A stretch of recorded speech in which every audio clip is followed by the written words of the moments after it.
Hi, good morning, chat. Welcome back with the 400 minutes live. Yeah, 400 minutes live. Yeah, so grateful to be here today again. Yeah, yeah. Hopefully, won't hope the internet won't going crazy today, so that we'll be able to complete this. Yeah, we'll be able to complete this today. Yeah, so let's make the most of it. Yeah, let's make the most of it. And also, good morning. Hope everything is going fine with you guys. Yeah, I hope everything is going fine. At my side, we thank God, we thank God. Even though no one asked me, but yeah, we thank God. Yeah, yeah. So let's make the most of it. Let's see what's the point for this morning. Yeah, today is a different day. Yeah, it's a different day. So we're gonna continue with. Let's say I'm gonna continue with what I was doing on the other day. Yeah, I didn't finish. So yeah, let's continue today again. Resume. Yeah. Oh, yeah. We do got someone in the chat right now. Good morning. Welcome in the chat. How's everything going? At first, let me settle this phone. All right. Okay.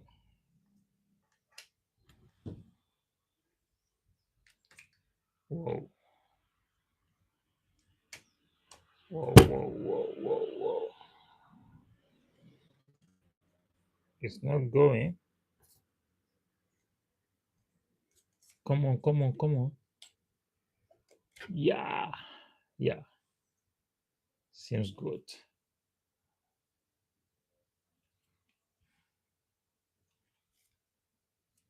Okay.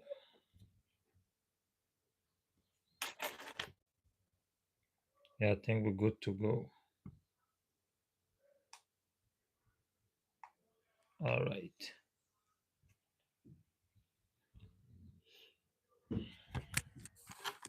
All right.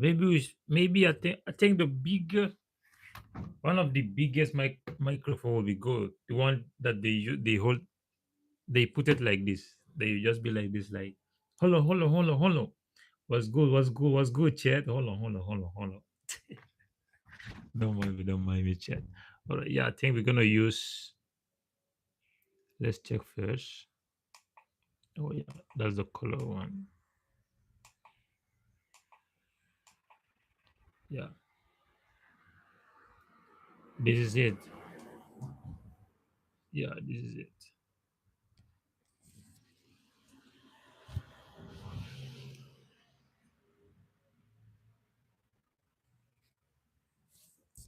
Yeah, I think we good. Now we good.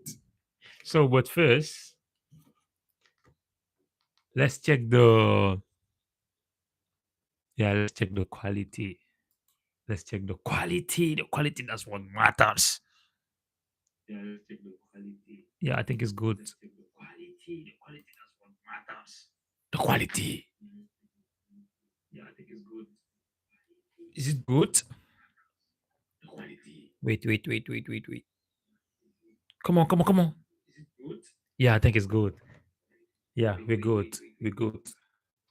All right. So let's looking for something fun for this morning. Something fun this morning. Something fun this morning. While I'm looking for something fun there, keep the stream running. Yeah, this is the challenge for today. I have to complete this. The only thing that I'm a little bit worried. Yeah, the only thing that is making me worried is the bat. Is the we is the Wi-Fi, the internet. So let's say this Kabilame career is basically dead. Like how? Come on. I'm just gonna watch some As one random point in video his today. career, Kabi Lamy was Nothing much. everywhere, Some from random partnering with some of the videos. world's biggest brands to famous athletes striking his iconic pose for celebration, and Okay. even Fortnite releasing his very own skin. He seems to have conquered the internet, and this fame ultimately helped him become the biggest TikTok star in the world, with more than Damn. 160 million followers. But That's lately, that massive. crown has started to That's slip. massive. He's losing hundreds of thousands of followers month after month, and the general sentiment regarding his content has never been more negative. At this rate, this might just be the end of Kabi Alami's massive Whoa. TikTok empire. Hi, I'm the Internet Anarchist. I create weekly YouTube documentaries, and today we're talking about the possible downfall of Cheers. TikTok's biggest star and uncovering why the internet turned against Kabi Lami. Let me know that you're still on my side by subscribing, and let's get on with Life the can do a video. But lot. before we can understand his Can be a downfall, we lot. need to look back at what made him so big in the first place. Karbane Sarigin Lami, or That's Kabi why they Lami, say was born things in are for Senegal on March 9th, 2000. A year later, his family things moved don't to Italy, last. settling in Nothing a lasts poor area forever. outside of the city Turin. These circumstances marked That's most of life. Kabi's early life with financial struggles and Life limited comes with a opportunities. lot. After school, he started working as a Yeah. CNC machine operator at a factory to help support his family. But when the COVID pandemic hit, he was laid off in March I think that's why 2020 and suddenly I found feel like it's himself good stuck for at you home. whenever And that's when you he started on the posting on internet. TikTok. I His feel like early videos it's were the best mostly for you to him have like dancing your side and doing hustle. short comedy sketches. Even though Yeah, these like videos did fairly well, don't earning him depend on over the internet. 4,000 Like followers in the first month, I don't know. there was I one don't know, problem. but I feel Kabi like only knew Italian, yeah, I and feel that like language it's barrier good for you limited to have his like your reach. side So hustle. he started experimenting with videos where he didn't have to speak at all, opening him up to a more global Yeah, audience. like But don't do the it real for. breakthrough came on April 8th, 2021, when he posted a video reacting to a life hack.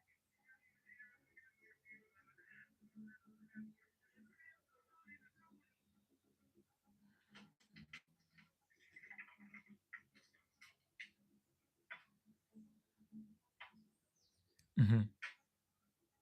That was massive. This otherwise simple video went viral overnight, gaining over 200 million views and over Yo, 32 million likes. Building on that momentum, he posted a few more similar videos in the following days.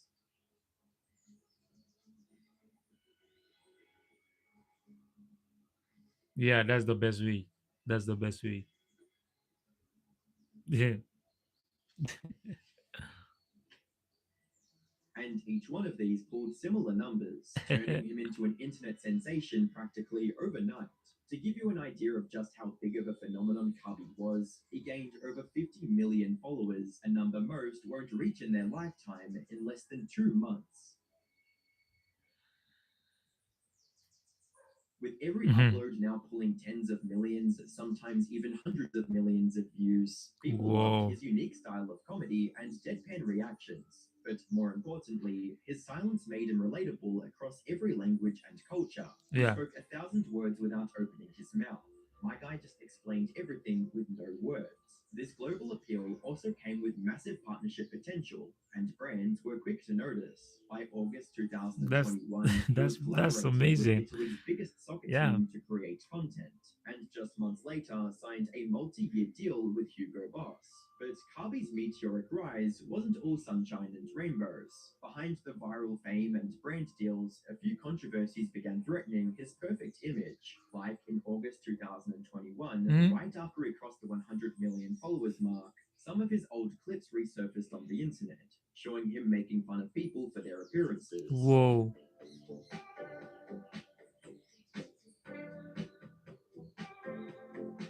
Whoa. That's the This crazy part. understandably upset some viewers who called him out for body shaming. Can't believe I even followed him. Body shaming is so disgusting. That's so Whoa. rude. I can't believe he would do that. Soon, entire accounts dedicated to canceling Kabi started popping up on TikTok. Some fans Whoa. defended him, arguing that he shouldn't be banned over jokes he made long ago. You guys are so dramatic. Yeah, This that's was 8 months but ago. life You're is a getting lot. mad over Like something a year ago. now But as it I'm turns kind of out, like the believing cancel like no culture wasn't matter how all long bad. it is, You see, Charlie it will D'Amelio still was once the most followed backfire. TikToker, but Kabi was quickly closing in and it looked like he'd surpass her soon. Allegedly, this caused a large number of her fans to begin flaming Kabi, hoping he'll stagnate before passing their favorite creator. They're cancelling Kabi because he's gonna pass Charlie. In the end, the controversy didn't last What's long, going and on? the accusations barely made a dent in Kabi's unstoppable rise. But soon, Kabi would find himself at the center of an even stranger allegation. Just weeks after the body shaming controversy, some people suddenly started unfollowing him on Instagram on October 6, 2021. This happened after he posted a story that read, "Say no to racism," and his next story revealed how some of his followers were bizarrely angry about his anti racist stance. I'm seeing a lot of comments where people say, "I unfollowed you because you did this video." I don't mind, guys. We're almost in 2022, and people still use racism because they have nothing to do in their life. You can also unfollow me. I don't care about the numbers. I care about your hearts. He followed this with an Instagram post where he was helping a white Whoa. person pull a sword out of the ground, stating, "In a racist society, it's not enough to be non racist. We must be anti racist." Yeah. Well, despite the backlash, these petty scandals did little to slow him down, as he continued growing at an incredible pace. By June 2022, Kabi Lami had officially become the biggest creator on TikTok with over 152 million followers Whoa, to his that's name. that's a That lot. same year, he also earned a spot on Congrats, the bro. Forbes 30 Under 30 list and went on to win the International Content Creator category at the 12th Streamy Awards. Idly. This also allowed him to That's partner with fire, some of the bro. biggest brands in the world, such as Damn. Xbox, Pepsi, and Kellogg's. Whoa. Oh, no way! Pretty super character item? He has also continued his spot at the top of TikTok over the years, but recently, Kabi's Whoa. unstoppable reign on TikTok is slipping right through his fingers. Since August 2024, his account has been on a losing streak, shedding a huge number of followers almost every single month. To put things into perspective, he's lost 500,000 followers in the Whoa. last 2 months alone. And it's not just the followers. Most of his recent uploads are also struggling to cross the 10 million views mark. And while those numbers might sound impressive for most creators, they're a massive drop from the tens of millions of views he was pulling Whoa. just a couple of years ago. Scrolling through his comment sections on his recent uploads paints an even more alarming picture, with most of the top comments being nothing but negative. "It's time to retire, Unk. Unk's still Whoa. dragging it."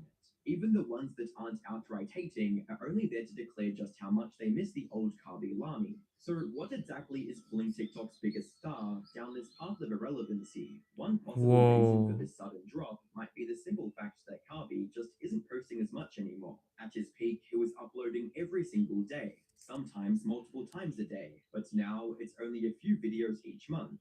And even then, most of these posts are clearly sponsored, but the real reason behind his decline might go a lot deeper than that. The thing is, ever since Kabi first blew up, his content has largely stayed the same. For nearly 4 years, he's been doing the same comedy sketches and reaction style videos, pointing out obvious solutions with the same old deadpan expression.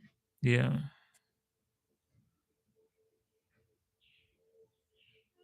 It While that formula was once made funny, him a bro. global sensation, it's starting to feel repetitive, and people have grown tired of seeing it on their For You page. Kabi Lami is extremely overrated, and I don't get what makes his content funny or original. All his videos are basically just stealing someone's video, then adding his reaction at the end, which is basically him doing a duck face or pulling out some dry joke that people somehow find hilarious. Many also think that he's now forcing the formula by reacting to life hacks that are clearly meant to Whoa. be jokes in the first place. I liked his intention at the beginning, with the rise of stupid life hacks on TikTok, but now he's really out of ideas and totally misses the point of some TikToks. 90% of Whoa. TikToks are low effort and completely missing the point of TikToks he's making fun of.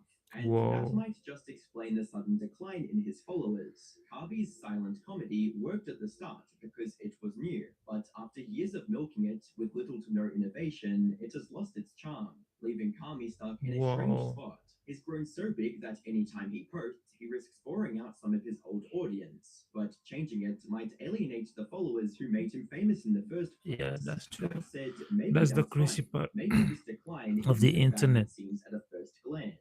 Because while his numbers on TikTok are dropping, Kabi seems to be setting his sights beyond social media. He has already made his big TV debut by becoming a judge in the 13th season of Italia's Got Talent. Earlier this year, he was also invited to the Met Gala, allowing him to share the red carpet with some of the biggest names in pop culture, and he's even started to make his way into Hollywood, appearing in a Wow. cameo role in the Will Smith movie Bad Boys.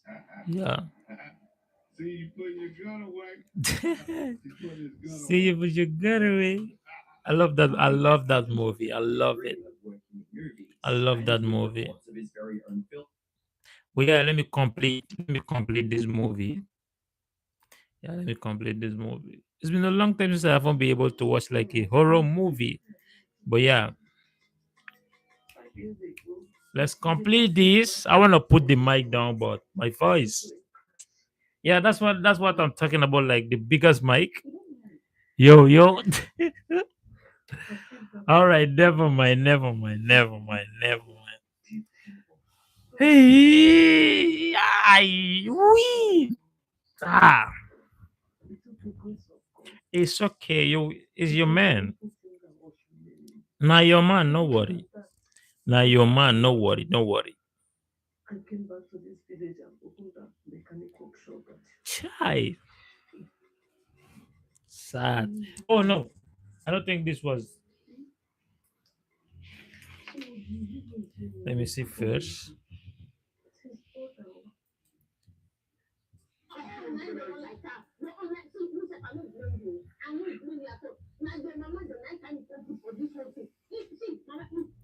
Fight over fight. My brother, you marry without you even notice. That's why I love the I love the movie. Pow pow.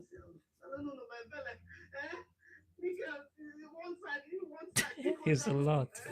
Hold it to side is a lot. You won't be able to handle it. It's a lot.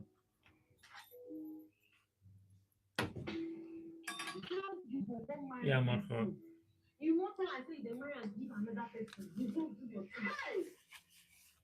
It's a lot. God go polish you. You know what though? Yeah, chai. That's sad. Oh, you know why? Yeah, you were so busy rushing into marriage. You take before I marry overnight. And go and stay with your lovely husband. That's the best. Right. Right.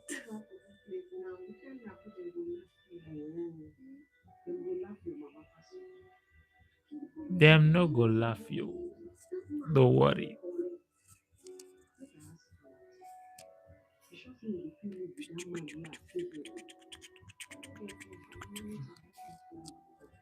All right. Now it's backfired. But I guess it will be a good. Anything happen for a reason.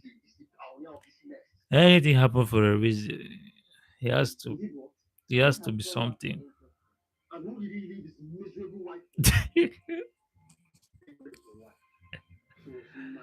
power, power of love.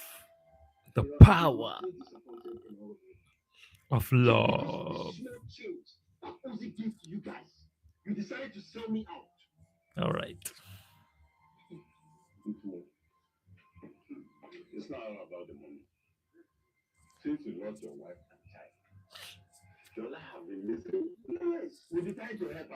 Crazy. But it seems like, but you did help. You did help. Hi, Galia. Galia, look what we got to the chat. Good morning, Galia. How's everything going? Welcome, welcome everyone in the chat. Welcome everyone in the chat. How's the morning going? Whoa. Damn, desperate to get married. Yo. Yo. Really? Okay, that's cool. That's cool. That's cool, friend. I'm good. I'm good. Thanks for asking. Thanks for asking. How about you?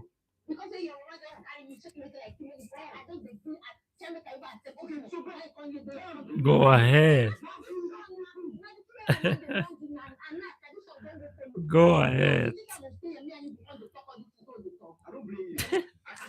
I'm just busy watching a crazy movie right now. It's good. I was watching it yesterday, but I didn't finish. So I just feel like let's continue watching it. I was left in the dramatic part. That's a big lie. Very, very big lie.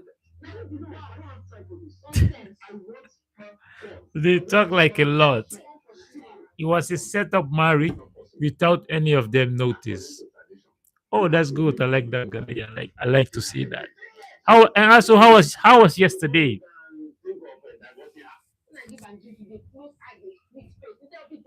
Hope yesterday was also good though. Oh.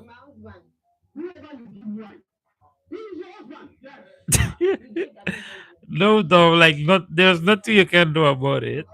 He's your husband. He's your husband. There's nothing is gonna change that. Oh, okay.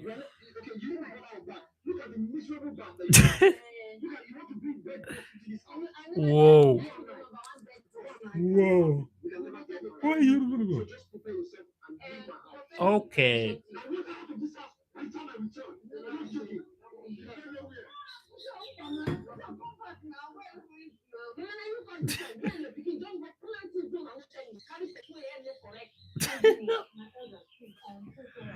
This is a lot. It's a lot. Oh, that's cool. That's cool. So, energies. Do you have anything to talk about? Do you have anything to talk about? Energies that you would love to share? I'm all ears. Yeah. I'm gonna be like this and listen. I have all the time. Okay, no problem. No problem. In case you have anything you would like to say, all ears. I'm here. I'm gonna be like this. While I, while I'm watching the movie, I'm gonna be like both sides. A question. Down, down. Which question? Which question? Okay, let's go. Let's go with just like a simple question. Okay, what do you like the most of those past days? What did you like the most? How was your experience about those past days? How was your experience? Yeah, I think that's kind of like two questions in one. Yeah, that's it. Yeah, how was your okay? What was the best experience of your life in those past days? Yeah, those past days, I guess. Yeah, don't mind my English. Yeah, what was it?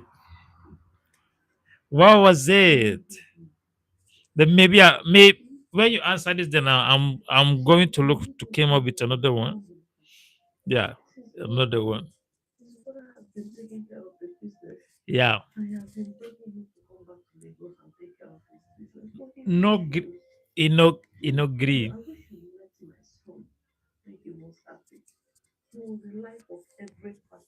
Very good person. He was a very nice guy. But life happens. Yeah, life happens.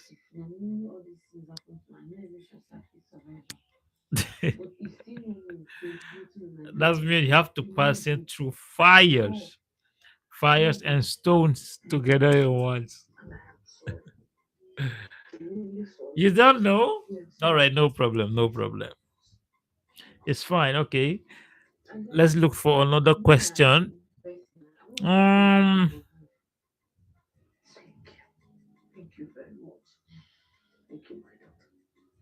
Okay. What would you love to do? Okay. What would you love to do for today? Yeah. What would you love to do for today? Yeah. What would you love to do? Like to do? I guess. Yeah. It's the same. Yeah. If no answer for that one, then we go with another one. Just like some random question. Yeah, I'm just gonna go with some random question.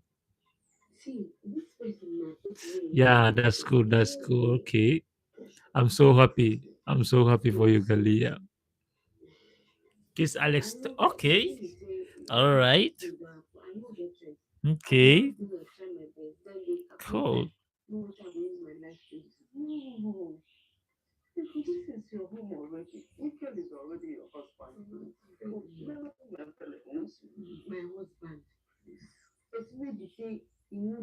Okay, so okay. Yeah, I think I've yeah. I asked you that already like a couple of time. Yeah, a couple of time. Okay, so let's say right now, what's the biggest thing that makes you happy in the daily basis? Yeah, in the daily basis. Yeah, that's good, Galia. That's good. What water is very, very good. Let's cheers. Let's cheers. Cheers. That's good. Water is very, very good. What? It's very, very rude. Like, yo.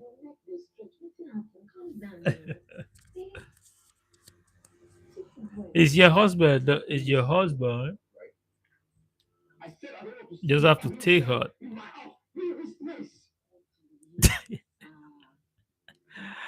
Is she becoming like a? I love this movie, man. I love the movie. Okay, so what's okay? What makes you happy in a daily basis? Yeah, what makes you happy in a daily basis?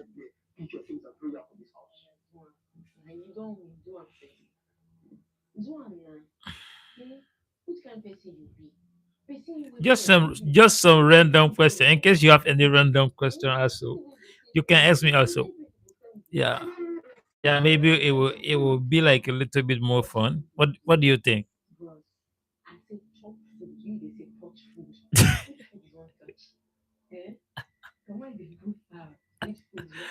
Damn.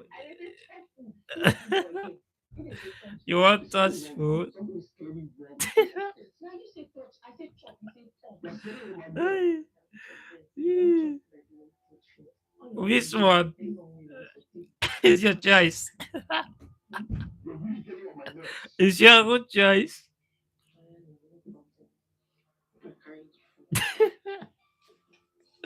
It's your own choice. Like, come on, bro. Your mind is going. You'll be taking too far. It's catching your eyes. Whoa, hungry, bro. Bro is hungry, but just leave your pride. Leave pride, bro. Come on, be real. Like, come on. Stop pretending like, yeah, I'm good. I don't need your food, but in your belly is going. Okay, that would be good. That would be good. That would be good for this morning. But the rules of YouTube, the music, yeah, that would be good for this morning. Dance, listen to some music. Yeah, that would be good. But the copyright, some of them can be causing you like video blog. Some of them can be just normal copyright. Yeah, that's the only thing. Like, I love everything about YouTube, but that's like the music you can listen to. Like, I mean, you can play some music, but it's gonna be like a risk, you know. Yeah, yeah. The music. I wish there will be like some change with the music stuff. But I still love it. I still love it. I mean, it's their rule.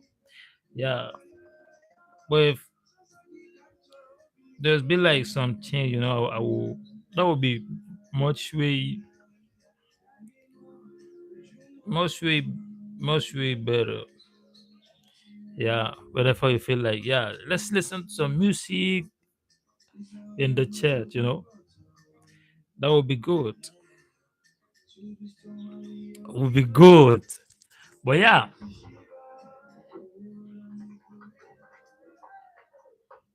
Oh, Barbie. Okay, that's cool. That's cool.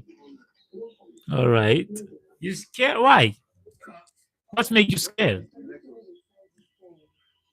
What make you scared? What? What is going on, bro? Hey, hey, Galia, what type of movie? What type of movie do you watch?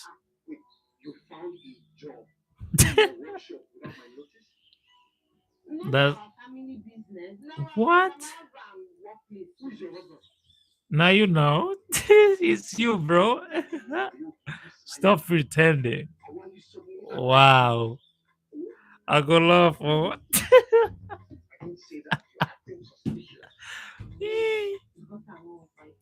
yeah. That's the best. I like it. I like it. Stop fighting. Yeah. That's the best. I go fight everybody. I go fight. Fight everybody. Chinese. Fight everybody. Okay.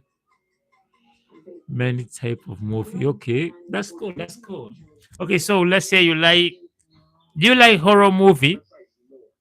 Horror movie, thriller, um, funny movie, um, anime movie, cartoon, cartoon. Like it's been a while since I haven't been able to watch like Tom and Jerry. To you, to you, to you. Yeah, Tom and Jerry. It's been a while. I think I should probably watch one today. What do you think, Aaliyah? What do you think? Yeah. Or should I watch some Coco Mello? What do you think? What do you think, Aaliyah? Do you think it will be like it would do be like a good idea?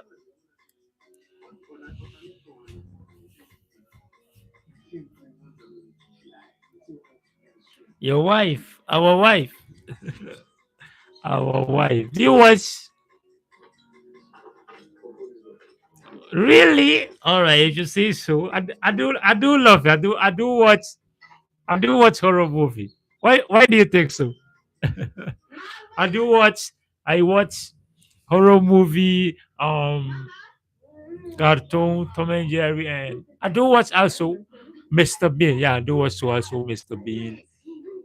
Um, I watch Nollywood movie, Africa movie, India movie, Chinese movie. Yeah, I watch those type of movie. Romance. I watch romance, comedy, um, horror, action, um, yeah, action, dramatic. Drama.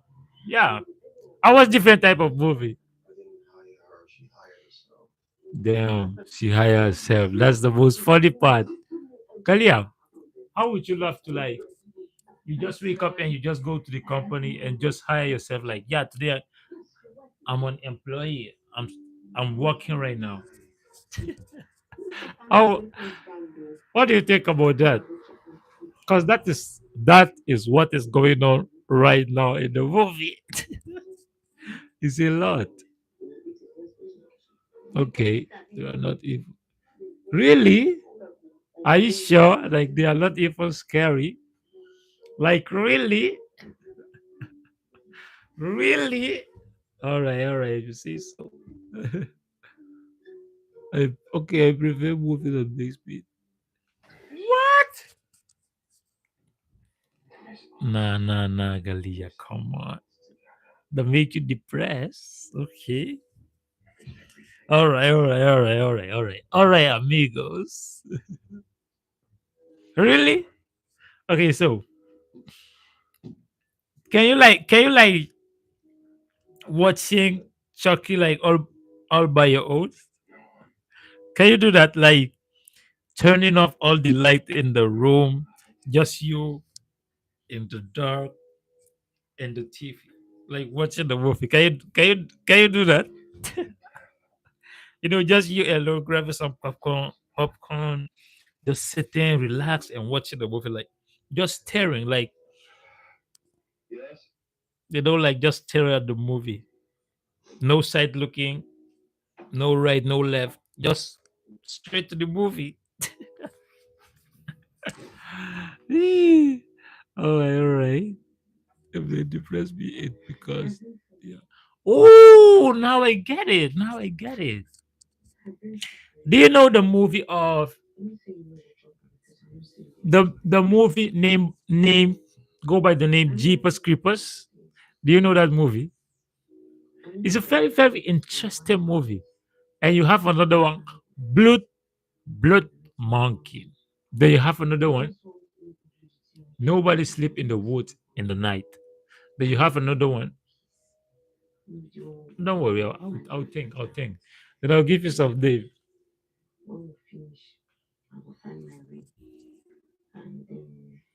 Feel so sad.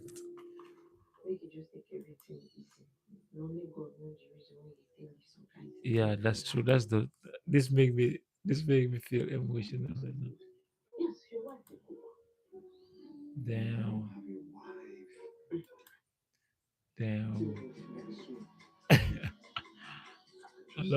I love this movie. It's give you like it make kind of like make you think like of something back there in the past. Yeah, yeah.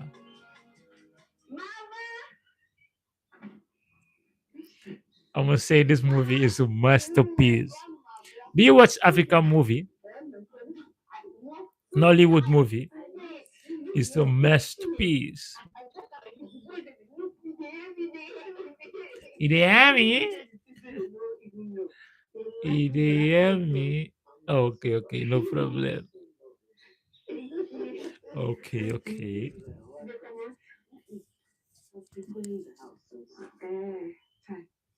Hi.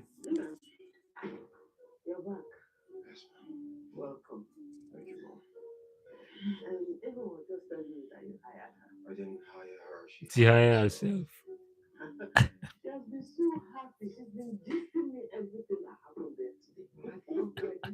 That's a lot. It's a lot. That's a lot is going on right now. It's a lot. Oh, oh, yeah. That's the best. You go eat your food. You go chop your food. Galia, really? Okay. Okay. So tell me more about Mexican movie, Galia. I want to know more about Mexican. Come on, Galia. Tell me more. What are you doing? What are you doing? Telling me more. I want to know more. Yeah, I want to know more. Yeah, I want to know more. I feel like there is a lot that you didn't tell me. Like, come on. We'll be friends for We'll be friends for months. Yeah, for months. Yeah, for months. So come on, telling me. I want to know more then. And and and if you're also interesting, I'm gonna tell you more. Yeah, I'm gonna do that. Yeah, I'm gonna do that. Yeah, I'm gonna do that. Maybe I could learn you some African language too. What do you think? Fiji English. I know that a bit, not a lot, but I'm trying. Yeah. I love watching stuff of them. Yeah. I love watching stuff about them. They're funny. Yeah. Also movie, yeah, everything. Yeah, okay. Just go with it doesn't have to be like a lot. Just some normal stuff. Yeah, it doesn't have to be everything, like yeah, I believe we will see one day. Yeah, we will see that you tell me more in person. Yeah. But for now, just give me some. Yeah, it doesn't have to be a lot. Yeah. Yeah.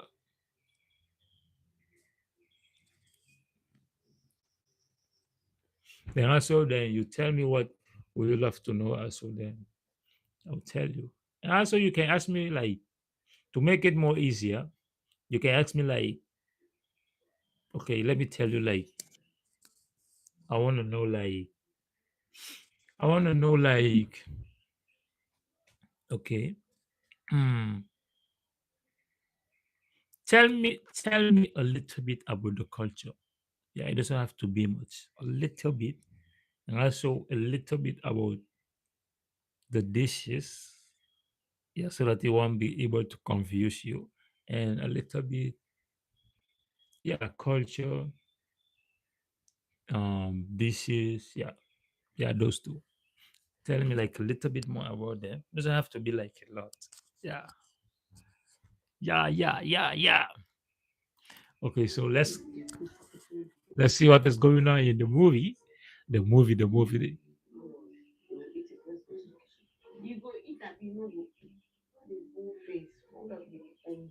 Hunger go wire you. I swear. Go and eat, bro. You need food. You're hungry. You need food. I feel bad, bro. That's a lot. Life. Life happens. Yeah, that's it. Life happens. Okay. Okay. Oh, violent. Okay. Like drugs, fighting, use. Okay. Okay.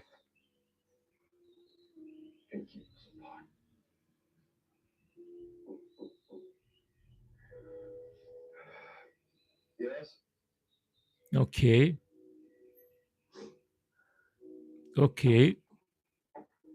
Okay. Okay. No problem. No problem, Galia. No problem. Yeah, it's fine. It's fine. Yeah. Don't worry. You will be good. Like you will be good. Like yeah, you will be good. Just that it takes like a little bit, little bit of time. Yeah, don't worry. You will get it. You will get it as time goes on. You will get it. Yeah, don't worry. Don't you worry. Worry. Worry. Okay.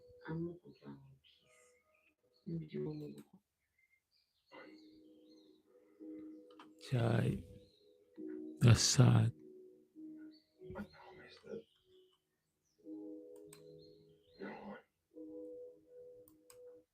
Oh, okay. Wash. Okay. All right. Do you watch like also monster movie? about the wildlife, shark. No, that's not the wild. Yeah, shark or anaconda, white animal in the jungle.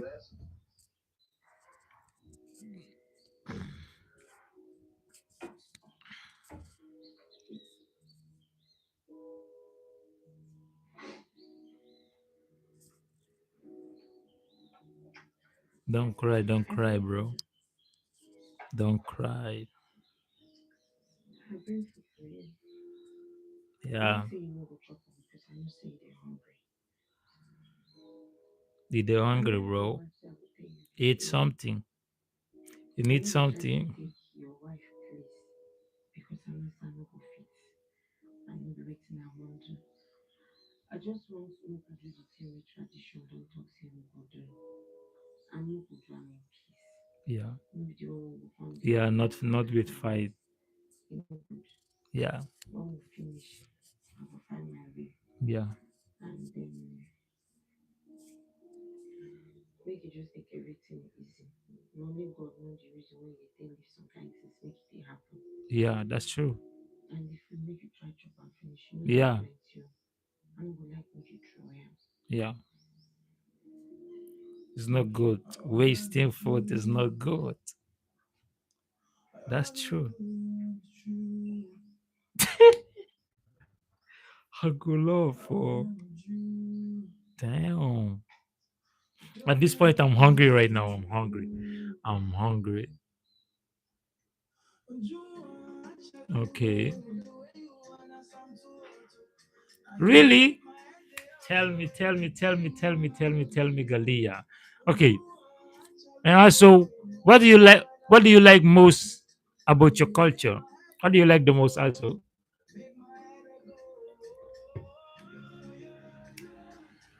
yo, yo, yo, yo, yo,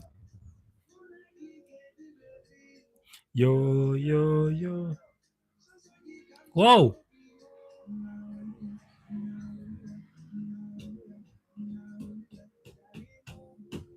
Kalima.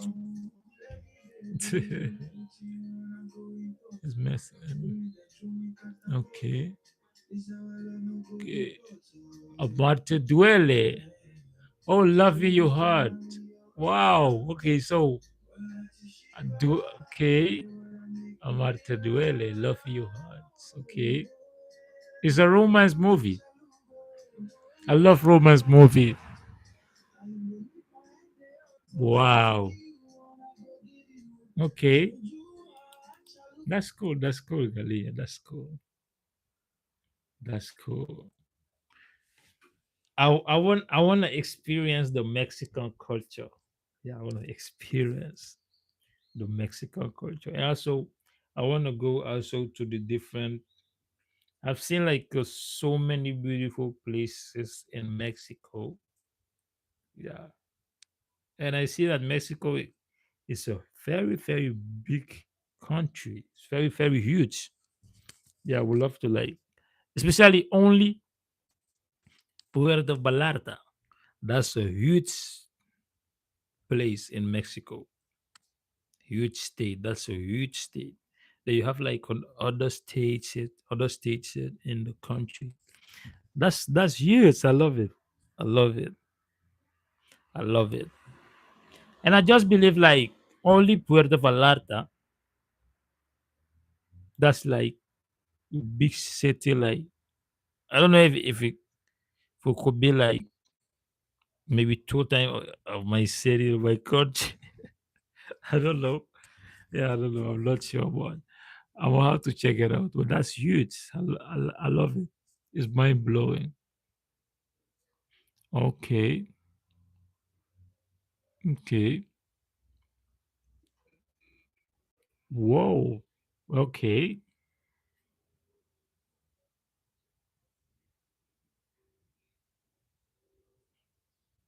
Okay. No problem. No problem. Okay. But one question. One question though. Have you ever watching a movie that makes you cry? Have you?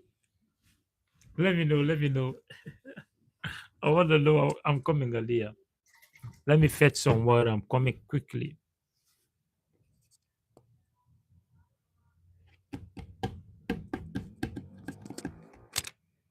I'm coming.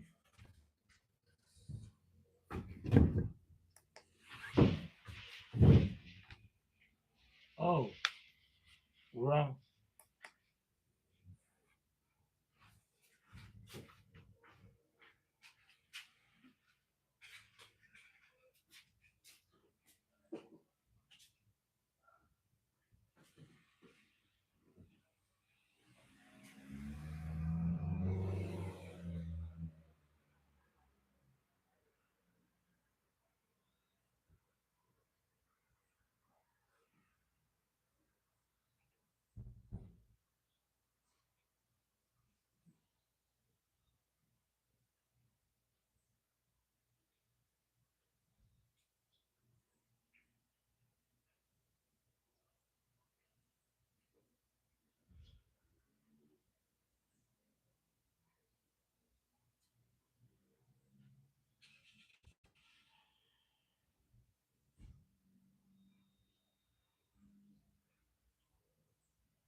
Hope I didn't stay for too long.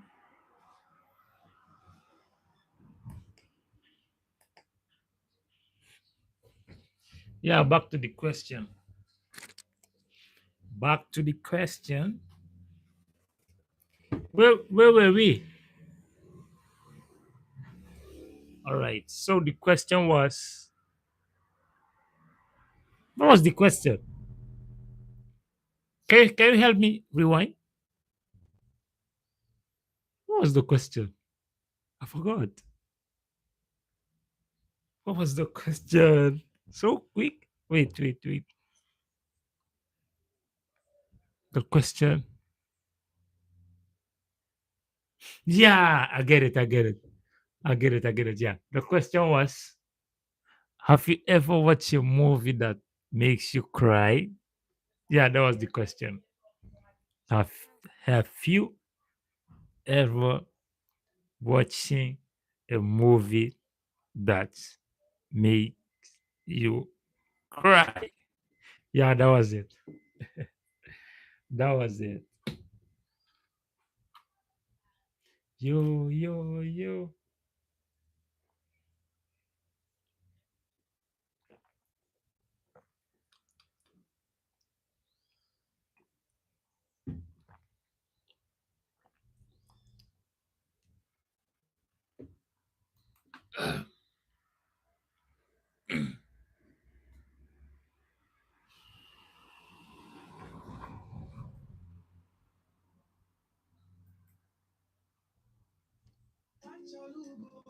Mm. Whoa.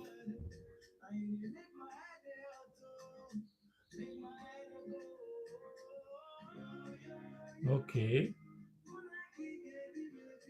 Okay. I get it.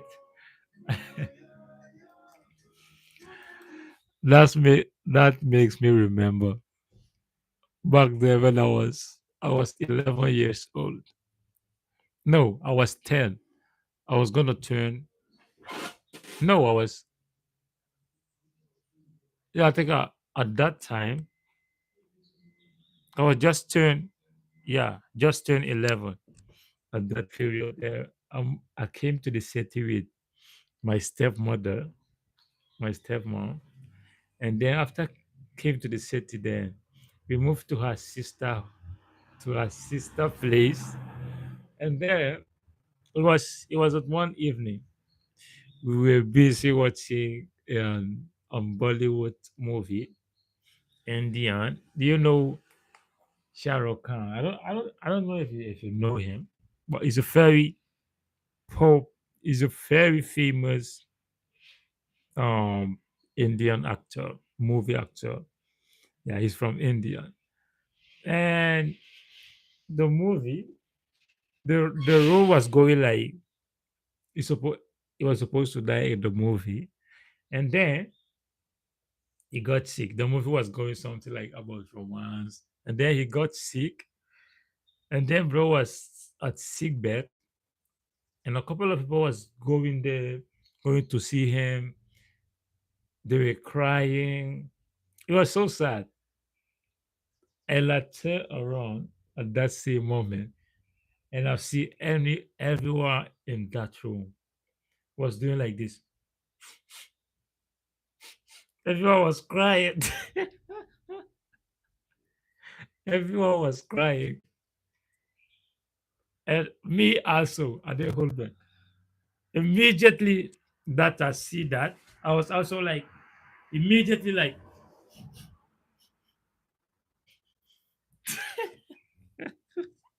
I started crying. Everyone that like the movie was so sad. Like even till now, sometimes if there was like a lot of people, I would just be like, yeah, just normal. But let's say whenever I am alone, I'm just gonna be like, let's say I'm watching something very, very sad. I'm just gonna be like, it's getting like very, very emotional. Like before you think the tears came. Yeah, before you think tears came. Well, whenever there's people, you just have to be like, yeah, you just have to control yourself. Yeah, you just have to control yourself. Like, yeah, yeah, but whenever I'm alone, I'm not gonna cry like, yeah, no, no, but just like something, a little bit of tear, like you feel sad about something, like, yeah, this is so emotional, like, damn, this is like a real life. Yeah, yeah, yeah, yeah. Amarte Duele. I'm gonna have to search for that movie. Amar Amarta. Wait, what? Wait. Let me check it out if I could find it on the YouTube. If I could find it on the YouTube. But first, let me see.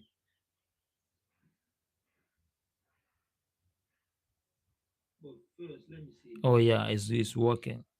Sometime or we just talking without even realize if the life's still good, you know? Yeah. I think I did like a little of, yeah. The other one got spoiled.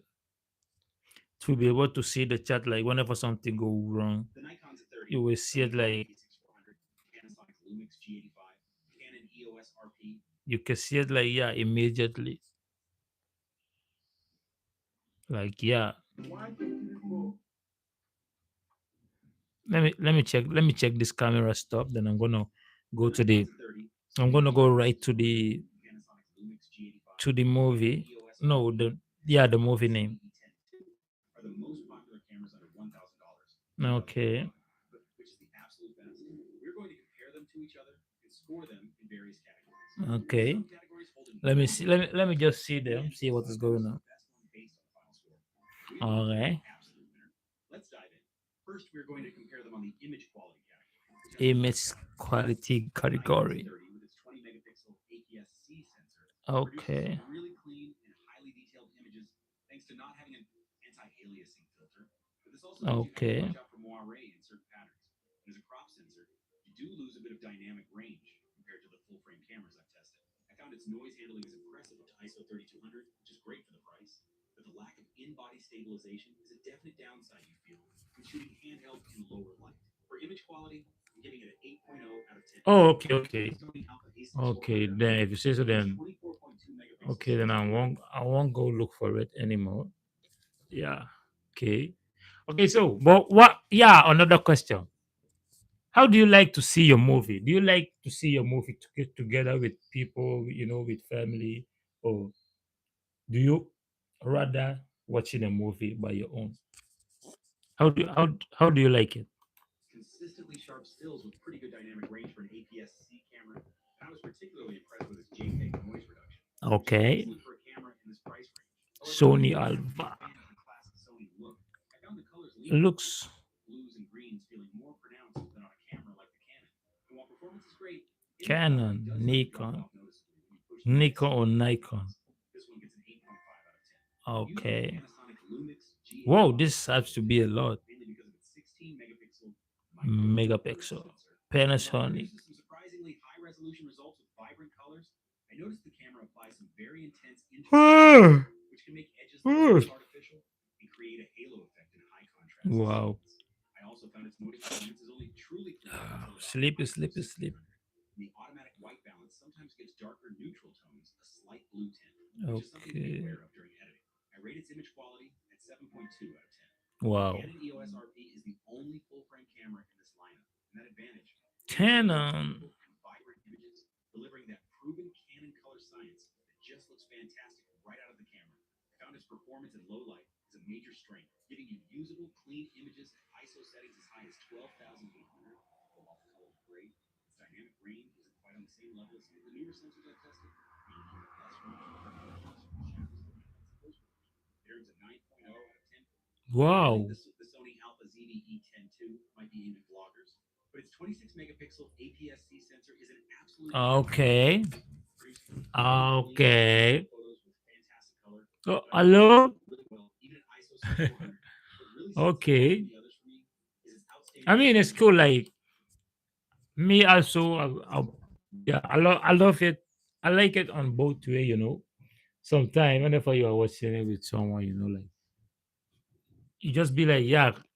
Sometimes I love to like communicate. Like, yeah, this is about the movie. Like, yeah, bro, do you see that? Like, oh yeah, do you see that? Like, yeah, you see what is going on? Yeah.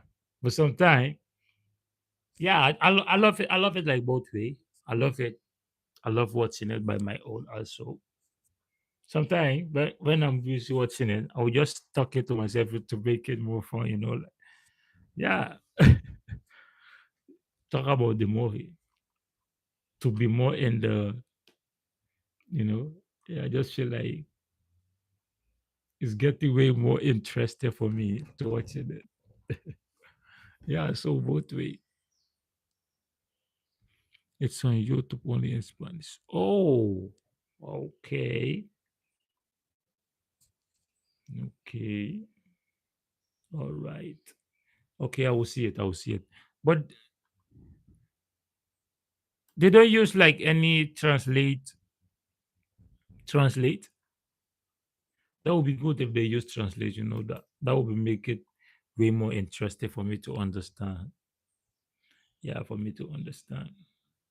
Yeah, Range, which is the but best I'll performance of still any check it out APS-C though. camera in this price range. I'll still However, you do check it have out. to be mindful that the in-camera noise reduction can get a I bit want to much see on the JPEG if you movie. push the ISO above What's the 20. name again? Amarte As for Duelo. performance, it gets a 9.4 out of 10. The Sony Sounds ZV E10 interesting. II is our winner with 9.4 points. Its Okay. modern sensor technology delivers class-leading dynamic range and Classic detail, Dynamic. and it works just fine All with the right. performance mode, which has a multiplier of 1.5. The Nikon Z30 has a surprisingly competent and snappy hybrid autofocus system that I found tracks faces and eyes really well for blocking Nikon. out. But when I pushed it with faster moving subjects, Nikon.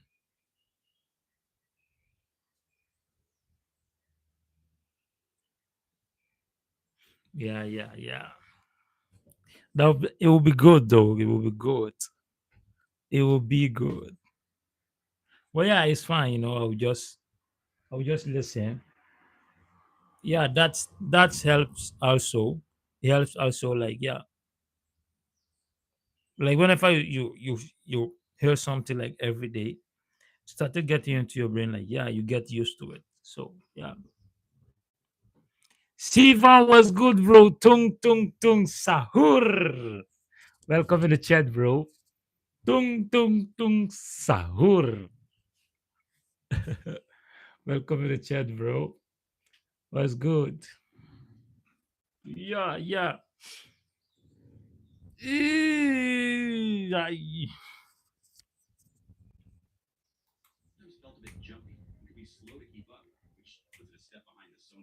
Okay. 7.5 out of 10.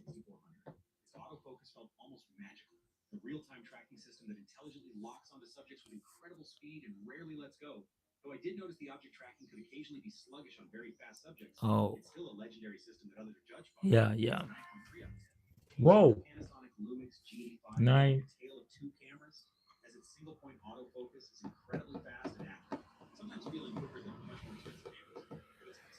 See, giddy, giddy, giddy. Yeah, I'm good, bro. What's good? How about you, bro? How's everything going, man? Any G's, any G's? Oh, and also Happy New Month. Happy New Month, chat. Happy New Month. Yeah, I fuck. Terus itu? Oke. Waktu dia mana ngat? Oh, ai proses. Ya, Maluku ya. Dati balay. Oh, Maluku yung. Doste ko to? Of luko to?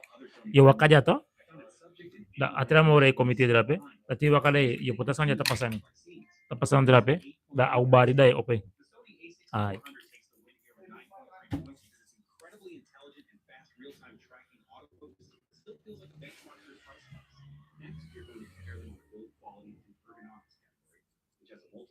Oh, I missed it. I missed it. I missed it. I missed it.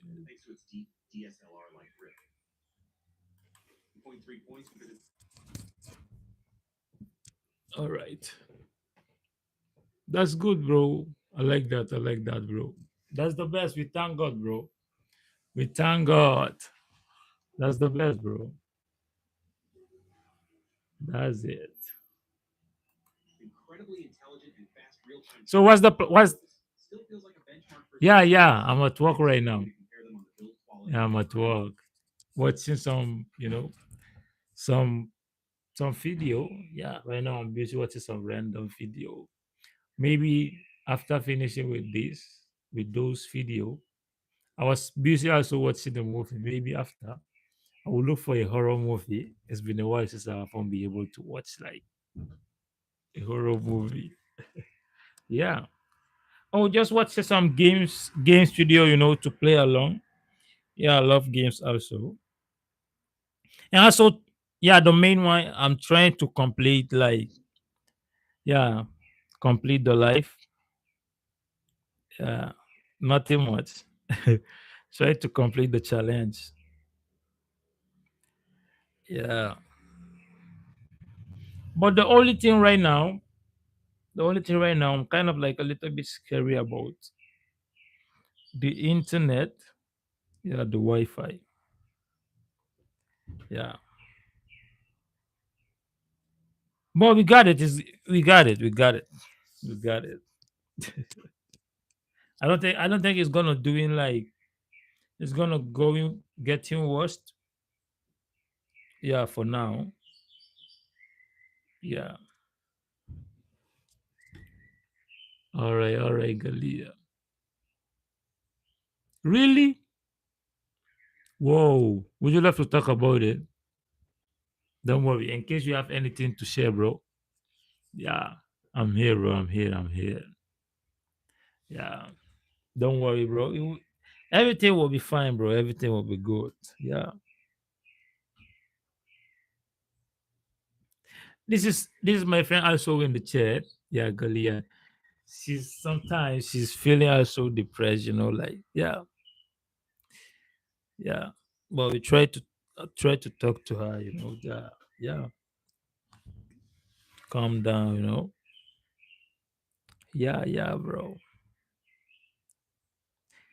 So, but that's a lot. Like sometimes, not sometimes, some days, yeah, yeah, it can be like a day that I'm kind of like getting like so depressed, like, yo, it's getting confused, like, yeah, I want to go home. Yo, that's a lot, bro. That's a lot. Like you're having something like you're thinking about something too much. Yeah, but that's not. But they say that is not good. To thinking like a lot, but yeah, but it's coming easy, but it's hard to go. Like, yeah, it's coming easy, but it's hard to go.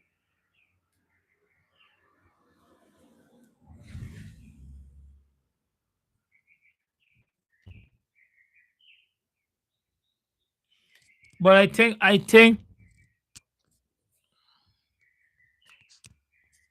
you have some day like you try to forget, but just like sometimes it just don't work it. Yeah, yeah, but I guess you have to like try different kind of stuff to moving on. Yeah, yeah, before it work. But that's it.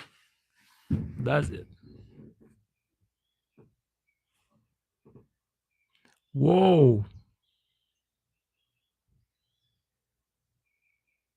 whoa. You know what? Try go, try go to the outside. Yeah, try go to the outside. Go and listen to the nature. Walking around, no phones, just you. Yeah, listen to the nature. Calm down your mind. And also, you could do like this also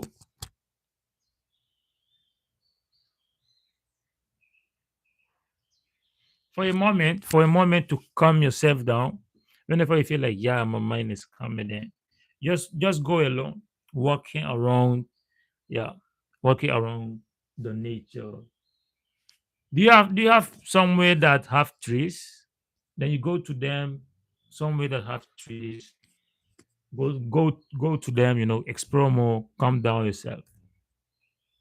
Then whenever you came back, before you go to bed, try and read something. You don't have to read much. Try and read something about your exam. Read a little bit. Then, yeah, try a little bit. Then you go to bed. But after finish with the reading, no phones, just lying down, calm down your mind. Then tomorrow you try again. It's hard, I get it. Also, I don't like to read. I don't like to read, bro. I don't like to read. It was hard for me. Like, I would just put in the paper there and like was like, yeah, I'm gonna go to it later. Let's just have fun. Let's just chilling. Yeah. Whenever the time is, I'm just gonna be like, let's give it like another 20 minutes. 20 minutes read. Let's give it like another 15 minutes till tomorrow. Till tomorrow, I never holding the paper, bro. I never holding the paper. Yeah. But try it. Yeah, try and force yourself. Not too much. Yeah, not too much, but try. Yeah, try. And it's hard, but try. Yeah, try. Even if it's one paper, then other day you try reading, try understand. Yeah, try. Yeah, it doesn't have to be like a lot, but a little bit, little bit, a little bit till you get to it. And also, I realized that the phone can also be like a little bit distraction. Yeah, especially for me, like whenever I was doing it. Yeah, whenever I got like a message like playing, I would just be like, before you take, I'll be the phone like, yeah, you know, yeah, the phone can be like a distraction, bro. Nah, you're welcome, bro. Yeah, yeah, you're welcome. You don't need to tell me like, yeah, you got it, bro. I know you got this, bro. You got this. Yeah, don't stress too much. All you have to do, like, yeah, I got this. I got this. No matter what, I got this. Then you will get it, bro. Don't worry, you will get it, bro. I promise you. I believe in you, bro. Ah, yeah. Don't worry, Galia. Don't worry, Galia. Whoa. Okay.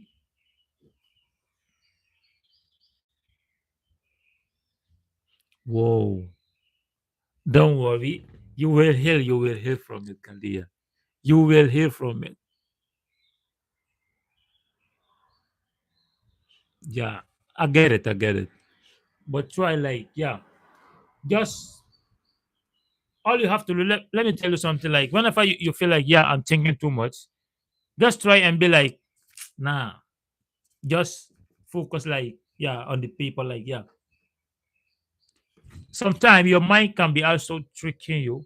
It can be like a little bit fierce. Like, yeah, it can be deceiving you also. Like, yeah, you can be like, am I good enough to do this?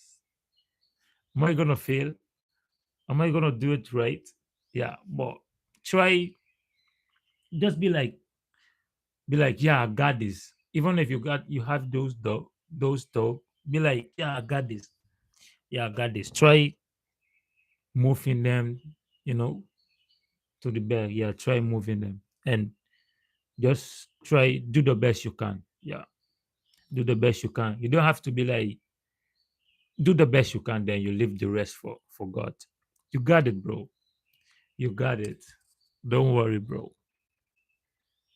Okay, no problem, Galia. See you, friends. See you later. See you later or tomorrow. Have a wonderful day. God bless. All right, so let's see what is going on the movie.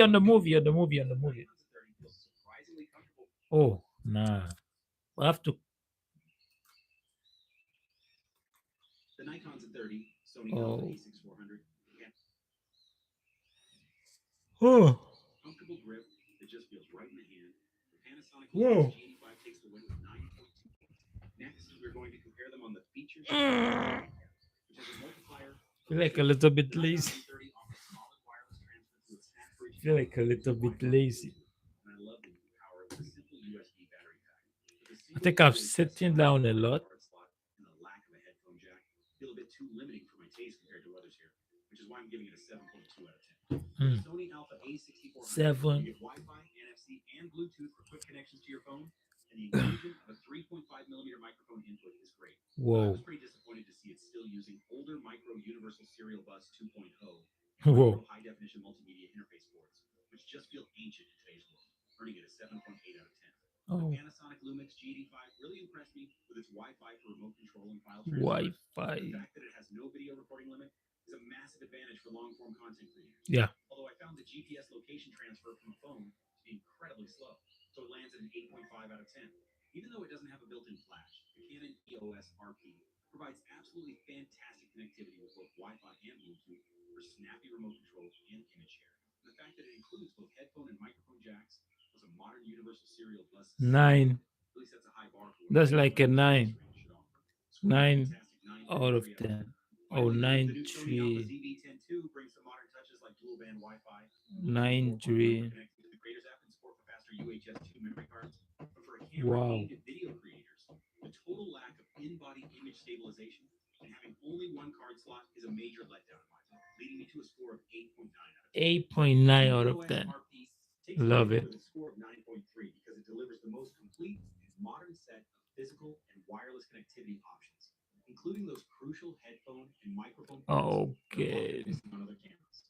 Finally, we're going to compare them on the value for money category, which has a multiplier of 3x. The Nikon Z30 is an incredibly affordable. So when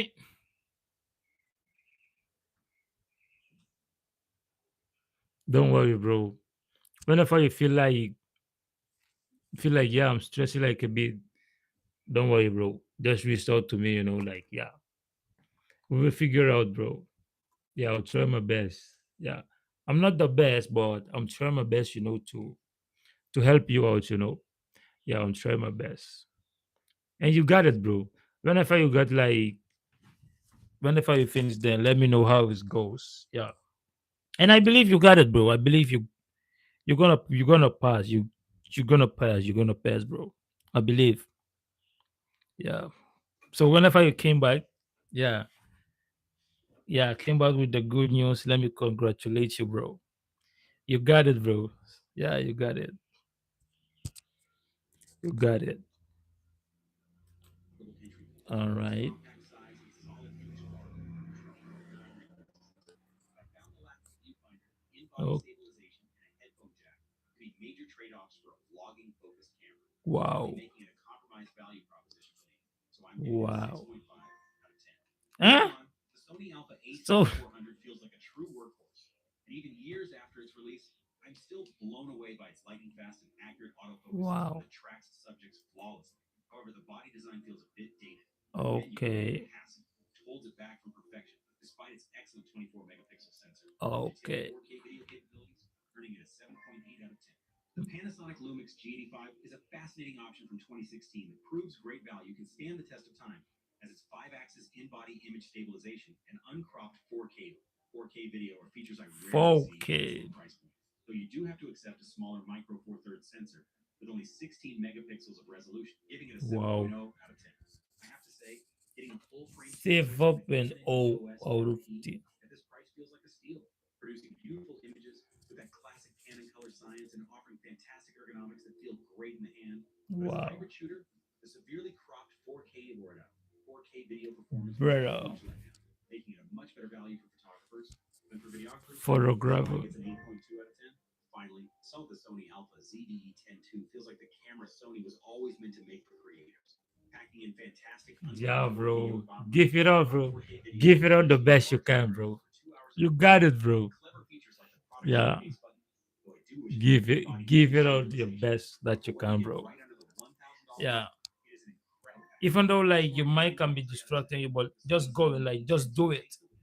The Like just 9.3 do it. points because it offers a Then you wait dedicated for the camera with result. modern feature set Yeah. for You photographers got it, and bro. You got it. enthusiasts. The results of our I comparison believe in couldn't you, be bro. I more believe in stark you. either way. The I Sony Alpha believe in you. ZVE10 II So what's is so a what's the powerful what's the smartphone plan? What's the plan now? What's the at plan affordable time for for both today? cameras. I can confidently say Any with this plan for phone, the today? ZVE10 II offers an impressive blend of Sony exceptional Alpha. image Wow. quality, advanced autofocus, and unbeatable value for money, making it perfect for both budding and seasoned content creators. Its dynamic range and video Wow. capabilities paired with modern feature integration That's make it the huge. overall best choice if you're seeking top performance across the board without breaking the bank. While the Canon EOS RP follows closely with a score of 80 squid miles follow 86.25, its excellent full frame image quality and Wow. superior connectivity options are slightly offset by its video limitations, making it an excellent choice for photographers. The Sony Alpha A6400, Panasonic Lumix Beautiful, G85, and beautiful, Nikon beautiful. Z30, scoring 80.75, 75.8, and 72.8, Yeah. respectively. You Each come brings something come special to the table, whether it's the A6400's legendary autofocus, the G85's robust build, all or the right. Z30's compact affordability. Yeah. So this guy scams. Yeah. Come to the end of it. So let's watch something different. I w- Bro, one question, bro. Do you know like any games? Do you know any games that I could watch like to play along? Oh, I do know some of them, but I want to do something different. I do know some of them that they are fun. They are fun. Some quest Yeah, I think I do some question um funny. I do like a couple of stuff. I do a couple of stuff.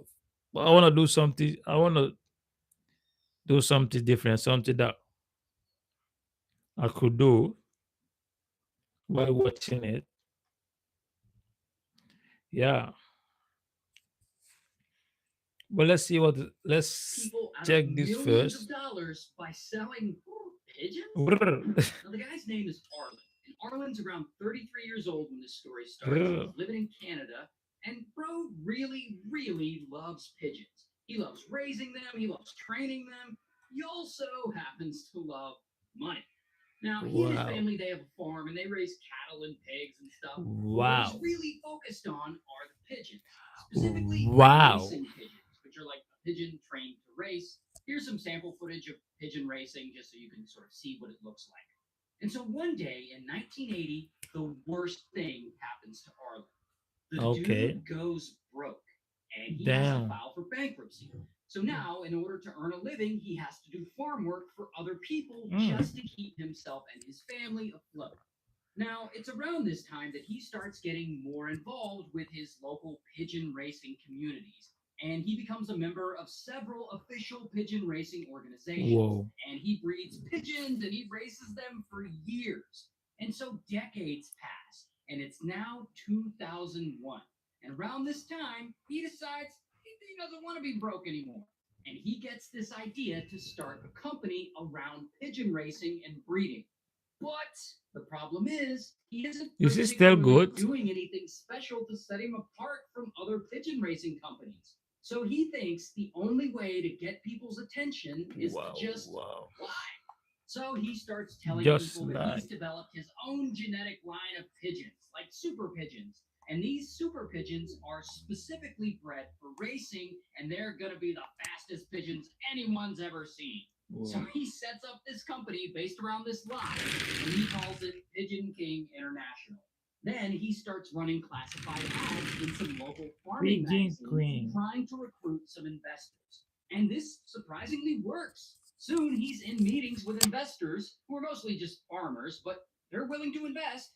And he like bullshits these guys. He tells them this whole story about how pigeon racing is huge in the Middle East and that he has contracts in Saudi Arabia and how there's so much money to be made selling racing pigeons in that part of the Wow. world. Arlen even brings along a picture That's a of Mike lot. Tyson to these meetings, and That's he a shows it to lot. people because Mike Tyson is, I guess, famously into pigeon racing. So Arlen tells these investors that he sold pigeons to Mike Tyson before. And Wow. these farmer investor guys are impressed and they like believe him. Now, Arlen tells these Funny, guys huh? that if they buy two of his super racing pigeons off of him and breed them, Funny, huh? he guarantees that he will buy back Funny, the huh? pigeon's offspring later at a higher price. So they will end up making money off this deal. It's not just buying birds, this is actually an investment. According to him. Funny, But huh? regardless, it works. The people are like, sold! So now the money is flowing in. Good. Arlen is pulling in new investor after new investor. Now, in order to keep investors believing that his scam is legit, he is actually fulfilling part of his deal. When the first investors come back with their offspring pigeons, Arlen does, in fact, buy them from them.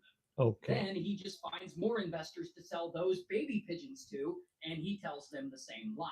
So it's not long before this pigeon selling scam turns into one big Big Ponzi scheme skin. where he buys back the young bird from current investors and sells those same pigeons to new investors. Whoa. And if you're like, Ray, so what? He's not scamming that much money. How much could a few pigeons really cost?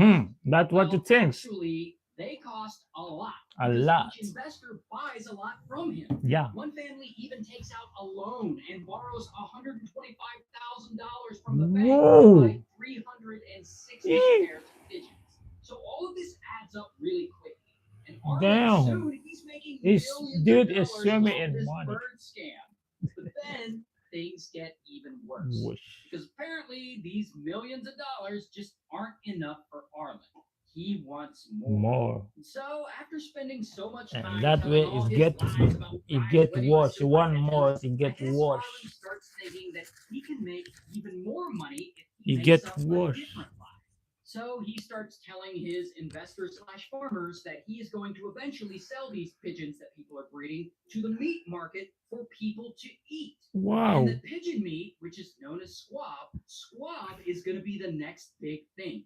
And that it's going Wow. to be the equivalent of chicken, and that in 5 years, everyone's going to be eating at McDonald's ordering a mixed squab. And Whoa. surprisingly, this works too. It keeps investors interested, and more people buy into Arlen's scam. And Wow. as more people buy into the scam, Arlen expands his company. He hires other salesmen, and they start recruiting people to buy the pigeons outside of Canada, like in Down. Pennsylvania and across the American Midwest. America, And so Midwest. now Arlen has built a whole community of Pennsylvania. pigeon breeders. And in 2007, hundreds of breeders are making literally thousands of dollars a year selling Wow. pigeons back to Arlen. And Arlen, he's pulling in a ton of money as well. And so he just keeps building on this Ponzi scheme and building his wealth Wow. until around 2007, when a Mennonite nut grower somehow discovers that Arlen's whole pigeon selling operation is just one big get Quick rich quick scheme. And I don't scheme. know if this guy buys pigeons from Arlen or what, but the guy figures it out. And he goes and he Quick ends up tipping off scheme. this guy, Thornton. And Wow. Thornton is like a one Almost man falling wonder. down. He runs Quick a website where scheme. he tries to take down scammers operating things like pyramid schemes and Ponzi schemes and such. So Thornton is very Frauds. interested in hearing about this super pigeon scam that Arlen is doing. And when he starts investigating and looking into it, he immediately sees that it's shady as hell. And so now Wow. Thornton is determined to Just a stop big it. And wow. so he gets to work and he starts posting Wow. online all about Pigeon King International because he's trying to warn others about investing. Then he starts hitting up banks and feed companies in agricultural areas in North America and telling them all about this scam and telling them to not get involved. Yeah. So it seems like he's trying to make Save as them. much noise as possible Yeah, so that save he to can save the stop people people. from Actually investing. save the And so people. suddenly, there's a whole lot of focus on Arlen and his pigeon business. Okay. And then this local Ontario magazine called Better Farming decides to do a piece Better on Arlen's farming. business. And they like speak with pigeon experts and swab processors and the whole thing. And they conclude the same thing that Thornton does, Yeah. that it's Think it just will be highly good. This. unlikely that there's this huge market for pigeons that Arlen is over here preaching about. And so the magazine publishes a 16-page expose on Pigeon Uh, King International. And pretty quickly, this article freaks investors out. And they wow. stop buying the birds. And so Arlen goes from not having Oh, enough pigeons to keep up with demand to having holding barns full of these birds because no one is willing to buy. wow. And with no more investors coming in, he can no longer buy all those pigeon offspring he was supposed to buy. And so his Ponzi scheme officially falls apart. And in 2008, poor Arlen is forced to close up Pigeon King International and file Wow. for bankruptcy. And of course, he takes no responsibility and blames everything on fear mongering and on people like Thornton. But by this point, he's taken an estimated Two $42 million million from dollars. investors. Investors gave him $42 million for Wow. pigeons. Anyway, him filing for bankruptcy causes a proceedings Wow. to That approve his just finances. PG. And I guess they see some shady Ponzi scheme Just business say going on, wow. and they hand the case over to Ontario police. And so then they start investigating, and Ooh, it my takes a ears couple are of years, but in scratching. 2009, the police have built their case against him, and so, bam, they arrest him. And I can't find his mugshot, but here's a Yeah. picture of him in Oh, real life. And so it's a ultimately, he grandpa. goes to trial and he decides to be his own lawyer and represent himself, Wow. which unsurprisingly doesn't go well for him. Ah, And he's found guilty and and he's this and sentenced to two. 7 years in prison. Wow. 7 years. Let me watch this. I want to see it. I want to see what is going on. I love.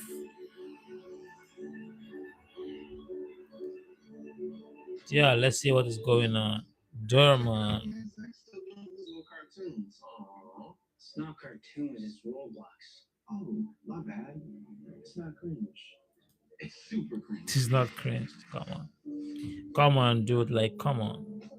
Alright. And now it's trash. Nice job. Trash. Trash.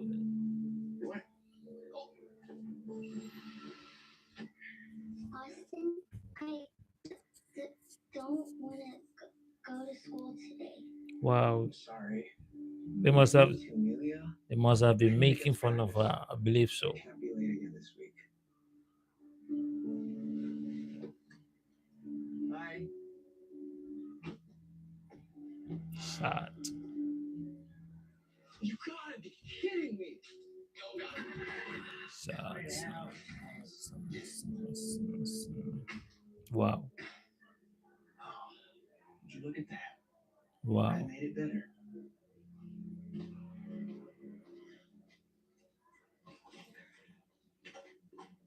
Real intelligent ones over there. Don't let them get to you. It's kind of Yeah. hard not to, man. One second. That's true. Let me see that real quick. Sorry. That's right. I had this locker last year. Thanks, man.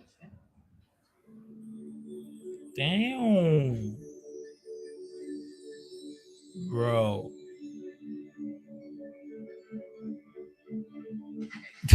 You left your lunch in the car. My coach is gonna kill me. Yo. Again. Sorry. No, Zach. My books are killing me. Oh, Am I helping a girl out? she's gonna Yeah, sure, of course. you're gonna use my brother. Your pack mule. My brother gonna use you. Yeah, maybe if I do this, I'll have a chance. Okay. They're gonna use you. Also, can I copy your chemistry homework? Probably gonna use you, bro. Yeah, no problem. I feel bad for you. She's gonna use you and dump you. Look who's late. Oh, what's the matter, bro? Being a man too tough for you?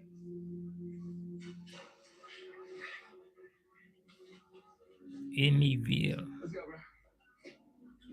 Practice started at 8:30. I expected better from the captain of this team. And I'm wrong to think you take Wow. football seriously. I do, coach. I want to go to the league. You know that's my game. Get your priorities together. Wow. It's not easy. It's not easy. Yeah, that's it. So today we'll be exploring That's functions it. and their inverses. Now, an inverse sounds like reverse. This makes it easy because that's what it is. And we make it Brain as rot. easy as possible. What's so funny, Zach? I can see that brain rot is taking over, bro. Space cadet, always off in his Brain own rot world. is taking over. Yo. Who discussions do we have to have about this, Zach? Gonna have to give your mom a call. Wow. All right, settle down, everybody. Back to functions. Don't worry, bro. The Don't worry about it. started to Just move on. sparkle just before the storm. Share. At first, it was only a sprinkle of She rain, seems smart. but soon, strong But the streaks talk. of lightning flashed across the clouds. It's not that hard. Get it? See this? You. Yeah, hello. Yeah, Quincy. At ka admeti? Nani? Oh, ay. Nasani Beli Beja is there. Mafro Sani. Okay, Abu. I hope you got enough Yeah. to make it. Yeah. Spelling bee competition. I'm trying to find my size. A little help would be nice. I need a medium in this. Okay. I'm sorry. It's Bookie. cool. I know you're not about to take a personal call while helping a customer. What? This is Arlene speaking. Come on, what is going on? What's going on here? What's the problem? The problem is your clerk here decided to take a personal call while What is helping going a on? customer. I'm sorry. It's my son's school. I have to leave work early. Yeah. Excuse us. What is going on? Doing this, Arlene. If you leave early again after this, don't bother coming back. What? Zach's a good student, but he can't keep What? daydreaming in class with his doodles. Brain rot. Dude is already brainwashed. We're gonna have a serious talk about this. Dude, brainwashed. Dude have a serious problem. I can't keep doing this, Zach. I have to leave work early, and we're living paycheck to paycheck as it is. Please stop wasting your time on silly fantasies that won't get you anywhere. What did he Not draw wasting in? time. There's people who make a lot of money by What playing did you draw Roblox, in? like Fulton plays. Not Still a this brain rot comes to again. life. How? I need How? you to start being I want realistic to with your see. future. I want to see this. Interesting. I want to see it. Roblox, art. Interesting. Interesting. Works out for you. You're too young to be worrying about these things.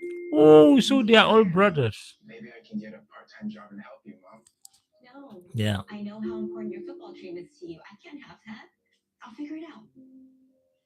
Yeah. Figure out. Yeah.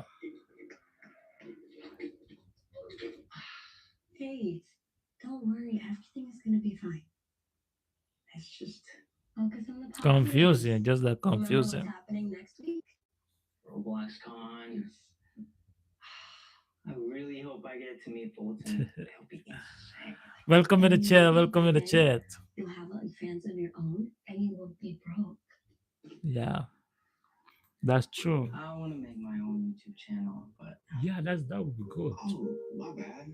It's not cringe. It's super cringe. Yeah. You're worried about what people will say. Look, Zach, half the people online can't even spell opinion. I don't even know what I will record, honestly. Exactly what you're doing right now. I mean, all You will you're get trying it, to come bro. to life and steal a brain rot. I mean, it's a combination of everything you You love. will get it. Yeah. Hi, Nora. Amelia. Hi. Hey. I forgot to show you. Okay. Look at you, smarty pants. Hey.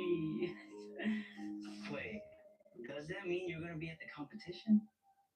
No, I don't want to make fun of my Don't stutter. don't worry So about it. you're going to let that hold you back from bringing home one of those Yeah, that's giant true. first place spelling bee trophies?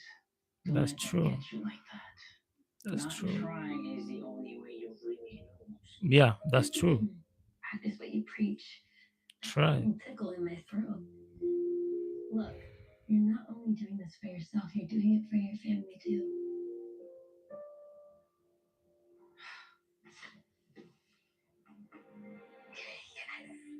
Let's go, bro.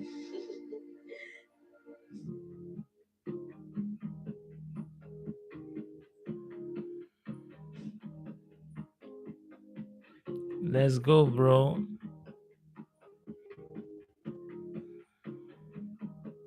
Come on, bro. You got it, man.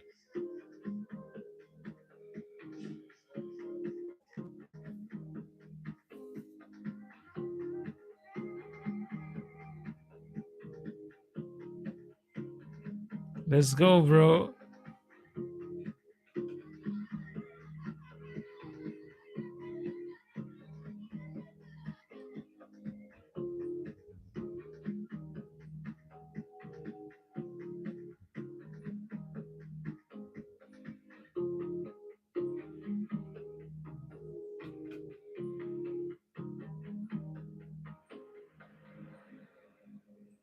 If you could please just turn the power back on, I promise to pay you next week when I get paid. Wow. Thank you. Things get hard. Yeah, we just be different when No. things get And he just hard. told me the rent's going up again. What? Wow. You're joking, right? I mean, the What a building is surprise. basically falling apart and he's raising the rent. What a I don't know what to do. surprise. Gonna have to make some hard decisions soon.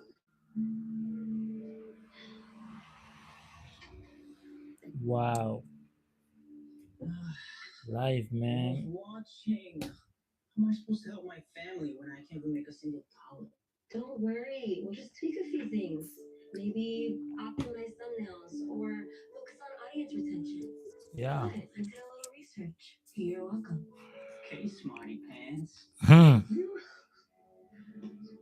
Come on, bro. This Like, might be depressing. Why are you even trying? Give me it's the not phone back. good. You want it? Sure. Here. No.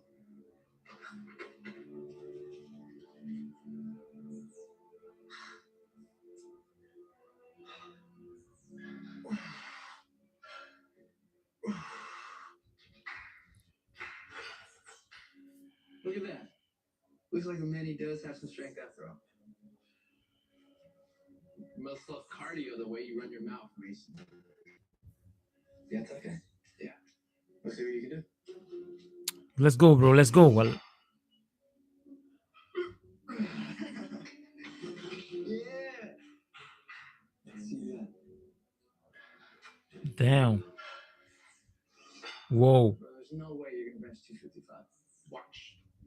Bro, if you do that, that's gonna be like,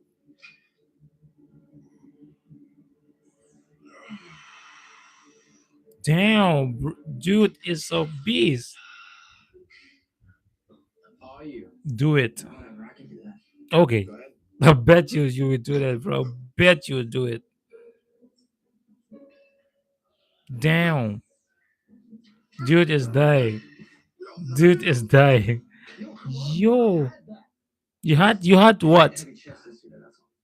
Yeah, Yo. man. Over here lifting the fives. You see What the way that she grabbed what him? the shit, Did bro? you have him here in your room scraping gum off your shoe? You have a little nervous feeling? What the shit? My parents promised me an Audi if I got an A in chemistry, and thanks to my little nerd, I'm going to. Yeah. What do you need to do? He's like my little golden retriever. Ah, Okay.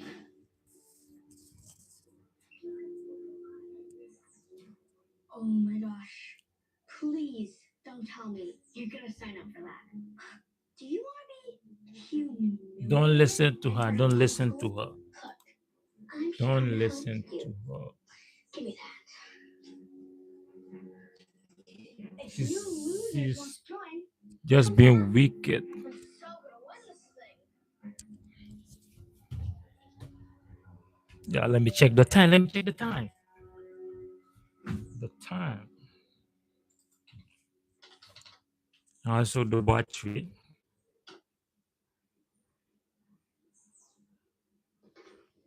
Yeah, the battery is still good. Zach, come on. Where have you been? I have been calling you. I cannot be late to my next shift. Sorry, my phone's not really working. But it wasn't Wow. my fault, though. I swear. So comment chat. Can I have some money for a new one? I'll be really careful. Damn.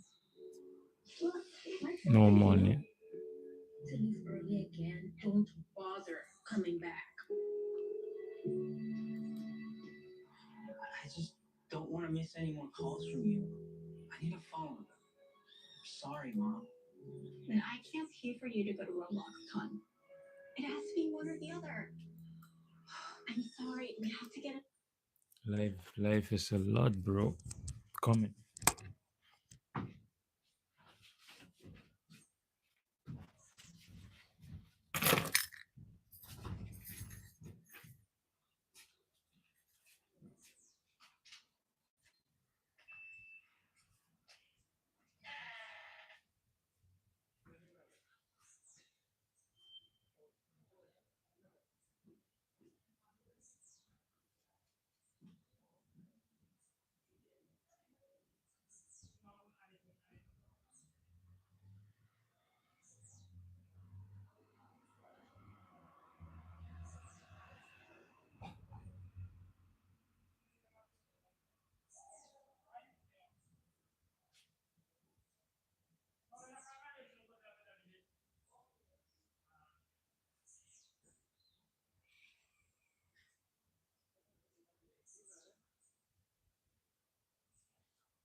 All right, chat.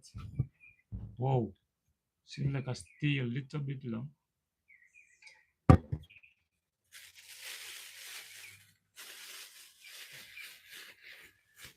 All right, let's continue. In the car, I want to talk about this. Okay, sorry. Life happens. When's your next Roblox video coming out? No idea. I'm not sure. Did I hear you're making Roblox videos? Oh, Oh my god.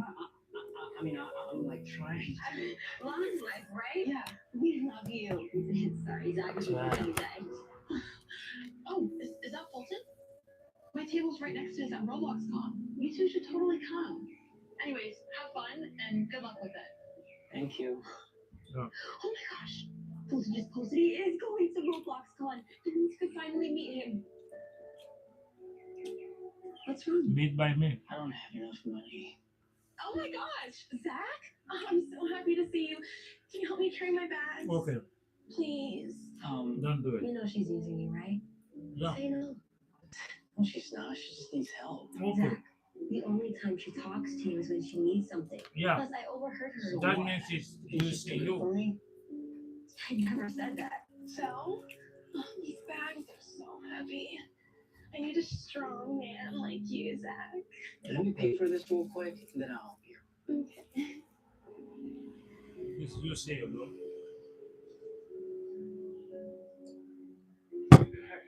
Wait.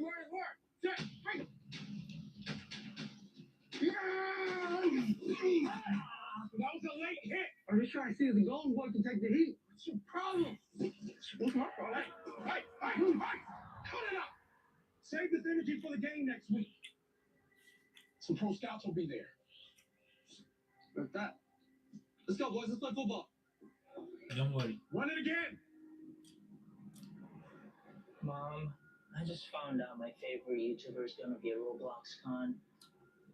Is there any way I could get my Christmas money early and Uh-oh. Oh, no. You gotta be kidding me. Don't. Oh, not again. Okay. Wow. It's okay, baby. It's gonna be fine. Mom? No, but I'm not sure. Don't make it. Okay. Yeah, I'll be there. Just hang tight, yeah. Hey, where do you think you're going? Practice isn't over yet. Coach, I bet he's have to play Nanny McPhee again. Sorry, Coach. Family emergency. Austin, this is the last time. Do you hear me? Yeah. The next time you show up late and you leave early, son.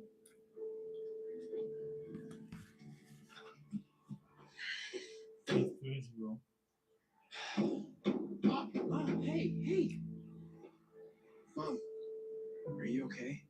I'm just Life. having a hard time keeping up with everything else. Yeah. The rent, the car, 2 jobs. That's hard. Hey, I'm sorry. Thank you for your help, baby. Hey, get back to practice. I'm just having a moment, okay? It'll all be fine.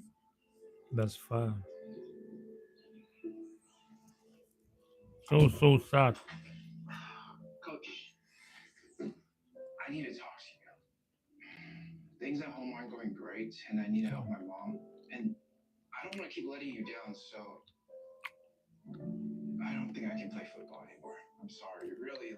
Look, son, I know I've been riding you hard lately, but it's because you have real talent and I don't want to see it wasted. If I could find a way to make it work, I really would. I just Yeah. But just that can't life be at two hard. places at one time. And my family needs me. Oh. I'm sorry. Austin, Oh. my door is always open. Nice. It's cool, man. Don't worry about it. I'll put the team on my back. Maybe one day I'll even let you watch me play in the league. Okay, everyone, let's start practicing for the spelling But bee. Take your seats immediately. bad vibes. Just bad vibes. Amelia.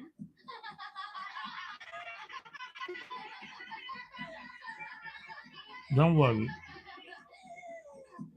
guys, I'm not gonna lie. I'm actually so excited to go to RobloxCon this year because trust me when I say this, it's gonna be amazing. And if you can make it, please make it because I want to see a bunch of Fulton family members there. It's gonna be awesome. If I could just talk to him, he could help me turn my YouTube channel.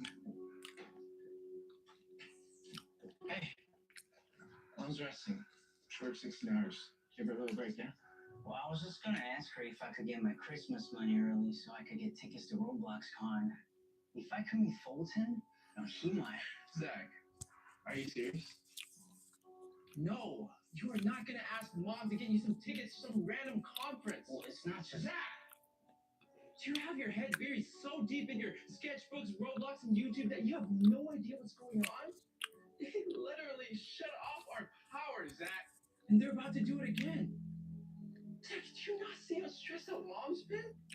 She said everything's fine. No, everything is not fine because she just doesn't want you and Amelia worried. Everything is not fine. They're not gonna give us another extension. Well, what can I do to help? You start getting a job. You need to grow up and make a choice, just like how I did. Like how I had to give up football to Whoa. lend the load for mom. And maybe you should stop wasting your time on Roblox and your doodles and do the same and help out. Wow.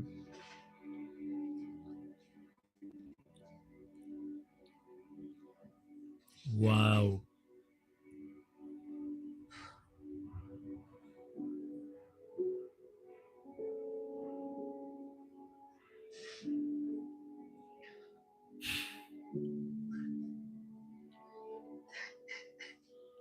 That's a lot, bro. Sad. Get it. Don't cry, bro. Take heart, take heart. Hey, Zach, can you bring this over to table 5 for me? Yeah. Can't wait for this food. Oh, are you on a date? Yeah. Why do you care? Well, I don't know. I just thought. Like you like me. Oh my god, you're joking. Do you really think that she would date a loser who plays video games all day and makes cringe YouTube videos? She used you, genius. Using me for what? My new body. All thanks to the AI Well, chemistry. Oh, but if I ever get gum stuck on my shoe again, I'll totally hit you up. Good luck with the little Roblox videos, though. Maybe one day you'll break 10 news. Hey, bro. Don't worry about those guys. Oh, wait. You're Fulton. I was hoping to see a RobloxCon. I'm a huge fan. Thank you, bro. I appreciate that. But I heard what they said about you over there. You're a Roblox YouTuber too? Yeah. yeah. I mean, tried to be. I ended up deleting my channel. None of my videos were getting any views. Hey, man, if I'm being honest, when I started, neither did mine. Yeah, right. You're Fulton. It didn't mean anything back then. When I started, I got made fun of. People called me cringe, but I didn't let that stop me. I Yeah. kept going and kept going. And eventually, it worked out. Here, show me your stuff. Let me see what you're working on.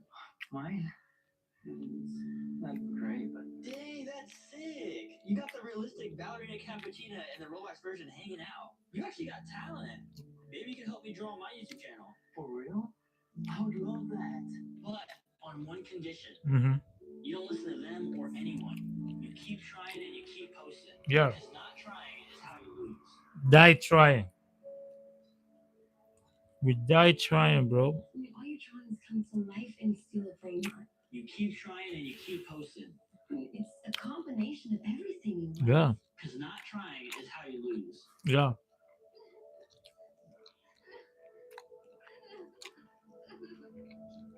They all laughed at me. It's just because they're jealous of you. They Yeah. know that you're smart. Don't Yeah. let them get to you. Is that why people are mean to my Yeah. brother too? Something like that.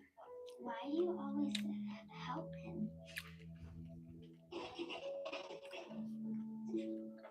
It's money. Isn't it? He has a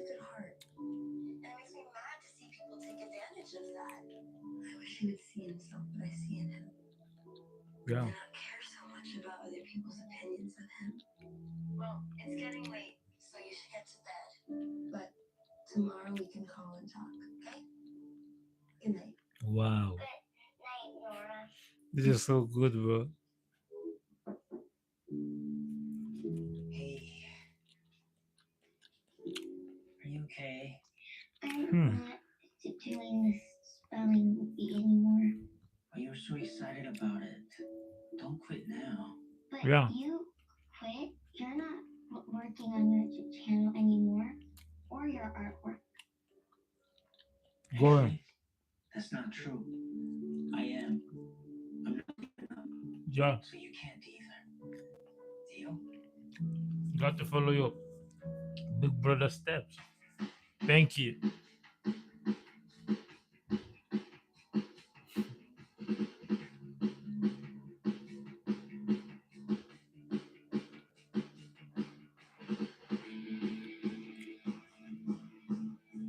This is sad. Don't worry, bro. Everything will be fine.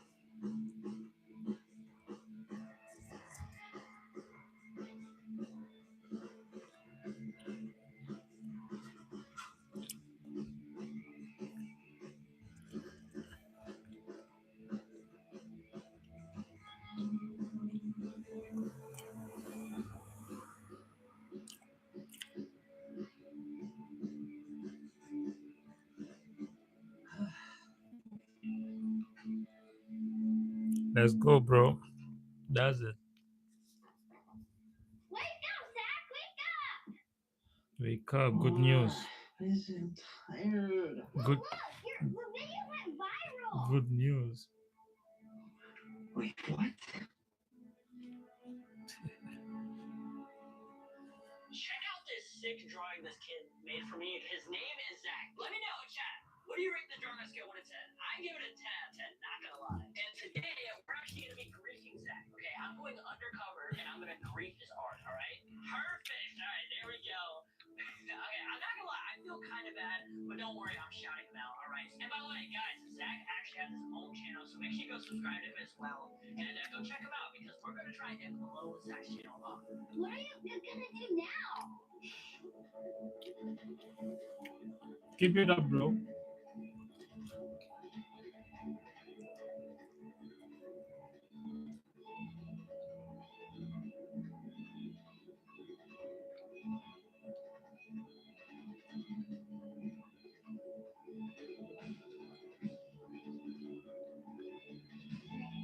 Resurgence.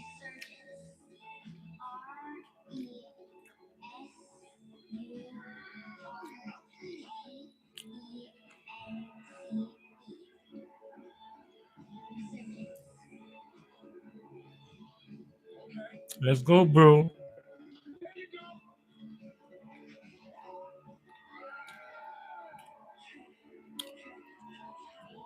Let's go. Yo. Let's go.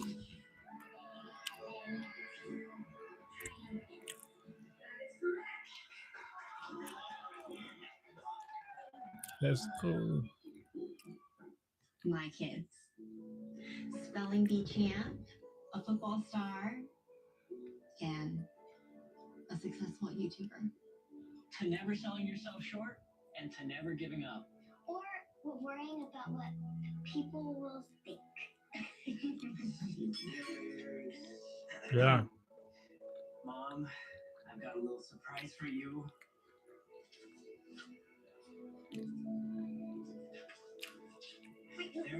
There's more, so you don't have to work 2 jobs anymore. Wow. Told you people Wow. can make money in Roblox. Hey, Zach. Mm, I can't believe how okay. popular you got it. You think I could squeeze in a seat next to you? No, I'm good. Mm-hmm. Actually, it's taken some. Mm-hmm. Please. Shift. Yeah. Hi. Hey. Maybe if I just sit Mm-hmm.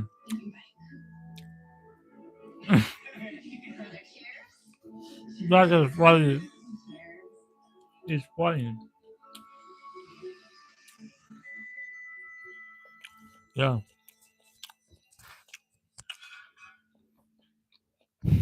yeah. I'm gonna watch another one.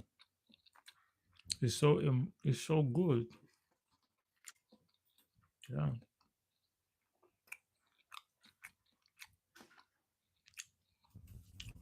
Yo, What? Influential mall fight inside mall. I wanna see it. Yeah, I wanna see it. I can't really what's hold up, in bro? the microphone. My cause my hand got fat. Yeah, for you, I'm gonna make you a cappuccino assassinino.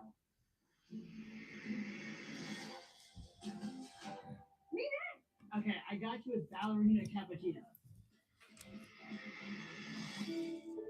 Bro, try that on me. For you, I'm gonna make you the rarest brain rot in the game. Wow. Oh wait, Darman, aren't you supposed to say your thing? Oh, I forgot you can't talk. Guys, my next Darman collab is gonna be out in the next video. No, you didn't. Reminds me of high school when you stole my crown. Wow. You should have learned your lesson back then. You Wow. may be wondering how we ended up here. Trust me, I still ask myself that sometimes too. Let me take you back to elementary school. Serena and I met in third grade. I was the new girl, all bangs, braces, and zero social skills. And Serena was perfect. She had friends, the looks, The even the looks. coolest Yeah, dance friends, the moves. looks.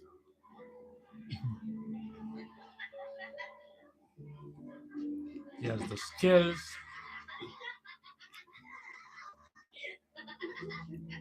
Serena was the only person who didn't make fun of me. Instant soulmate. We became inseparable. Matching bracelets, secret handshakes, the whole thing. That's good. That was until high school. For once, I wasn't the odd one out. I was actually fitting in. Crazy, right?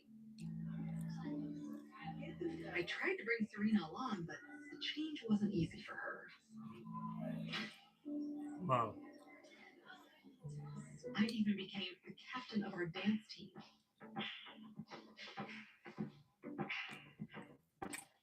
I was getting everything I used to wish for. Except what I didn't know is at what cost. We were both The nominated for jealous. prom queen. And after I was crowned, that's when it hit me. We weren't best friends anymore. We were best enemies. The competition continued well after high school. Over houses, cars,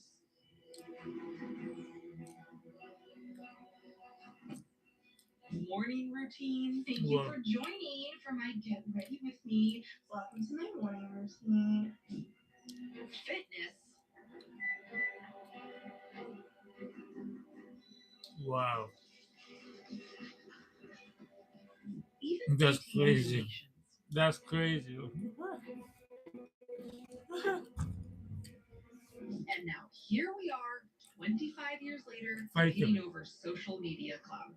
I'm gonna meet Kim K over my perfectly contoured body. Man, that's So what bad. does Skims have to do with that? You see, a few weeks ago, Kim K announced, and the internet went crazy. My publicist gave me a tip about where one of the golden tickets might be. Turns out she gave Serena the same tip. Guess confidentiality isn't part of her PR package. I didn't find out until I got to the parking lot. Please, I just need one win today. Those limited edition skins are sold out. I swear I'm gonna.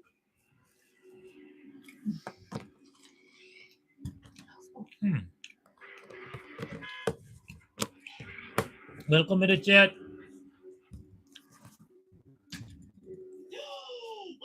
Yeah, I think I'm good. Hey, besties! I just hit 100K, you guys.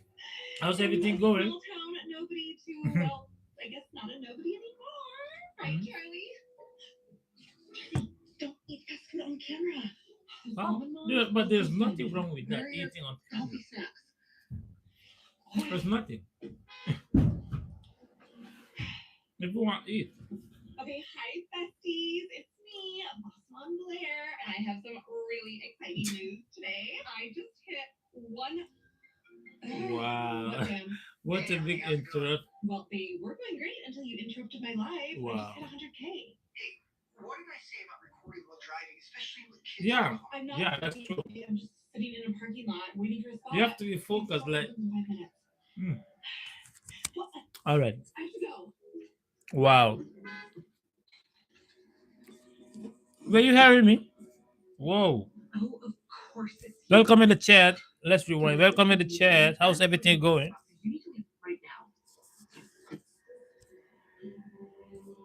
Yeah, I think we're good right now. You're used to getting everything you want. The world doesn't revolve around Any you. question? Any question? Here you are standing right in it. I'm all ears. I'm free. I'm free. Or should I start asking you guys Kids questions? eating fast food? Yikes. Didn't you just make an Insta post for a Wow. healthy food campaign? Hashtag fruits, not right. Wow. You saw that, huh? Just admit it, Serena. You're a fan. Or should I say Damn. stalker? Stalker? Really? Both. I have so many fans. I don't have time to stalk smaller Both. accounts. But you guys I just kept hit 100 kept fighting followers. over the same thing.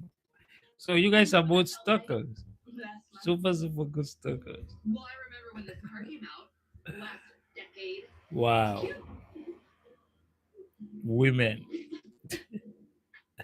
what are you buying? It better not be those limited edition skims. Wow. Damn.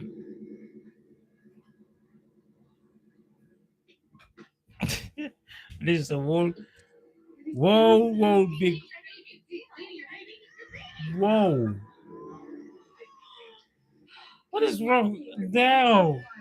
Just remember to lock the brake next time. Wow. Almost there. Thank God. You have to tell her, like, yeah. So it was so close. Tell you what, you stay here and watch It was so close. Get ice cream as soon as I'm back, okay? Yeah, the AC is up. I'll lock the door. Just sit tight, okay? You'll be fine. I'll be back before you know it. Yeah. Don't go out. Whoa! Whoa! Oh, your cat is gone. Wow, mom of the year.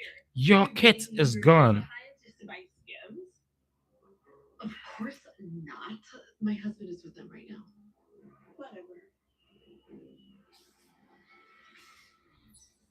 I feel bad for the. Whoa.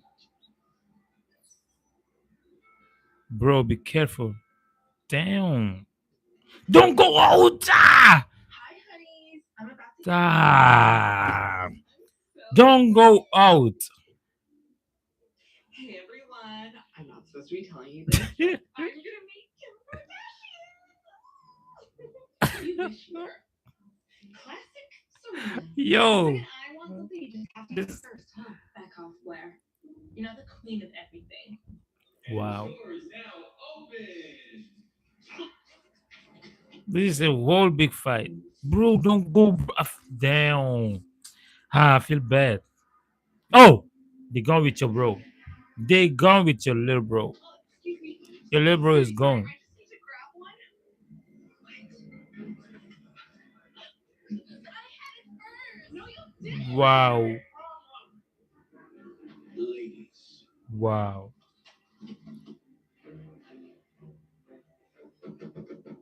Whoa. So, I reviewed the video, and it looks like she got you a first. Oh, thank you so much. And neither of you are gonna get it. Don't give neither of them the package. What is it now? Is everything okay with you guys? I've been calling you. No, everything is not okay. I need Everything to is know not that okay. we Like should begin. everything is not okay. One chance to finally meet Kim Kardashian. I was referring to the kids. Yeah, Can I talk to them? I have something that I want to share with yeah. you. She left them in the Oh, cars, and the kids are in danger right now. plane. Plane? Plane, where are you guys? Okay, You know what? I have to go. I don't have time to chit chat. she's lying to I love you. you. Bye. She is lying. Just want to make sure She you're put the kids in danger. But I don't think. I don't know. But yeah, never mind. Yeah. Did you quit? Never Because I mind. didn't do it. so why? Okay. Whoa.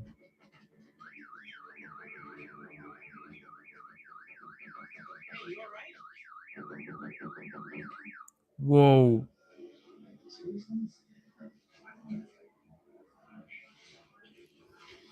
Bro. Is she gonna steal? Is she gonna? Damn! What is it? She said, "Yo." Excuse me. I think you should check her purse. I think I saw her Oh, stash that's a something. whole big I setup. thought I saw her bracelet like in the back of her. That's a whole big setup. Excuse me, miss. I need to see what's inside your purse. What? Why? I just really need to see what's inside. Uh, I swear, I don't know how that got in there. I didn't put it in there. I swear. Wait, I didn't put that in there. Whoa. What are you doing? She Oh, did I it. can explain how that got in there. it's okay. Wow. I would like to purchase these. Wow. Yeah. She's I'm sorry to say this, but she's crazy. She's crazy. Where have you been? Come on, what's the matter with you, lady? Yeah. I just left my keys in the store. That's a Ran really big quick to get part. home. Everything's That's a fine. whole big lie. Silly me. JB filmed me You're for a helping me. long time ago. Here's some ice cream. Thank goodness none of What the is rest of going the on ice with cream. this? Could you imagine if that had been on social media? Influencer mom leaves baby alone in the car. Yeah. Instantly regrets it. Yeah, This that's is totally your true. career is over. Your Sorry, work Shelly. Don't career mind, is okay? over. Stay in the car this week. Don't get out. Your work career is over. What? Who is this talker? Down, down. Looks like those overpriced Pilates classes aren't paying off, huh? Let's see how confident you are when this video goes live. LeBron said this video this way and bad thing for poor baby. No! You always love to turn your worst moments into your spotlight. Delete that video. I will. All of you and me. What belongs to me? Fine. But I need to see you delete it first. And from releasing it. I wouldn't put anything past you.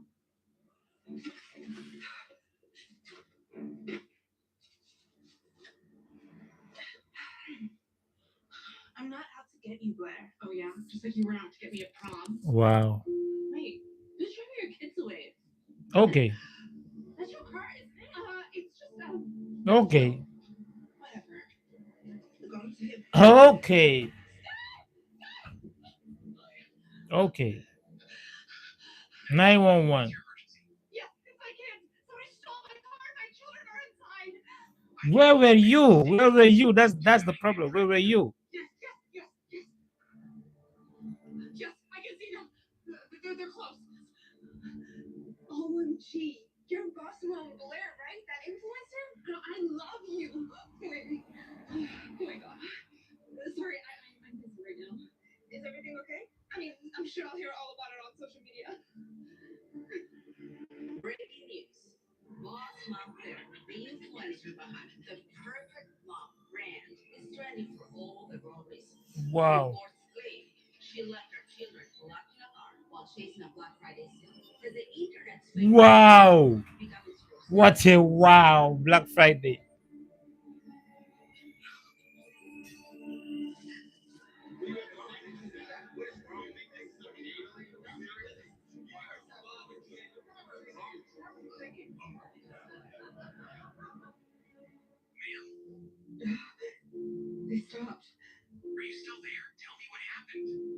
Sorry, false alarm.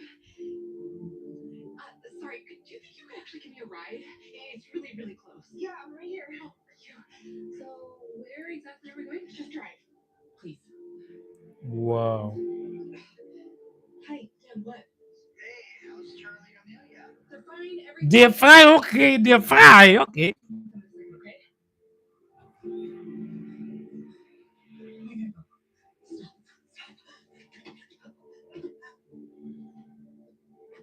You're welcome. Now I know why they say never meet your idols. I never met your idol. Now I know why they say never met your idol. Now I know why they say never met your idol. Like what's that supposed to mean? Like is it really that true? Never never met your idol. Like is it I don't know. I'm just curious. Dad, You have to can be I tell you something? yeah, you have to be I made a honest. really big It's mistake. getting out of hand. Somebody drove off with the kids.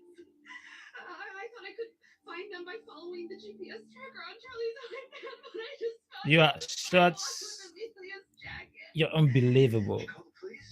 Yeah, I did, but then I saw the GPS tracker and somebody was recording me. So it's more important for what people say than our own kids? Yeah. No, no. I'll get my team on it. What can I do to help?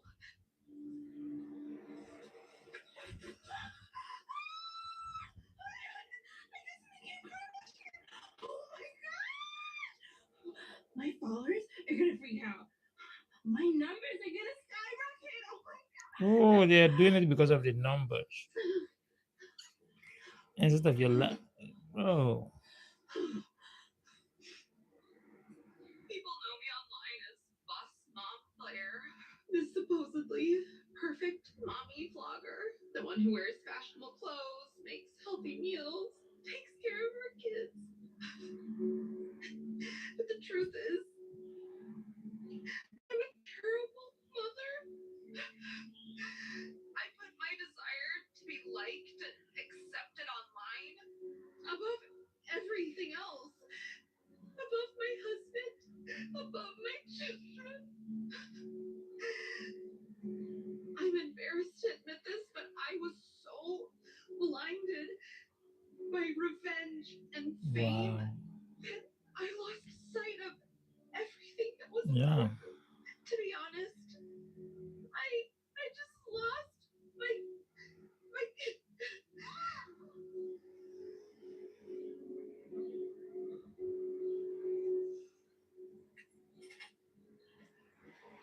Mom!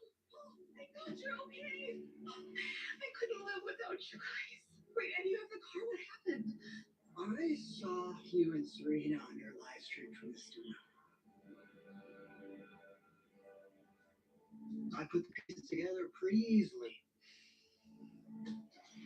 I decided to check in at the mall and see how things were going, and then I found the kids alone.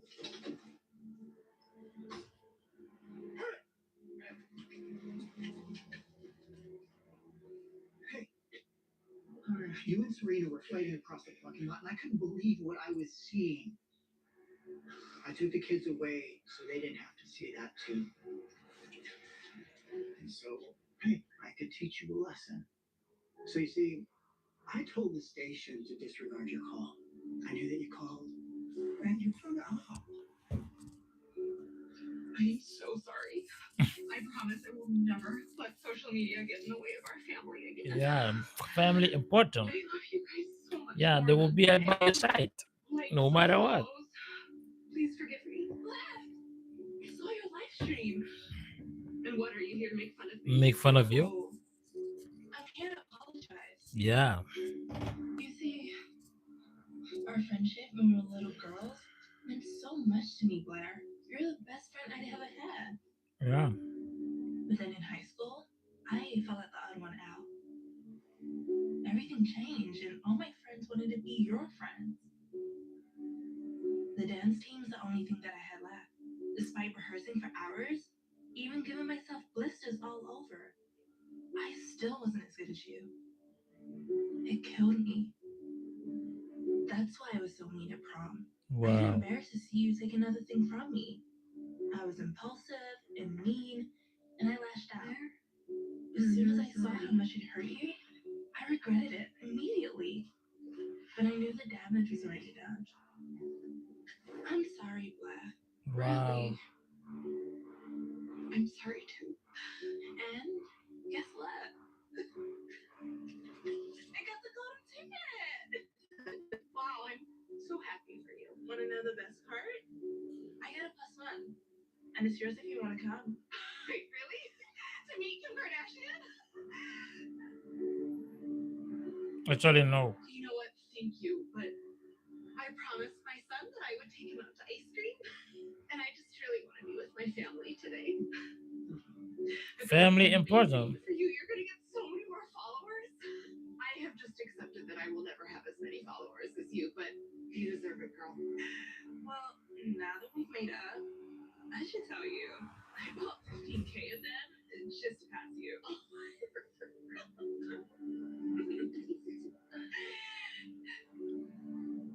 Thank you. Bless you, bro. Oh, hey, Darman fans. Here's What a little beautiful inspiration for thing, bro. today. Don't count the days, make the days count. If you're looking for some more inspiration, make sure to check out the video here. Yeah, we did it. We did it. We did it already. I did it. I did it. I did it, bro. Yeah, yeah, yeah.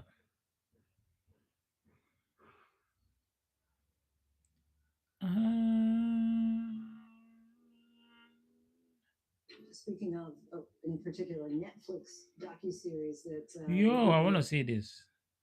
speaking of, in particular, Netflix docuseries that you've been working on, Did He Do It? Right.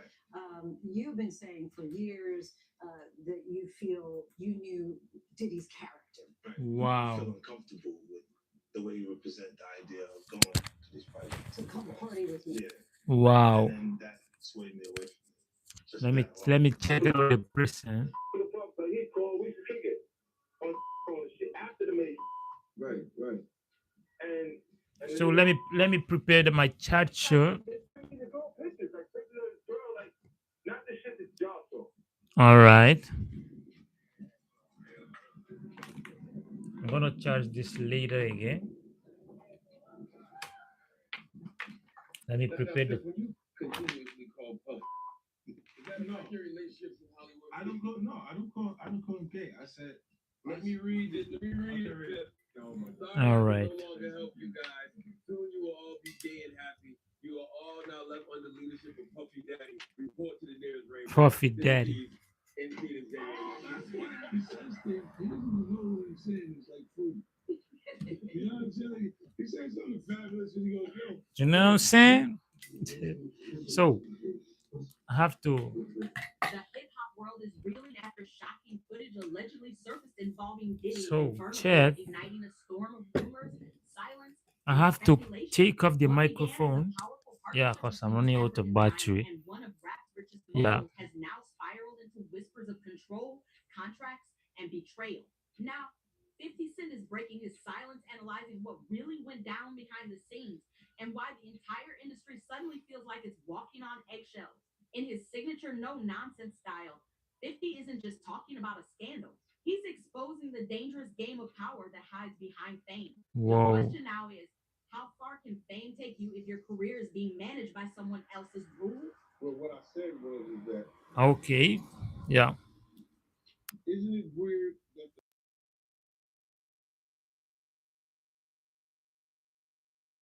took 1,000 bottles away from his house? If the government took 1,000 bottles of baby oil and somebody had things what appeared to be baby oil, and then you have to listen to the prosecutor. He said that they seized 1,000 bottles allegedly to be baby oil. Allegedly to be baby oil. So that's telling people that it wasn't baby oil. Yeah, we good. We good. And people think that that was baby oil, they out their mind. I don't believe it was baby oil. Yo, bro, when they went up in there, Yeah, we good. they knew what they was gonna find. They knew whatever in that baby oil or that those bottles that appeared to be baby oil, they knew about that at first.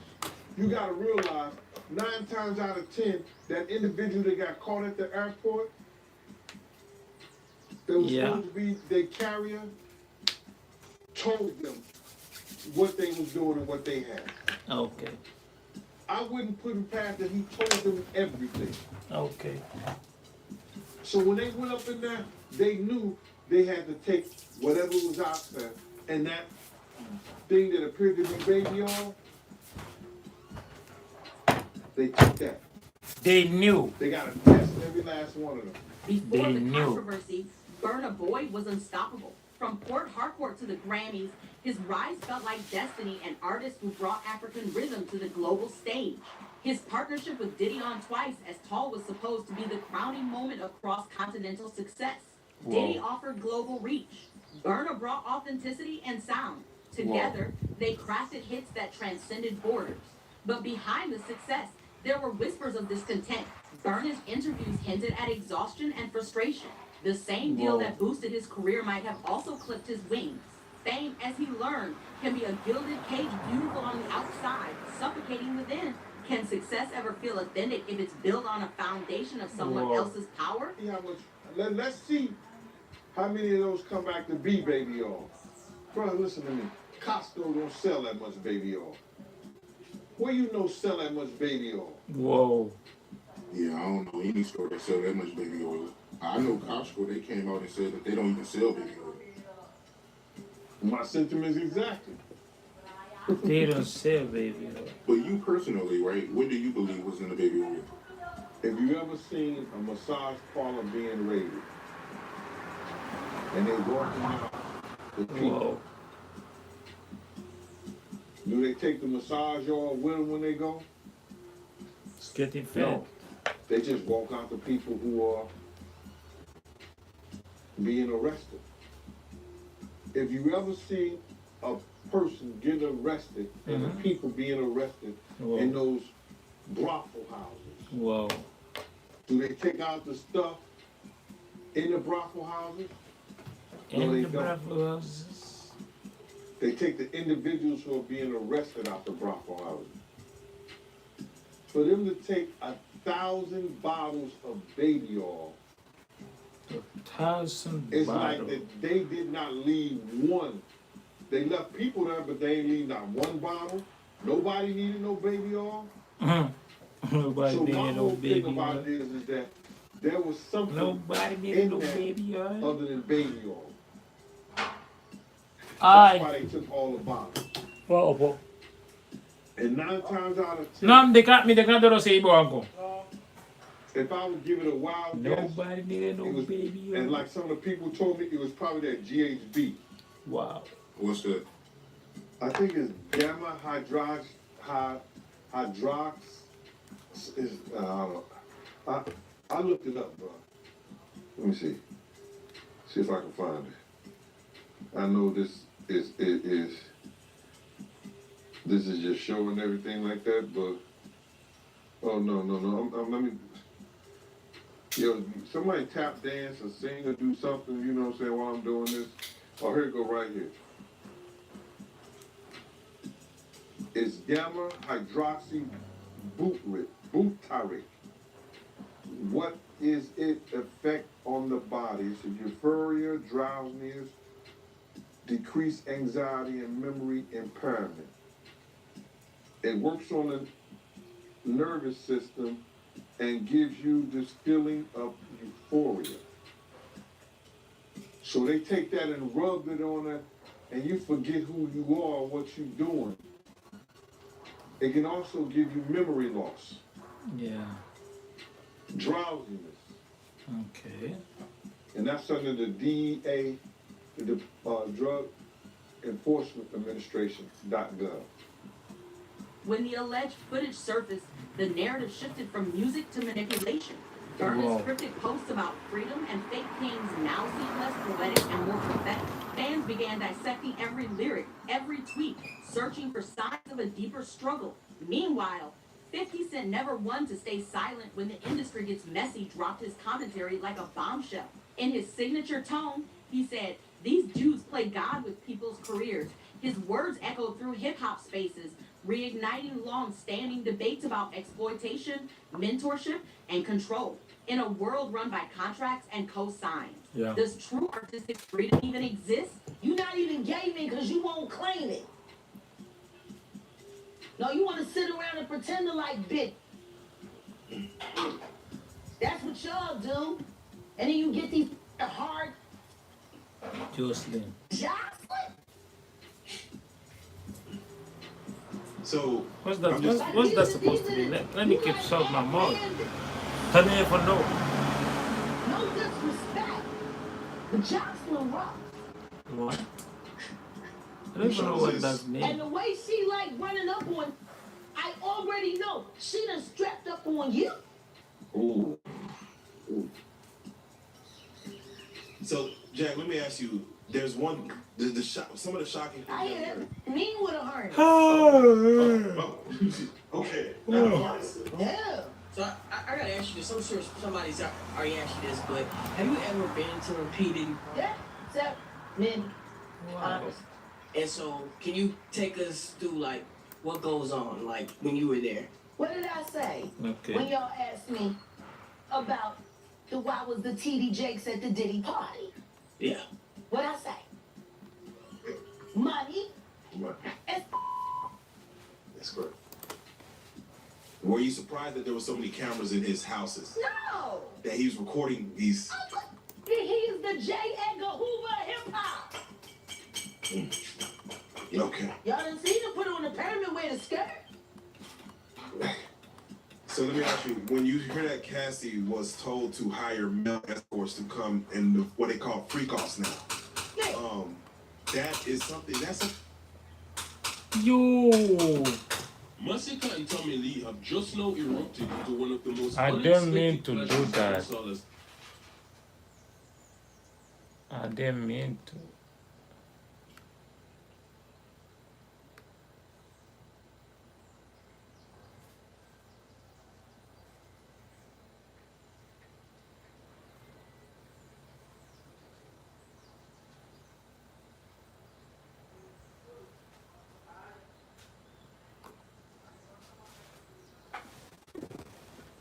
I didn't mean to.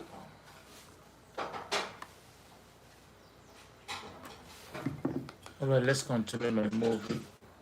Let's continue my movie, bro. Yeah. That's it.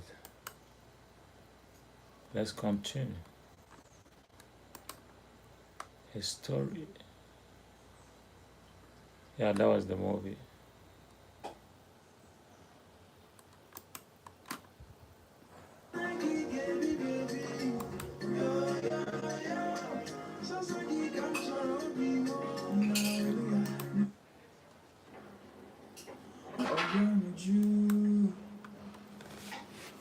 Don't ever want to lose you.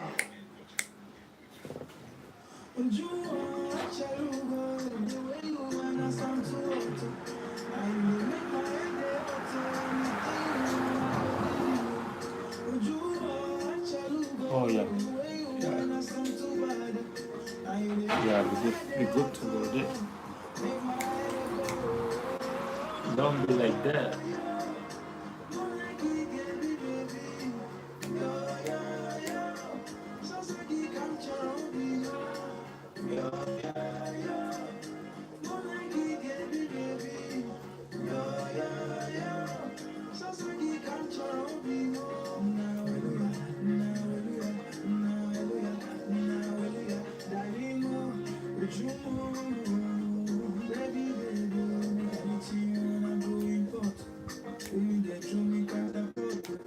This how I love nobody but you. Yeah. To the storm, I be a river.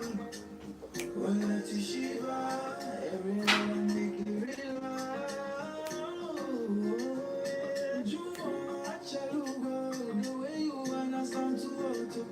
Now you dey make my head dey auto. Anything you wanna go give you. You want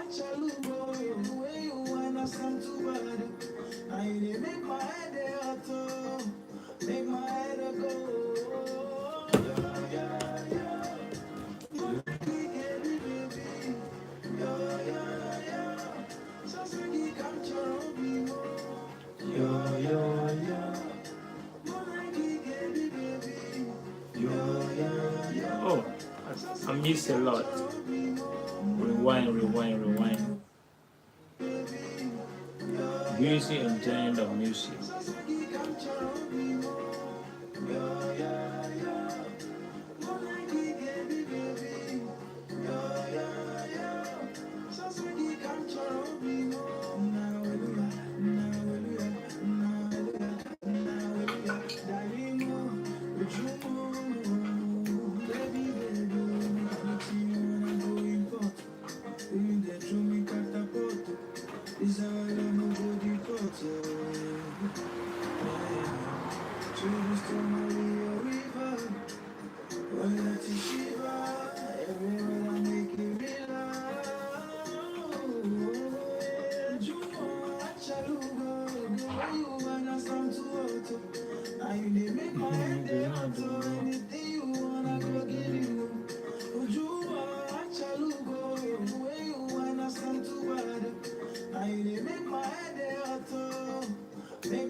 I go love.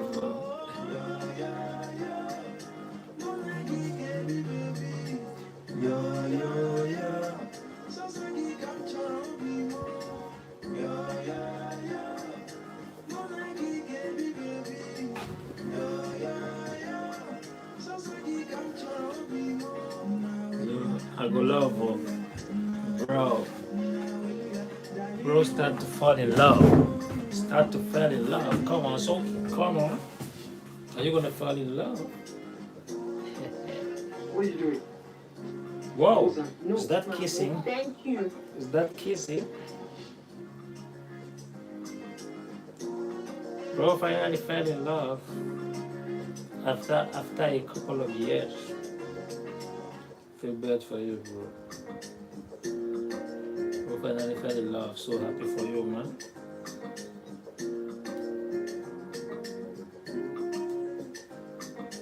Yeah. They knew something was going on there. They knew it. Also knew it.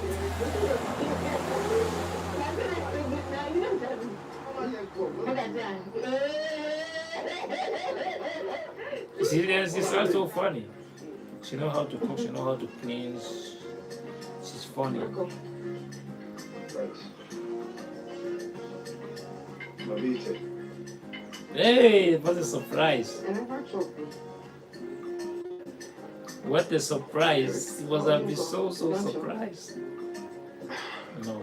I don't really eat much, I'm a picky eater, but I can tell one of the boys to buy you food. Then you talk much. You never notice someone, you finish my food. That's because I like your food. Yeah. I come again. That's because I like it. Your food is nice.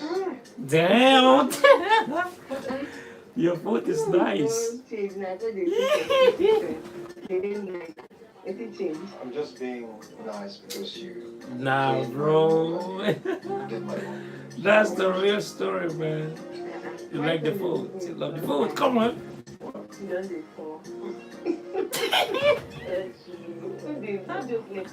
You don't the fall. All for what? Damn.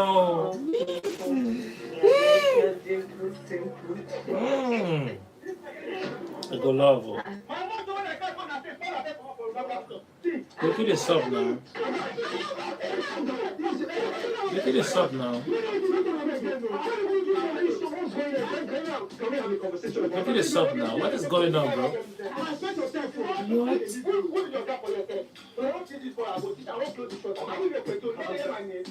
What is going on? Just like that.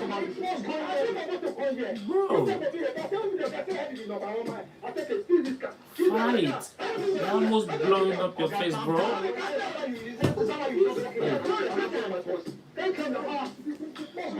They'll go beat you.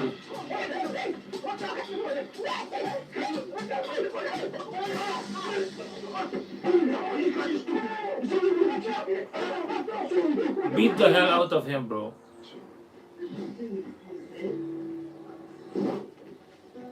Yo, that's wild. Yo, that's wild. That's wild. Michael, I hope you dealt with that man that messed with my daughter. You know the man did not faint. You won't faint. This your app movie is not Boys. nothing. You give Oh, me they the do name, it. that's what happens. One big blow. Hey, I'm so glad. Boom. Hey. Okay. Do you need anything? One big blow to the face. Boom. Boom.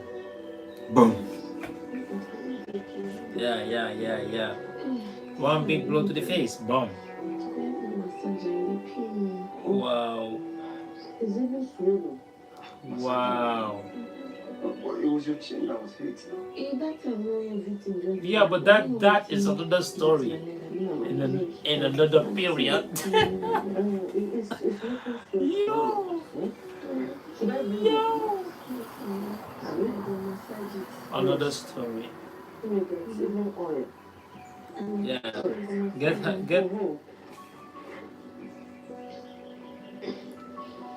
That's another. Hey. That's another story.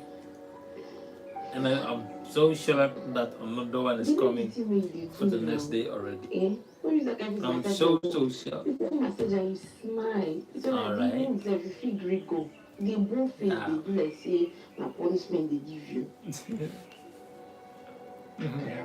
So funny. Your manager, even though say the kind of father small. Good manage. Yeah, that's what's life. You have to be grateful for what you have. Sometimes things doesn't go the way you want, so you have to accept it and moving on. Moving on. They be getting along lately. I'm so happy. They be getting along lately. Really well. They be getting along really well. So happy. So happy. Yeah. Yeah, so happy.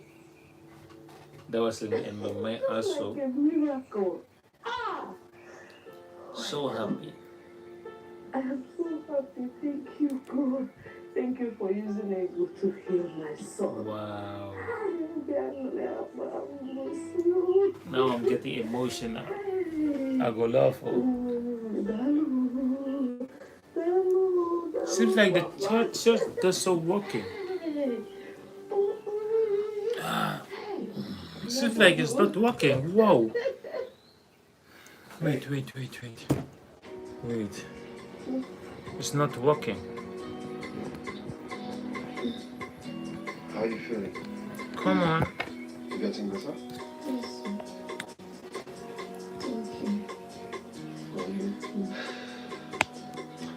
So,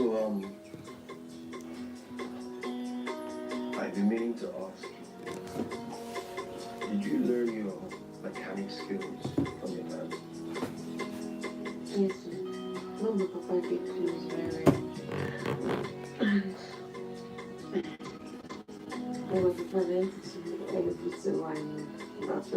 Hope it doesn't going down. We'll have to do this.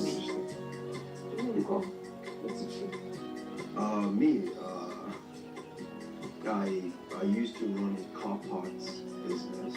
Wow. And I also did 1 year of internship at a relative's mechanic workshop. When I lost my... So sorry. Yeah, we know. So sorry.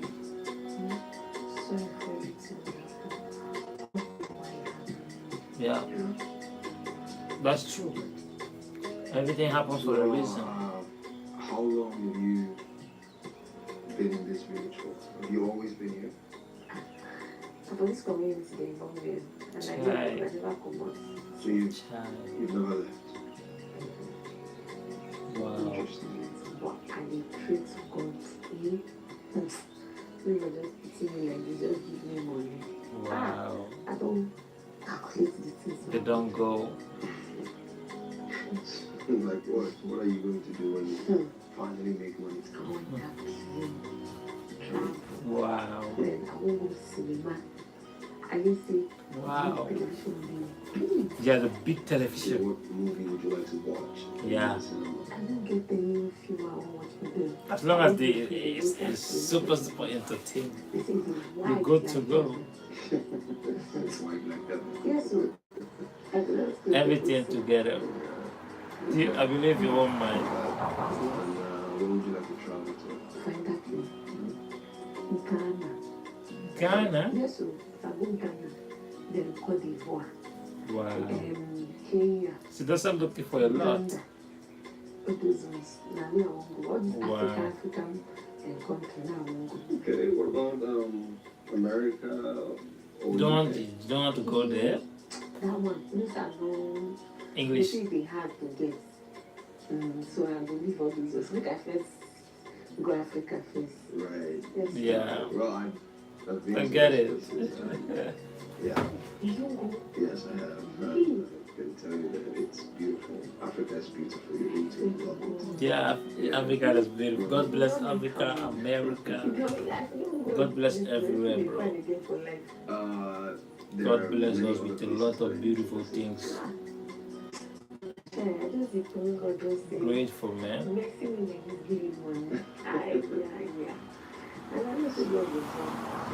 God will do on.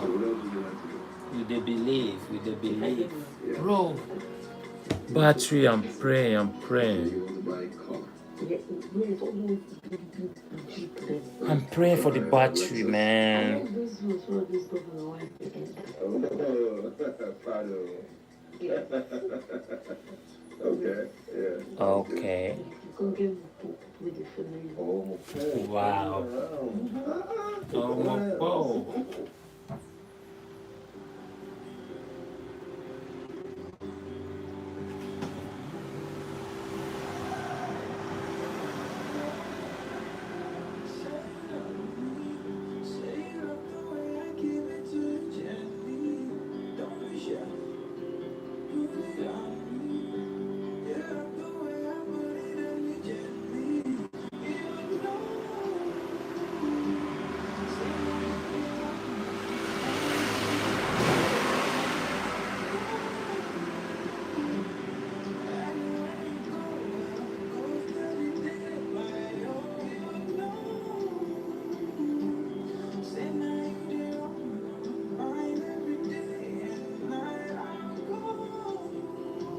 Wow.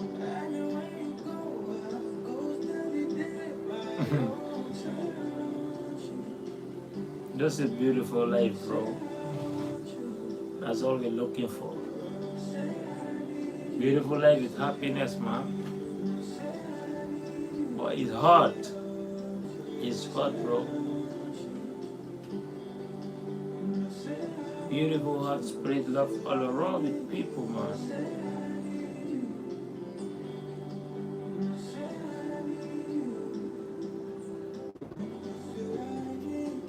Wow. Emotional.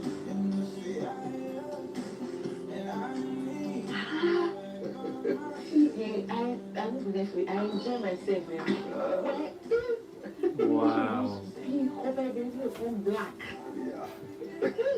What a I enjoy wow. this thing. So like this cinema thing they do. Yes, which is why we have to drive 2 to 3 hours. You I know. see a people with that place far away.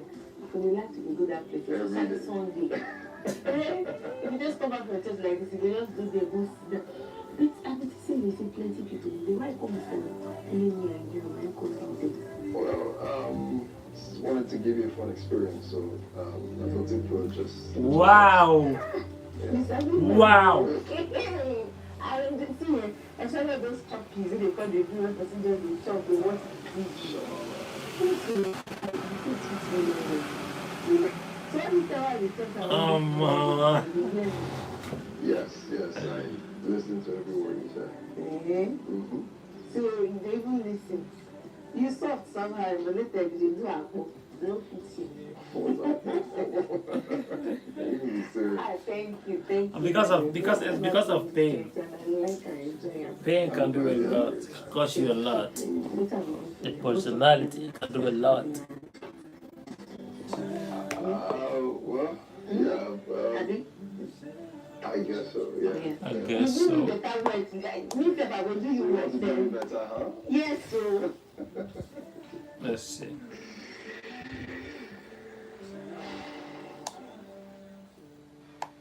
Oh, you can see the difference.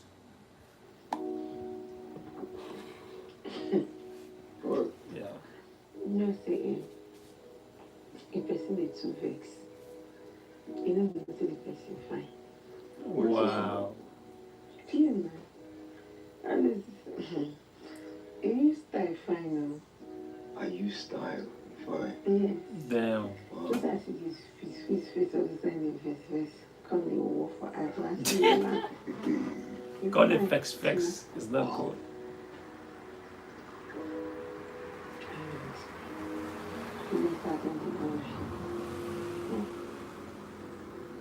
And you're beautiful, too. This is beautiful. Thank you. Damn. I go love her.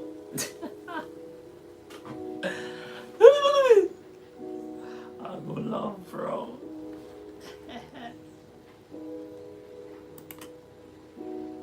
Damn. I think what?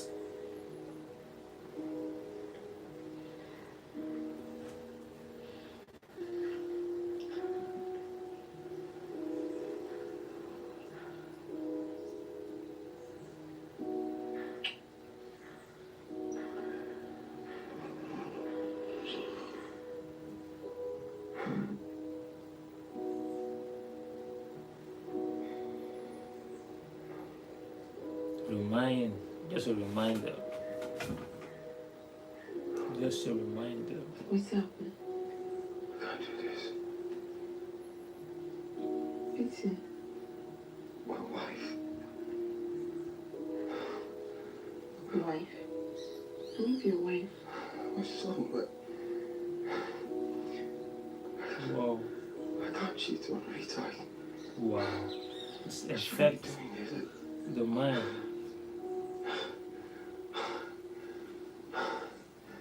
I can't do this. Wow. Messed up.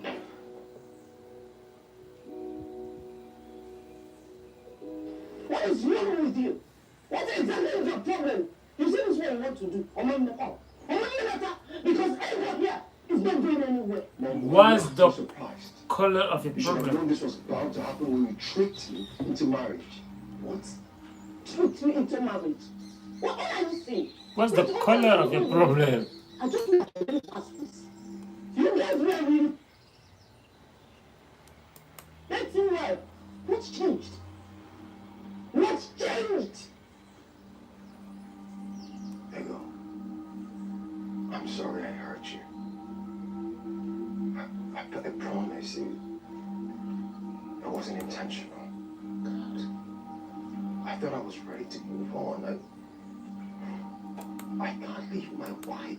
Wow, your dead wife. Come on, bro. Let's be real. Come on, let's be real. What is going on?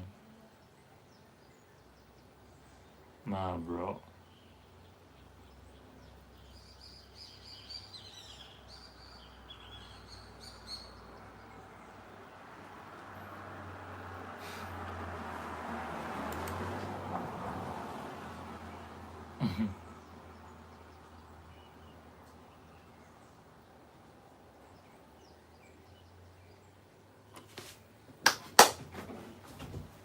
I'm coming. I'm gonna be here in a second. Chat.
All right, we're here again. But first, let me go and fetch some water.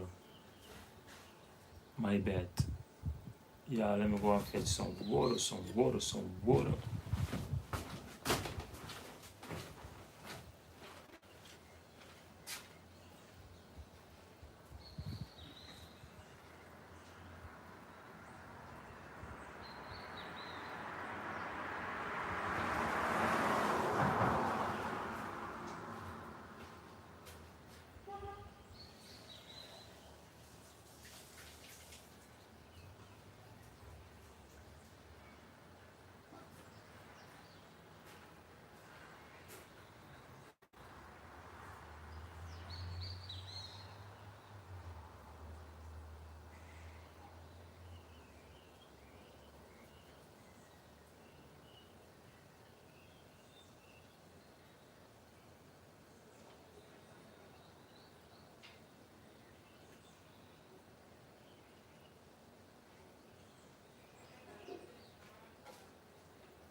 Water is good for your body. 70% of your body is made of water.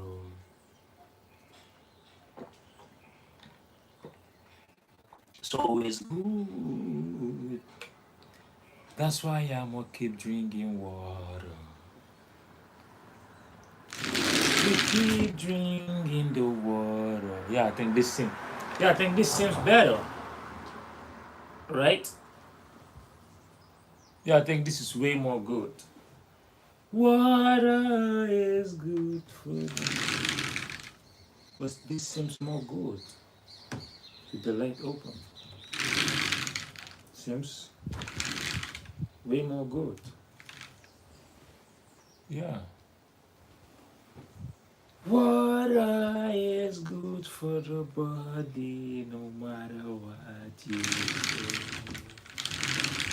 You can say anything. Water is good for the body. Don't mind me.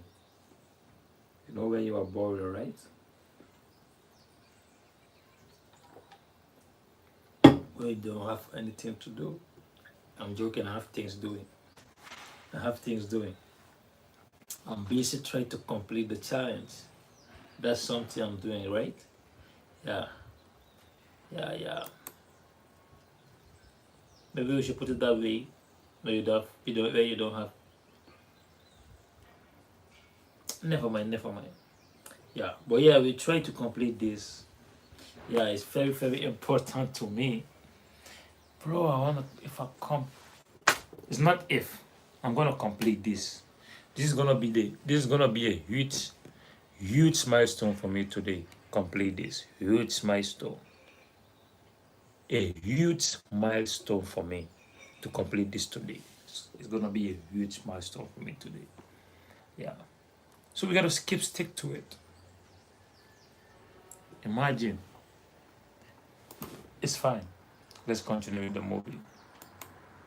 What? Did you say your wife? Your dead wife? Your dead wife, bro. Rita is dead, so let her be.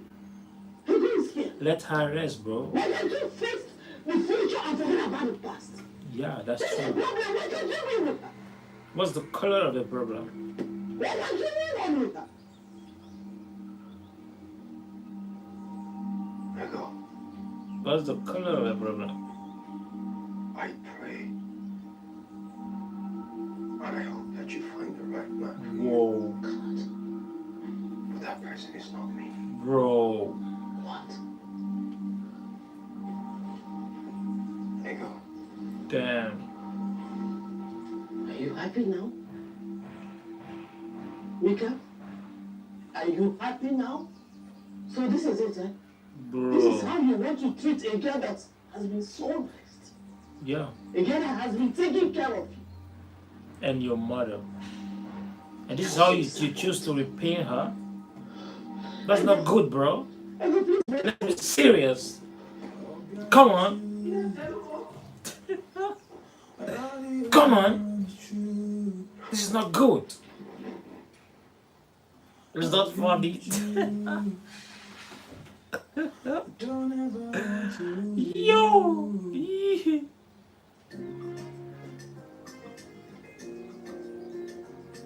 Chai. Now they are gonna laugh at you, but don't mind them. Don't mind them. Even though they're laughing at you, it's fine. It's gonna be their turn that someone else is gonna laughing at them. It's gonna laughing at them. Don't worry yourself. Hold yourself together. Don't cry, don't cry. It happened for a reason.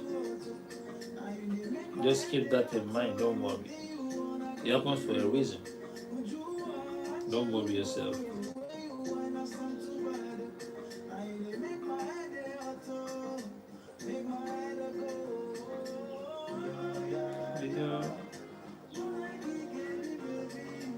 Yo, yo, yo.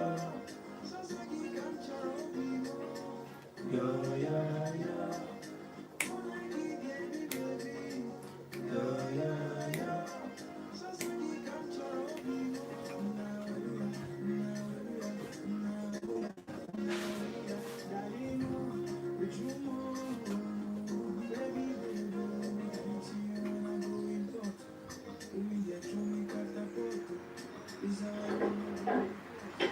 What is it? Ricky, Wasn't expecting you. Why'd you call? I guess I wanted to surprise you. How you doing, man? Good, you? You look good. Yeah. Actually, there's something I want to talk to you about. How's the girl? What's going on? What are you about? How's the girl? So there's just some discrepancy with some of the people I work at the office, and I've sat with the accountants, I've sat with the auditors, and I don't seem to make headway of everything, so I decided to come and speak with you about it. You know, obviously, since you're the genius in the family, I'm sure you'd come up with a solution, because it's really exhausting. Okay, do you want us to get right into it, or you want to freshen up and then we can talk about it? No, it's fine. Wow. You can always look at the papers later. There's a more important subject on the table that I want to discuss with you. Which is? Finally I matters. hear Ego is no longer in the house. I know that you love her. I know that she loves you too. I also know that I don't have to remind you that Ego is the best thing that has happened to him in a while. Why would you want to ruin that? Ozzy, can we just talk about something else? Why? Why don't you want to talk about it now? Yeah, Let's talk about work. because it's very The important. reason you're back here. It's very, very Please go important, upstairs, bro. freshen up, and then we can talk about work. All right. Yeah.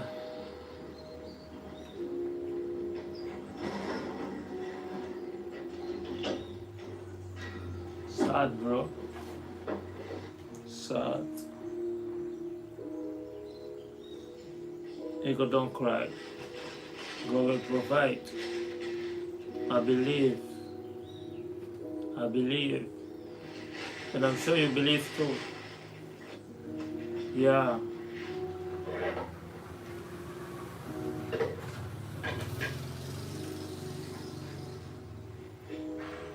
Good job. Very good.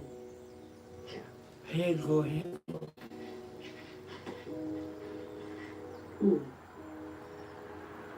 What's in going with this one? Since 3 weeks, where this thing happened. Sleep, you no sleep. Chop, you no chop. Eh? Me, I don't like this kind of thing. No. What's in don't happen, don't happen. You know to Yeah. go. Eh? You can't think change the about me to be past. your mama. Anyone, please. Come, go chop. Chop. This kind of You thing. can't change it. Don't do. You can't change anything. Only me and you dey here. Think of your mama. Eh? Yeah, Come on. Come that's let's go right. chop. Hey, don't do like this now. Eh? You know, say na only me and you dey. We don't Yeah. get anybody apart from God. Yeah. Now I want make you eat. Come, make you come go eat. This person wey don go, he don go. Yeah. You be fine girl. Another person will come. Anything wey you want like this, now you go. Body heart. Me, I dey very sure. That makes So this thing already. wey you dey do now, how you want me wey be your mama, you want make I dey feel? Yeah. Eh? That's right. Thinking about it because if she gone, you lose the babe, bro. You lost the babe, man. And there is no coming back. There's no coming back. I promise you, bro. I promise you.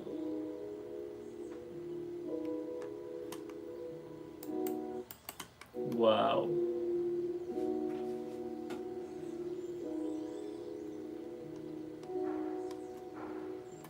Wow. Yeah. Wow.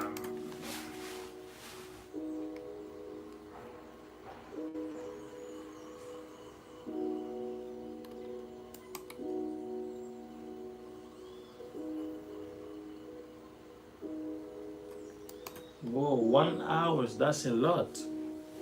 1 hour of Ray Williams story. Disturbing things find on live stream. I'm gonna watch it. Interesting.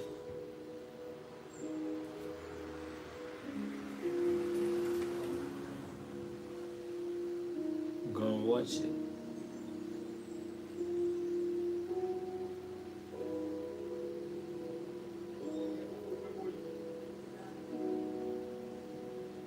Gonna watch it.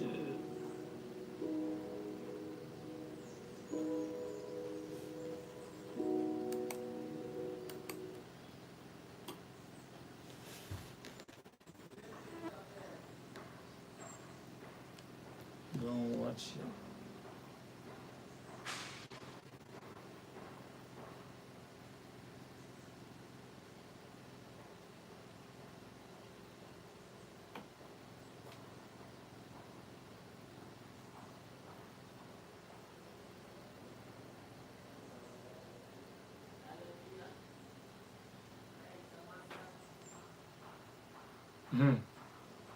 Hallelujah. Praise the Master.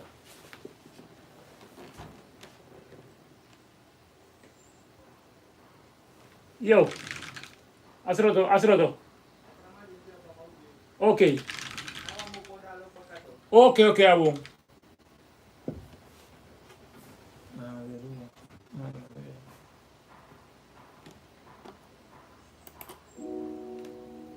You lost the girl, bro. The girl is gone already.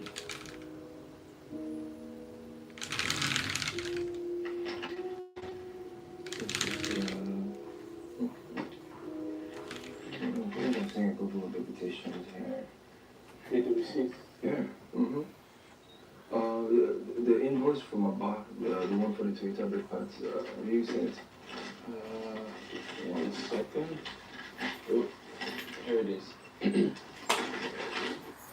I also have the invoice for the oil filters. They send it to you.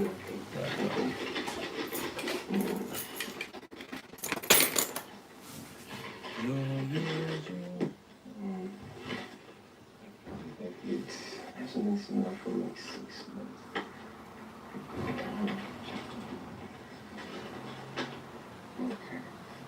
Okay. Yeah. You should call. Ego.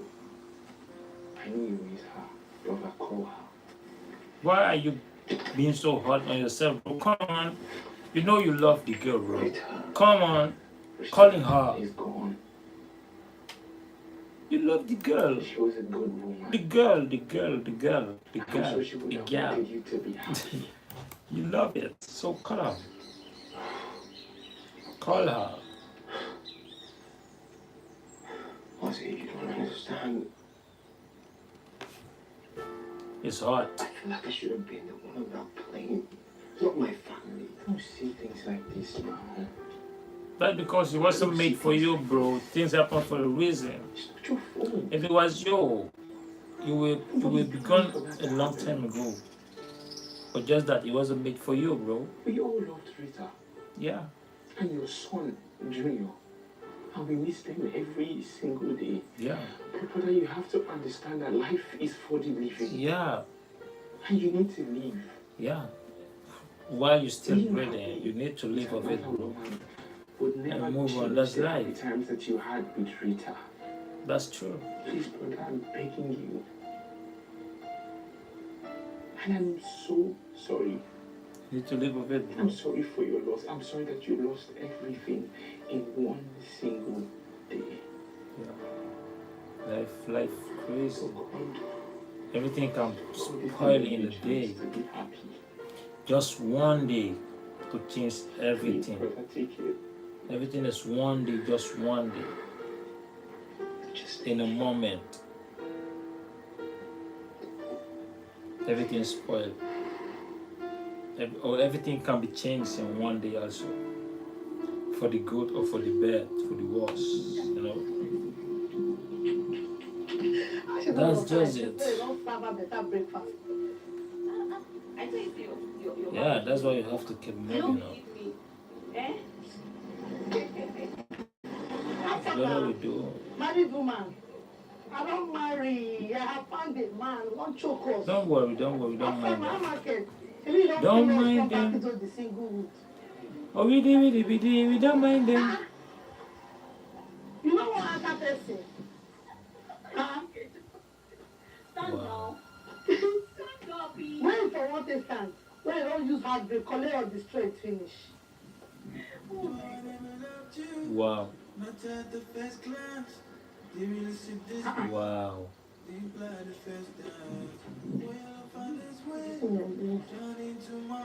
Wow. This is so good.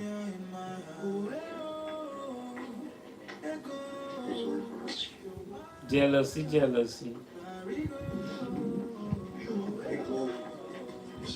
Ego.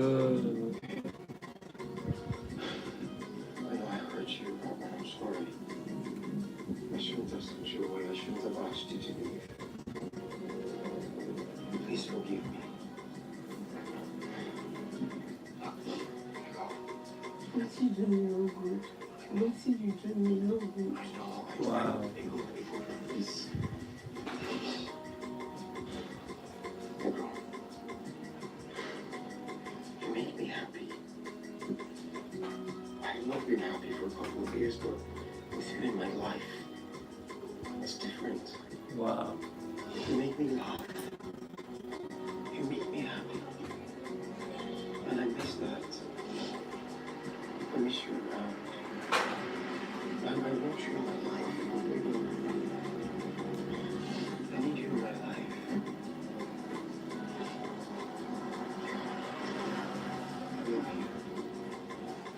I love you so much. At first, I didn't want to move on from my family, but Wow.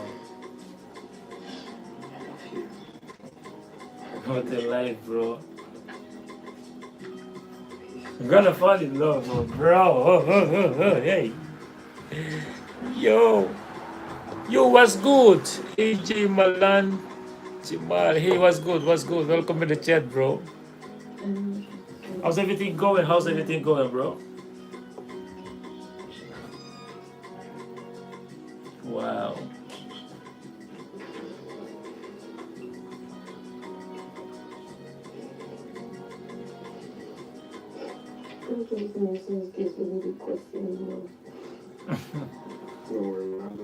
Yeah.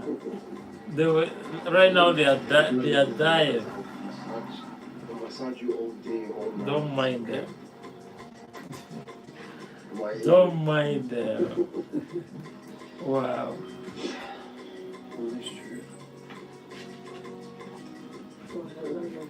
Watching it is beautiful, but in real life it's hard. Yeah, never meant to be easy.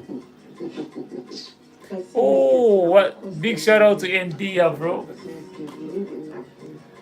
Much love from India, bro. How's everything going right now in India, bro? What's the time there right now? I believe it's in the night right now. Oh yeah, I forgot. Good evening. Good morning for me, and good evening for you, bro. I forgot you are in the night right now. Good evening for you. Good morning for me, bro. Yo. Yo.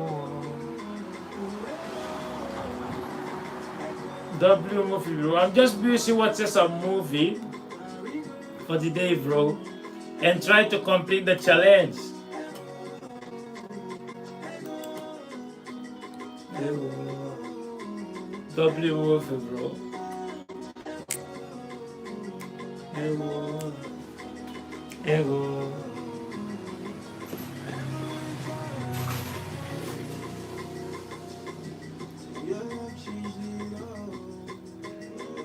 I'm emotional, bro.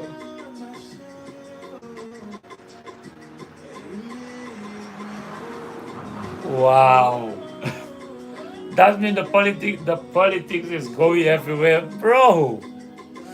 Yeah. We don't have a chance, bro. Yeah. The politics, bro. There's a lot. Yeah. But I believe God will provide for us one day, bro. Yeah, he does for us. He does. He provides for us every day. Yeah. Let's say we thank God, bro. Yeah, we thank God, bro. So energies for today. Oh no, the day passed. The day passed already. I forgot. How was the day? How was the day, bro? Energies in the day. How was the day? Do you go somewhere? Let's say I'm in the Imagine spending close to months or even afternoon. years searching for a missing person, only to find them in a random video on the internet. In this video, Almost we'll at explore 12. stories of I'm missing almost people at were caught 12. on camera, both on live Yeah. stream and on Let's videos that say were posted. almost close in the middle of the day. Yeah, almost. Almost. Okay, let me see. Oh, I'm from Suriname, a small country in South America. Yeah, Suriname. Did you hear of Suriname before? I, a lot of people don't know about my country, but it's close to Brazil. Yeah, it's close to Brazil. A very small country, but it's beautiful. It's beautiful, bro. We have roti also in our country. We have roti, Indian food. We have a couple of them, bara. We have a lot of them in our country. They are also like in the culture of the country also. We have different. Let's say all of the culture we are doing them like. Let's say we are in once in the country. We are in once. Yeah. We eat roti. We yeah. We eat them. We eat different kind of stuff. Yeah. We are all in once.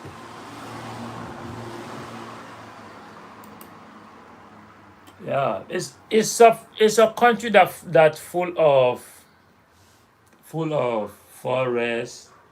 Let's say we have forests the most more than more than land of people for people to stay. We have forests the most in the country. It's a very greeny country, bro. Greeny, one of the greenest country. Yeah. It's not huge, but the country is full of forests. Yeah. Yeah, I think it's on the count. Also, the greenest country in the world. Yeah, it's on count. I don't know the exact number, but yeah. All right, so let's see what is going on this disturbing things found on live stream. I want to see it. Like I was just scrolling and it just popping up. Imagine spending months or Sounds even sounds years searching sounds for a missing interesting. person, only to find them in a random video on. All right, let's rewind. Rewind. Imagine spending months Okay. Okay. or even years searching for a missing person, only to find in a random video on the internet. This video will explore stories where missing people were found on camera, both on the live stream and on videos that were posted after. We'll start with the lighter ones and end with the ones that are the most shocking. So my goal this year, guys, is to increase the number of videos we put out for you guys without sacrificing quality. So it would mean the world to me if you subscribe to help us grow, and I promise to do my very best to make the best videos I can for you guys. I'm Visual Venture, and you are awesome. The mystery box. Phil the Thrill was one of the biggest motovloggers on YouTube. Motovlogging is when riders film their motorcycle trips and post them online. They mount cameras on their helmets and record every turn, every stop. But first, let me check the battery. The battery matters, bro. Without the battery, I won't be able to complete this. So I have to be checking it consistently to be sure. Forests, busy streets, and even abandoned buildings. Oh yeah, it's not going up. It's not coming down. Hope it will do still like that till I complete this. Was that it would end with a 911 call. The ride started normally. Yeah, I hope it will do be still like that. Something strange by the riverbank. You see that? Wow. What is that? From a distance, it looked like trash, but as they got closer, they realized it wasn't. It was a plastic storage container sealed tight with thick ropes wrapped around it. Whoever closed it really wanted it to stay shut. And sitting right on top was a folded note. Let me see. A note or something? They picked it up and read it out loud. With sadness, I'm writing this letter because I can no longer take care of her. I felt this could be the best way to give her a new life and home. Please take Wow. The message was heartbreaking. Phil tried to lift the container. Yo. What abandoned thing could be so heavy? They decided not to open it there. Instead, they carried it back to Phil's house. Not do it, better bro. lighting, more space, and a chance to call for help if something went wrong. 911, 911, 911. Back home, Phil set the container on the floor. Every second was being recorded. He grabbed a knife and cut through the ropes. Oh. Yeah.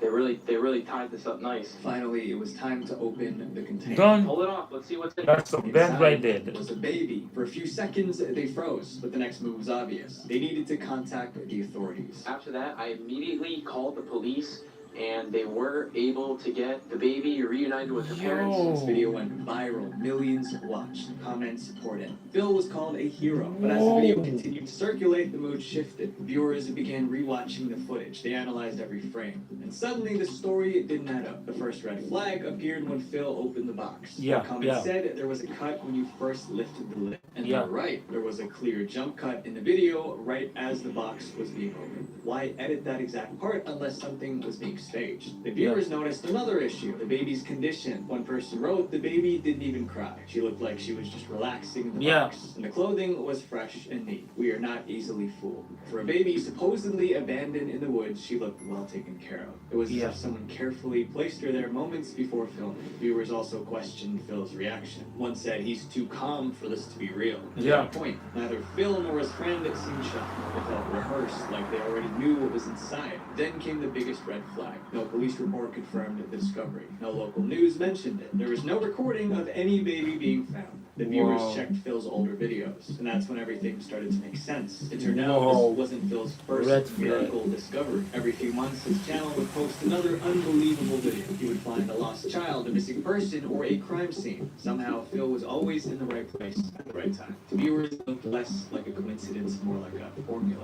Creating shocking content, go viral, repeat. Given his other videos with all of these outrageous situations, this is most likely a staged video. The internet turned on him overnight. Fans who once praised him now accused him of faking everything. Phil recorded everything. His rides, his discoveries, his reactions. That footage helped him build an audience. But it's also what exposed him. His own content became proof of a pattern. And as a creator myself, this is the reality of it. My face, my voice, it's all tied to my name online. Yeah, that's true. But a That's few true. years ago, The voice someone used that matters. against me. They found my personal information and threatened me with it. I tried removing my information from every website I could find, but there were just too many. And what's crazy is that those sketchy websites are legally allowed to sell your data to anyone who pays for it. It's completely legal, and it is a serious problem. But if you ask them to take your information down, they're also legally required to do it. That's where today's sponsor, Aura, comes in. Aura does the work for you. It scans data broker websites to find where your personal information is being sold and submits removal requests instead of you doing it yourself.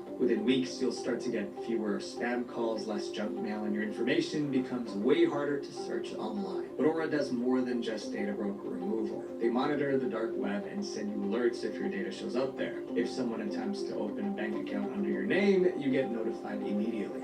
And if the worst case actually happens, Aura covers you with up to $5 million in identity theft insurance. On top of that, you get a VPN, antivirus protection, and a password manager, which all help keep you safe online. If you guys want to try Aura, click the link in the description or go to aura.com/VV to try 14 days for free. That's enough time for Aura to find out if your personal data is exposed. And I'm dead serious, guys, when I say that Aura could protect you more than you know. This next live stream was so shocking it made national headlines.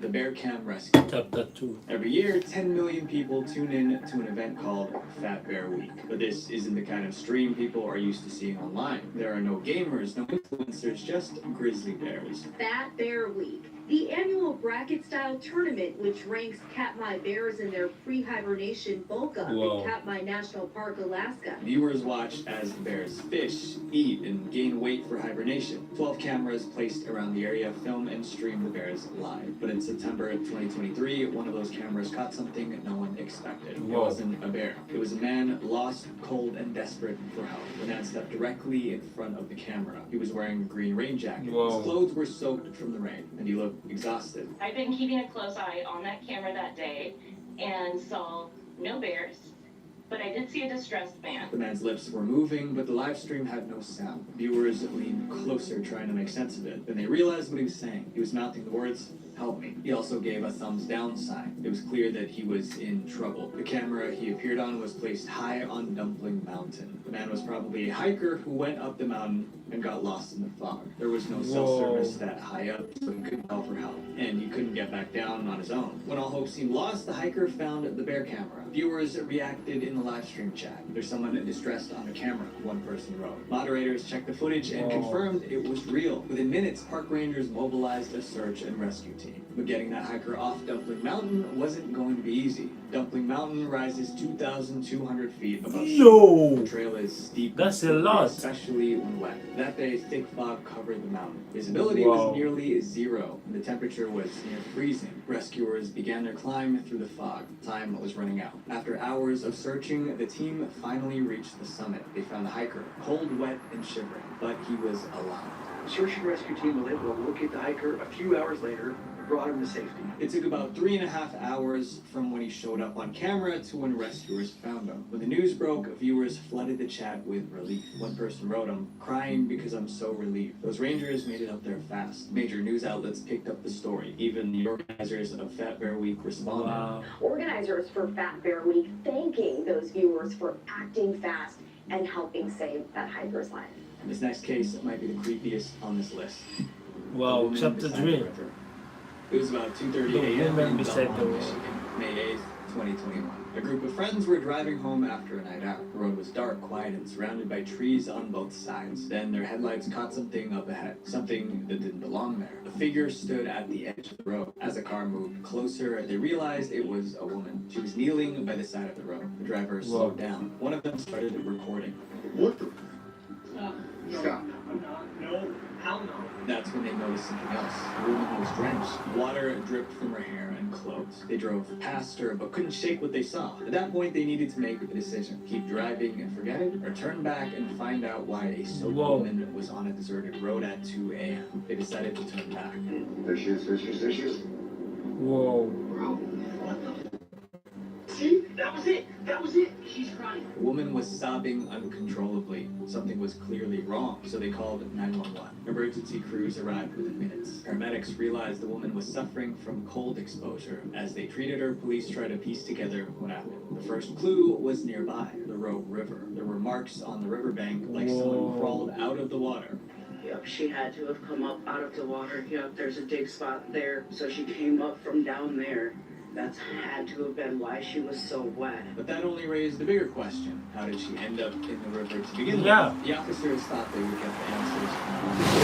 They were wrong. When officers questioned the woman, she couldn't remember anything. She didn't recall leaving home. She didn't remember falling into the river. She didn't even know where she was. She was taken to the hospital and recovered physically, but her memory of that night never returned. Police later identified her as a woman from Kalamazoo. It was miles away, but she had no memory of leaving Kalamazoo. The case was eventually closed without answers. But one thing was certain. The friends who stopped and made that video saved her life. If they hadn't checked on her, she might have never been found. This next live stream reunited two people who were separated for decades. The 30-year-old photograph. In early 2025, a woman named Yan opened the Chinese version of TikTok. It was an app called Douyin. Yan worked long hours at a shoe factory, so that night she was watching videos to unwind after work. As she scrolled through the feed, she found a live stream that looked very unusual. A middle-aged woman was holding up an old photograph. It was a picture of a baby. The woman was emotional, asking viewers if anyone recognized the child. It seemed like another sad story on the internet. Yan almost scrolled past, but something about the woman's face made her pause. She looked strangely familiar. Then it hit her. The woman on the screen looked exactly like Yan herself. It was like staring at another version of herself. The woman on the screen was named Shu. She was 52 and her story was tragic. 30 years earlier, Shu gave her baby up for adoption. At the time, she was poor and struggling to survive. Taking care of a child just wasn't possible then. But as time passed, she was haunted by regret. Eventually, she decided to find her daughter again. There was just one problem. She had nothing to go off of. She didn't know who adopted her baby. All she had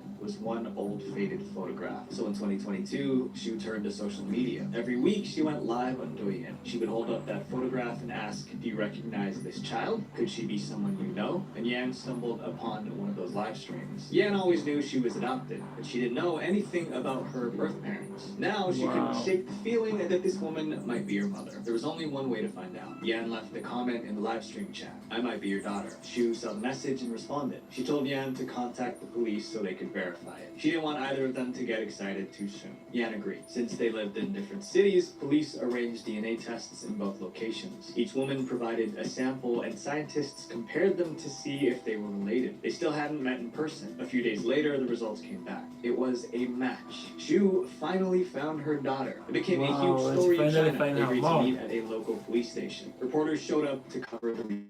When mother and daughter saw each other for the first time, they cried. It was a reunion 30 years in the making. All because of a single live stream. Sometimes timing is everything. And this next live stream was at the right place at the right time. The boy who never came back. In July 2024, FaZe Lacey was streaming outside a cafe. He's one of Twitch's biggest streamers. That day, he was cracking jokes, talking to strangers, just doing his usual thing. Then a boy in green shorts walked into frame. He's running, bro. Where's Barney? Yo, you good, man? Good what? Nah, you good? Oh, nah, you want this off, huh? You want this off? It seemed like an encounter with a random stranger, but it wasn't. The boy Lacey spoke to was someone people thought was deceased. The boy's name was Troy Coleman. He was 17 and from Michigan. Troy lived with schizophrenia. It's a condition that makes it hard to separate reality from imagination. His family did their best to watch over him, but one day things went wrong. In May 2024, Troy told his family he was going to the store. He left and never came back. His parents searched everywhere, fearing the worst. When they couldn't find him, they called. Troy's family had no idea where he was, but they remembered one thing. Before Troy vanished, he said he wanted to go to Florida to meet his favorite online celebrities. That gave the police a lead. Further investigations revealed that Troy was last seen getting on a bus. Days turned into weeks, then months. There was no trace of him. Hope began to fade. Eventually, his family assumed the worst, that Troy was gone for good. Months later, Troy's brother was casually scrolling through Twitch. He stumbled upon FaZe Lacey's live stream, and something caught his eye. The boy in the green shorts looked exactly like Troy. Troy's brother messaged FaZe Lacey immediately. He explained that the boy in the clip was his missing brother, but by the time Lacey saw the message, Troy was gone. Now they had to find him. Lacey posted a message on social media. 3 months ago, a 17-year-old kid went missing. Yesterday on stream, he came up to me and clicks. And now his family knows he's alive and in Miami. I wasn't sure if I should make this public, but I'm hoping somehow this helps him be found for his family. The post went viral within hours. Fans shared it across every platform. And it worked. Authorities located Troy in Miami soon after.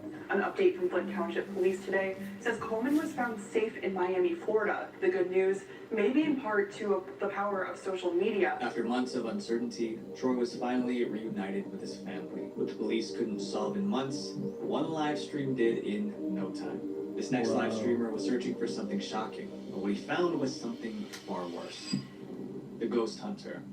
In Taiwan, there's a streamer known as Goodnight Chicken. His real name is Chen. He dreamed of becoming Taiwan's biggest live streamer. To stand out, he chose a bizarre niche. Goodnight Chicken. Places. And his whole thing is he likes to go to abandoned, haunted places and hunt ghosts. And he'll like live stream the whole thing. He was basically a ghost hunter with a camera. By 2020, Chen had a small but loyal audience. Viewers loved watching him wander through dark buildings with only a flashlight. It was spooky but exciting. In November 2020, he picked his next location, an abandoned hospital. The hospital was Is the camera good? Failing an earthquake safety test. It sat empty for years. The walls were cracked. The rooms were filled with broken furniture. There was no electricity in the building. It was a perfect spot for... Is it still good?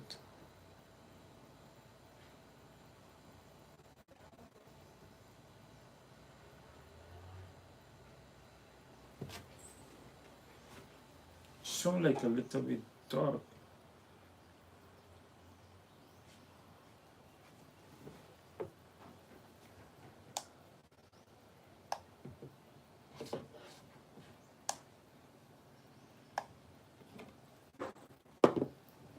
Yeah.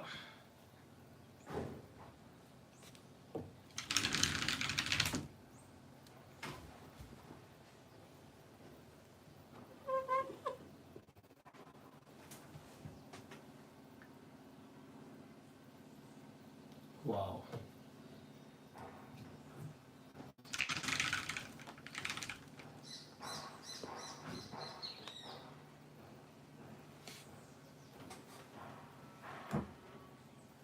All right.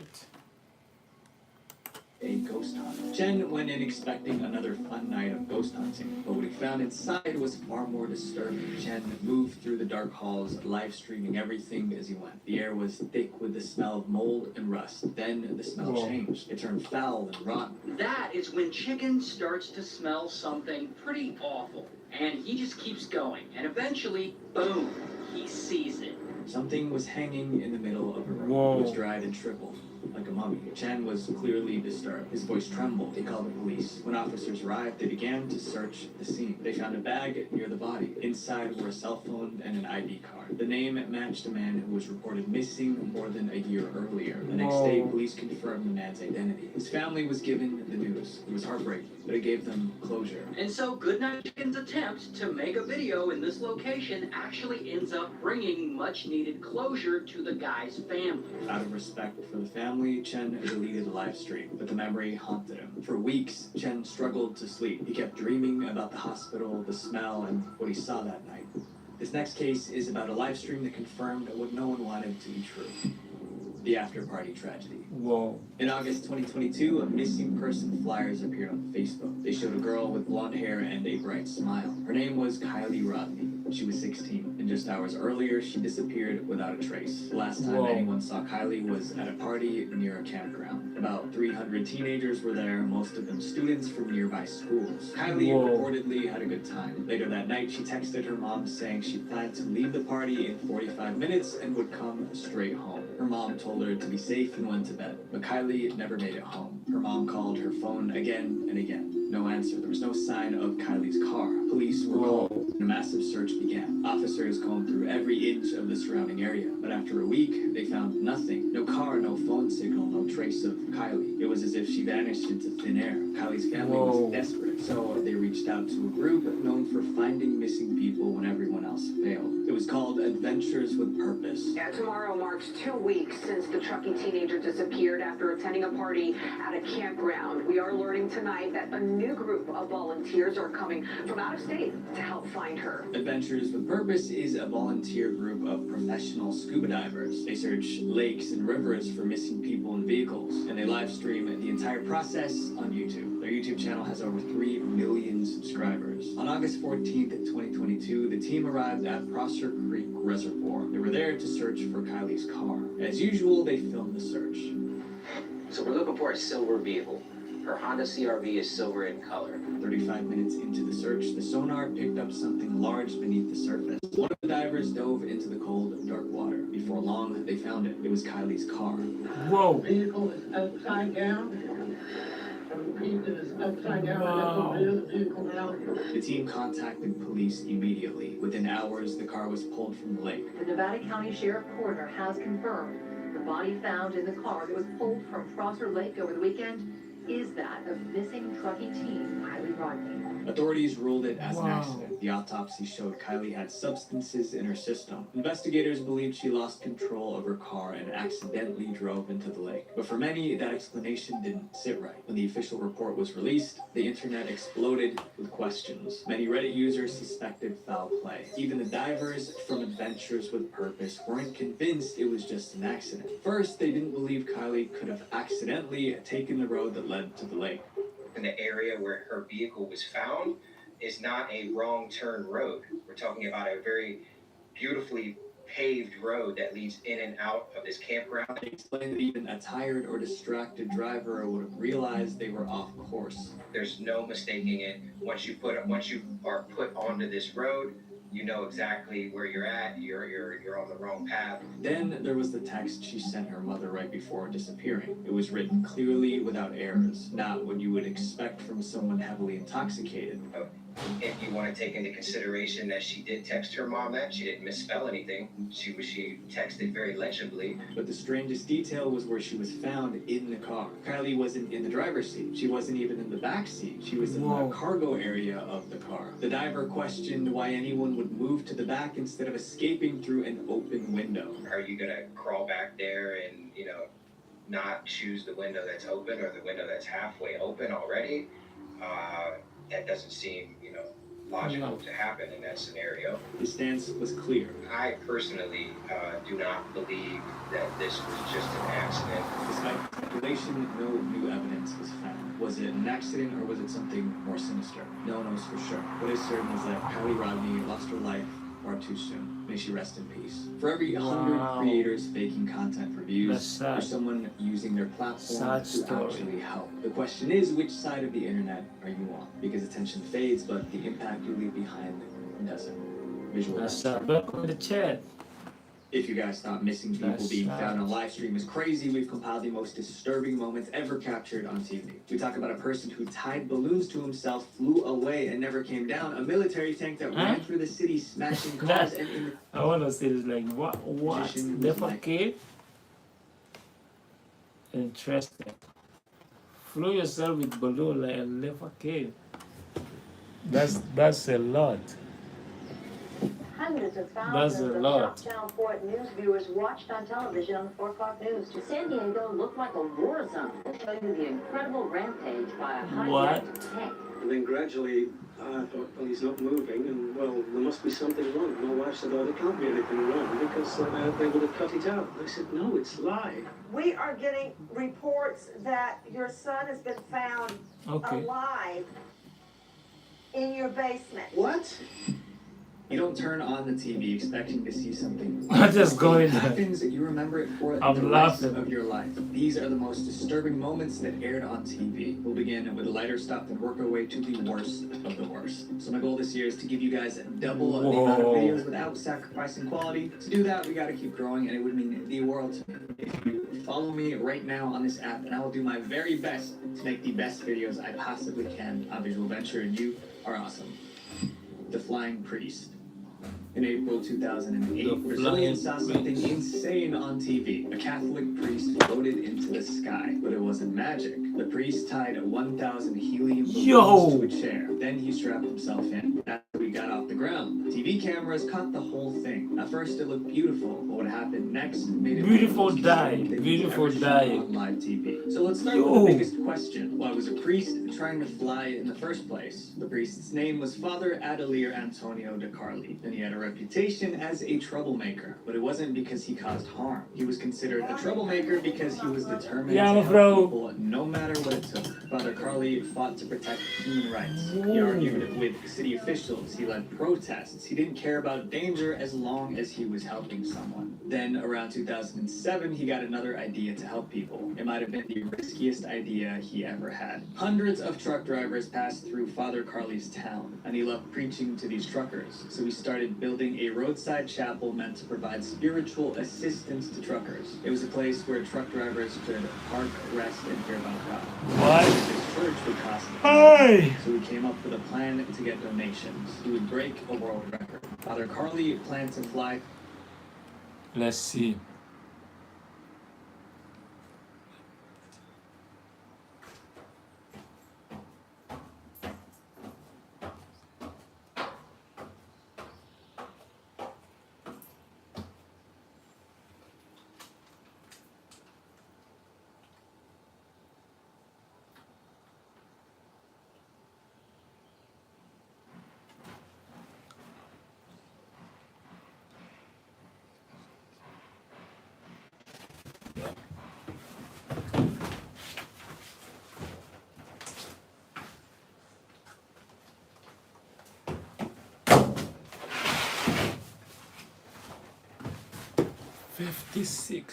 For 19 hours using balloons. That would break the record for cluster ballooning for the longest time flying with helium balloons. If it succeeded, he would get attention, and that attention would bring donations. Yeah. It sounded like a straightforward plan. Yeah, that's Things true. started going wrong well before liftoff. The first problem happened when Father Carly signed up for paragliding lessons. He ended up getting kicked out because he disobeyed his trainer. The school called Father Carly an inexperienced and undisciplined student. Getting kicked out messed up his training, but it didn't stop him. That brings us to April 2008, the day of the balloon flight. This is Reverend Ademir Antonio de Carli, just moments before he set out on an ambitious journey to fly 465 miles using small helium-filled party balloons. It was raining, but he refused to cancel the flight. Isn't it stubbornness flying in this rain? There will only be good weather during my flight. Brazilian TV showed the priest floating into the sky, and then everything went wrong. Father Carly wanted to fly toward the city of Dourados, but nature had other plans. Strong winds pushed him in the wrong direction over the open ocean. He rose to 19,000 feet. That's twice as high as he expected. Then he suddenly descended to about 8,200 feet. It was like a roller coaster ride. Father Carly sent a message to his team on the ground. Later that night, he told his crew by satellite phone that he would not be able to complete the planned flight, and that he was beginning to descend over the ocean. A few hours later, he sent another message. He told them, I need to contact someone who can teach me how to operate this GPS so I can give the latitude and longitude coordinates, which is the only way that people on the ground can know where I am. Unfortunately, nobody was able to explain it properly, and he was drifting over nothing but the ocean. That was the last time they heard from him. Rescue teams launched immediately. The Brazilian Navy and Air Force sent helicopters, planes, and boats. His church prayed for a miracle. TV reporters gave updates. Fire department officials say they're focusing their search on the southern coast of Brazil. Winds apparently had pushed de Carli about 31 miles off the coast. Days after he disappeared, search teams saw a bunch of balloons in the ocean, but there was no sign of Father Carly. People hoped he was floating somewhere waiting to be rescued. The days passed, then weeks, there was still no sign of him. 3 months later, tugboat workers saw a body in the water. It was off the coast of southeastern Brazil. DNA tests confirmed that it was Father Carly. Father Carly floated into the sky on TV, but passed away alone in the ocean. Some called him brave, others called him reckless, but everyone agreed that what he did was for a good cause. There are millions of interviews on TV, but this next one became evidence in a criminal case. The man who played with fire. In 2014, firefighters in Maryland were putting out fires. The flames were out of control. It got so bad that more than 70 firefighters showed up to prevent it from spreading. And the fire was really fierce. Take a look at the siding of this home, just burnt to a crisp. One thing was obvious. This fire was no accident. Firefighters believed that someone intentionally started the fire, but they had no clue who did it. It seemed like the case would take weeks to solve, and then something happened. In the middle of the chaos, a man walked up to a news crew and said this. Me, I set it on fire. And he wasn't kidding. Just like that, this went from a serious fire to a crazy confession caught on camera. And everyone watching probably had the same question. Really? Why? The man called himself Carlos. He actually lived in that house. Even worse, 3 of his roommates were home at the time of the fire. Thankfully, no one was hurt, but he didn't seem ashamed. In fact, he looked proud. When reporters asked how he did it, Carlos gave them a full play-by-play. Just poured gasoline on the floor, set it on fire, went by a drink, and came back.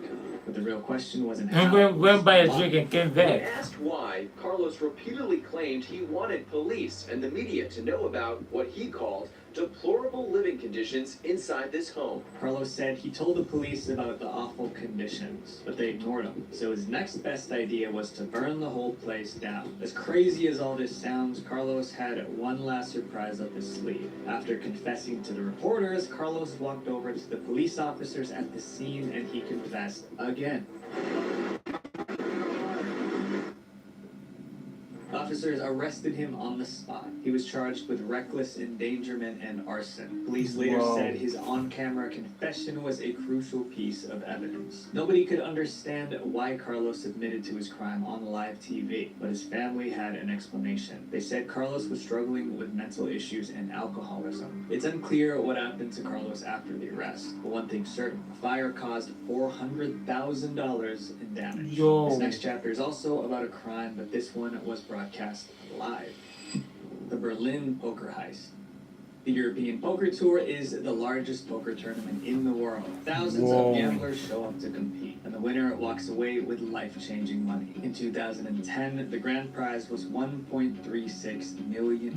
Yo, that's a lot A of luxury money. hotel for the German leg of the event. It was Damn. streamed live online and on select TV channels. On March 6th, players showed up for another day of poker. That day was going to be special for all the wrong reasons. At exactly 2:15 p.m., the tournament descended into chaos. With the tournament's own TV camera rolling, the action unexpectedly moved off the table when four masked men shouted robbery and stormed the Berlin Hotel ballroom.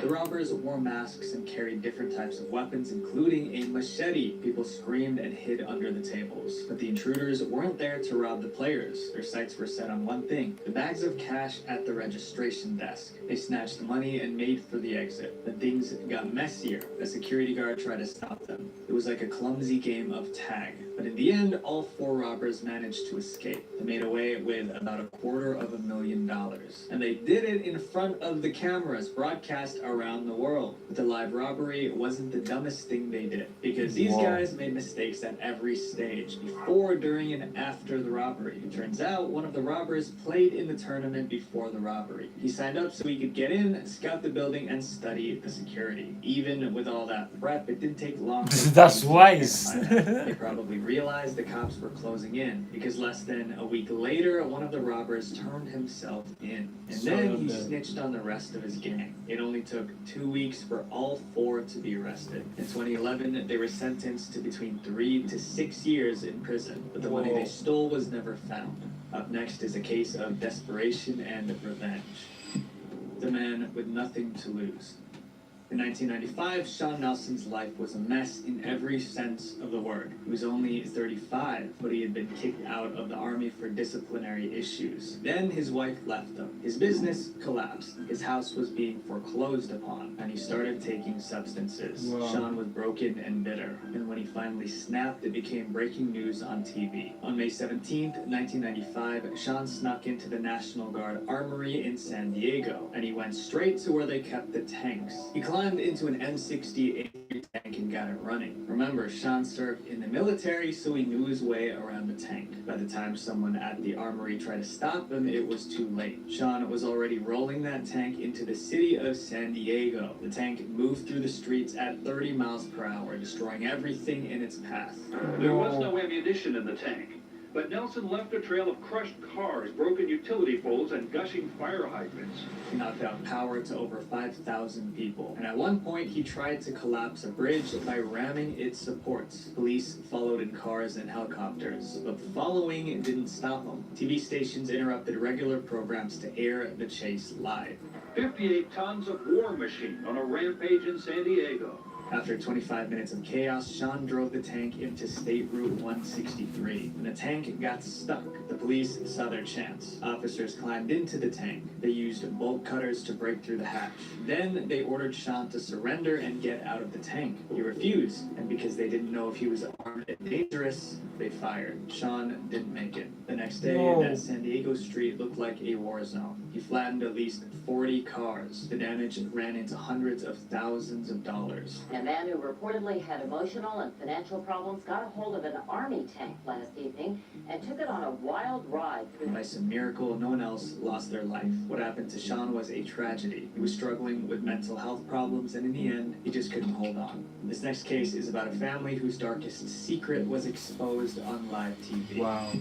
The secret in the basement. Charlie Bothell went missing on June 14th, 2014, when his entire neighborhood started searching for him.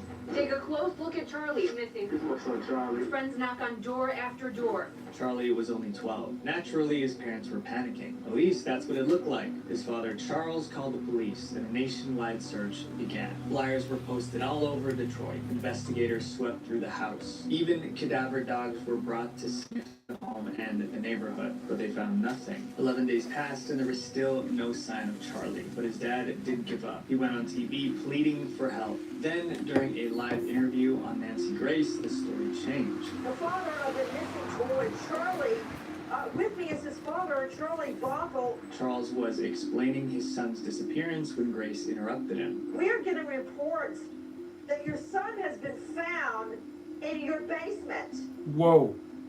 Charles was shocked, or at least he looked shocked. For several seconds, he was speechless. His reaction went viral. Millions of people didn't get it. How do you miss your own child in your own basement? Charles insisted that there was nothing shady going on. For anybody to imply that I somehow knew that my son was in the basement is absurd and it's wrong. He even offered to take a lie detector test on camera. Still, something didn't add up, and the truth was more disturbing than anyone expected. Police found Charlie in the basement, hiding behind a pile of boxes. When they heard a story, they decided to keep him away from his dad and stepmom. Charlie said his stepmom ordered him to go to the basement and not come out no matter what he hears. And right after that, she made a call.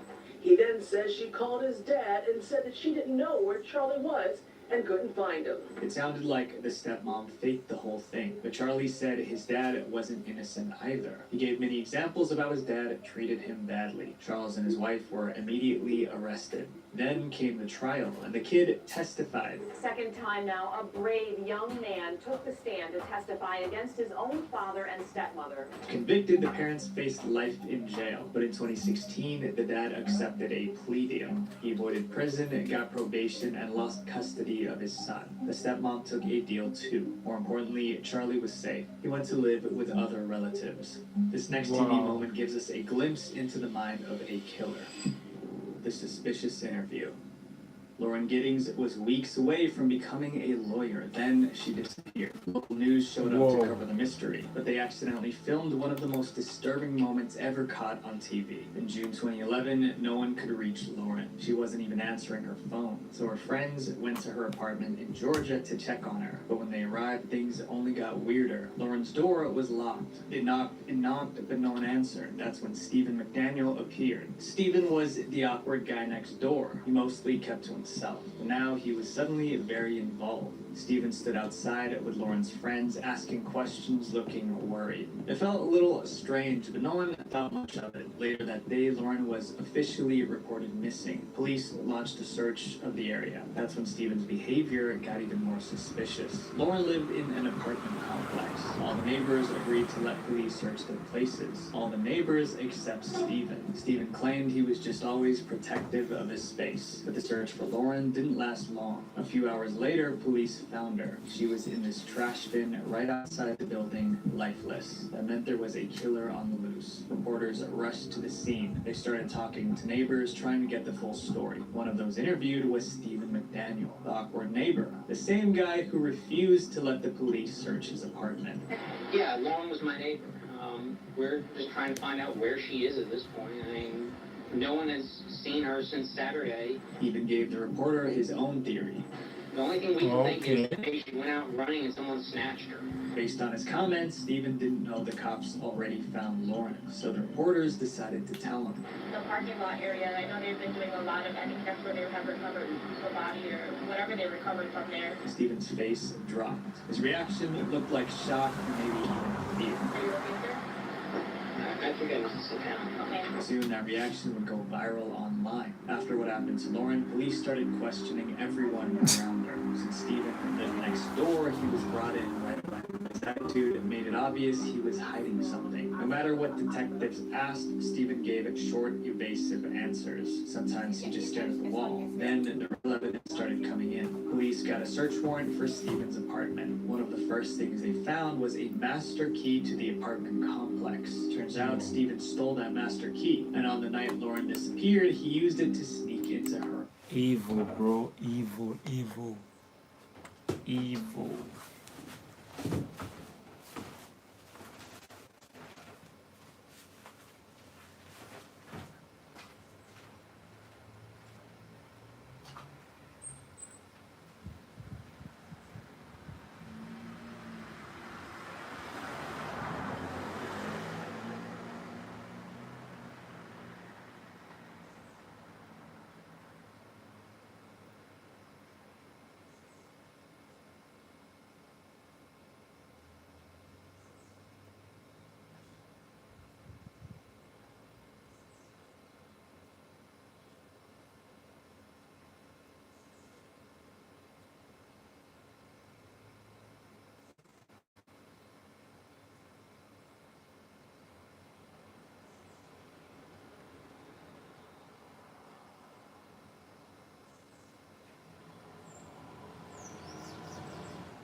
Evil, evil, evil, evil. Alright, chat. Seems like we're getting there, we're getting there, we're getting there. We're getting there, we're getting there, we're getting there, we're getting there. Oh, the battery doesn't go in. Alright. Let's move on. Let's look for something to eat. Police also found photos of the victim and a hacksaw covered in her DNA. Then Stephen's old roommate came forward. What he told police made Stephen look more guilty. He said that when they lived together, Stephen used to talk about what would be the perfect murder and how to cover it up. Detectives also uncovered a possible motive. When she was alive, Lauren told her friends that Stephen asked her out for a date, but she turned him down because he made her feel uneasy. At this point, the cops had seen enough. Stephen was arrested. But when the news broke, everyone kept going back to the same video. I think I must sit down. Suddenly, it wasn't just a news interview. It was a criminal pretending to be innocent on live TV. In August 2011, Stephen McDaniel was officially charged with murder. For years, he refused to confess. The evidence kept piling up. If he went to trial and lost, he could be sentenced to death. So in 2014, he finally gave in. accepted the plea deal this morning. Well, he'll serve life in prison with the opportunity for parole again in 2041. Stephen is still in prison today, but his TV appearance remains one of the most haunting interviews ever broadcast. This next case wasn't just a moment, it was a hostage situation. Crisis at KNBC.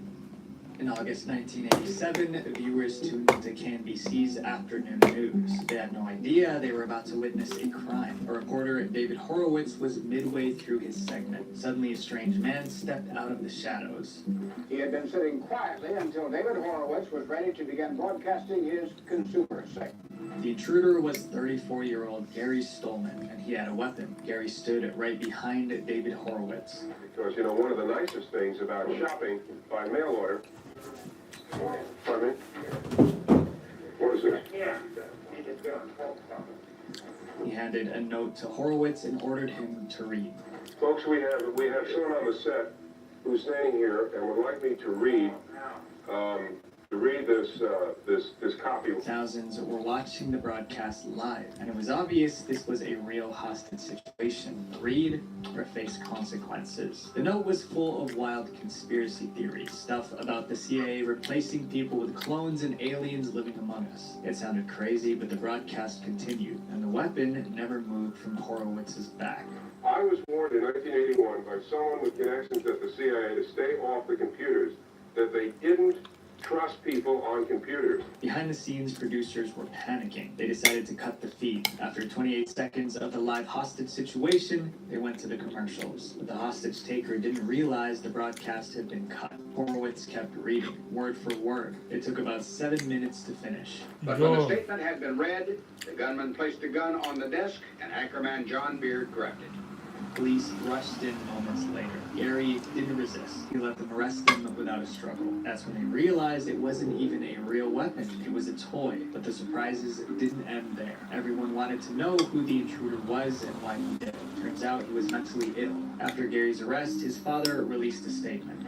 I do have a sick son. He has been hospitalized a number of times. Whoa. I am thankful he wasn't. Because of his condition, the court gave him a plea deal. He was put on 3-year probation and sent to a mental facility. This next TV moment started with laughter and ended in tears. Whoa. The final show. On April 15th, 1984, 12 million people sat down to watch live from Her Majesty's. It was a Sunday night live variety show in the UK. The audience expected jokes, music, and laughter. But that night, the show ended with death. The headliner that night was Tommy Cooper. Tommy was one of the most famous comedians in the UK. Tommy's whole act was built around failure. He acted like a buffoon, doing magic tricks that always went wrong.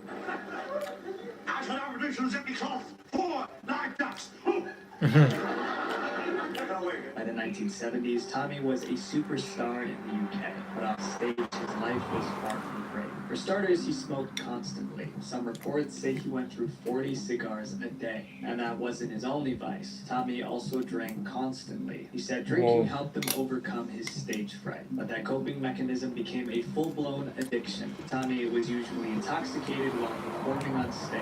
One time, he did a magic trick involving a guillotine, which was extremely dangerous. But Tommy was tipsy that night, so he forgot to put the safety catch on. If the floor manager hadn't jumped in at the last minute, someone on stage could have been seriously hurt. People around Tommy were concerned about his addictions, but as long as he kept the audience laughing, shows kept booking him. And he said, I didn't do it.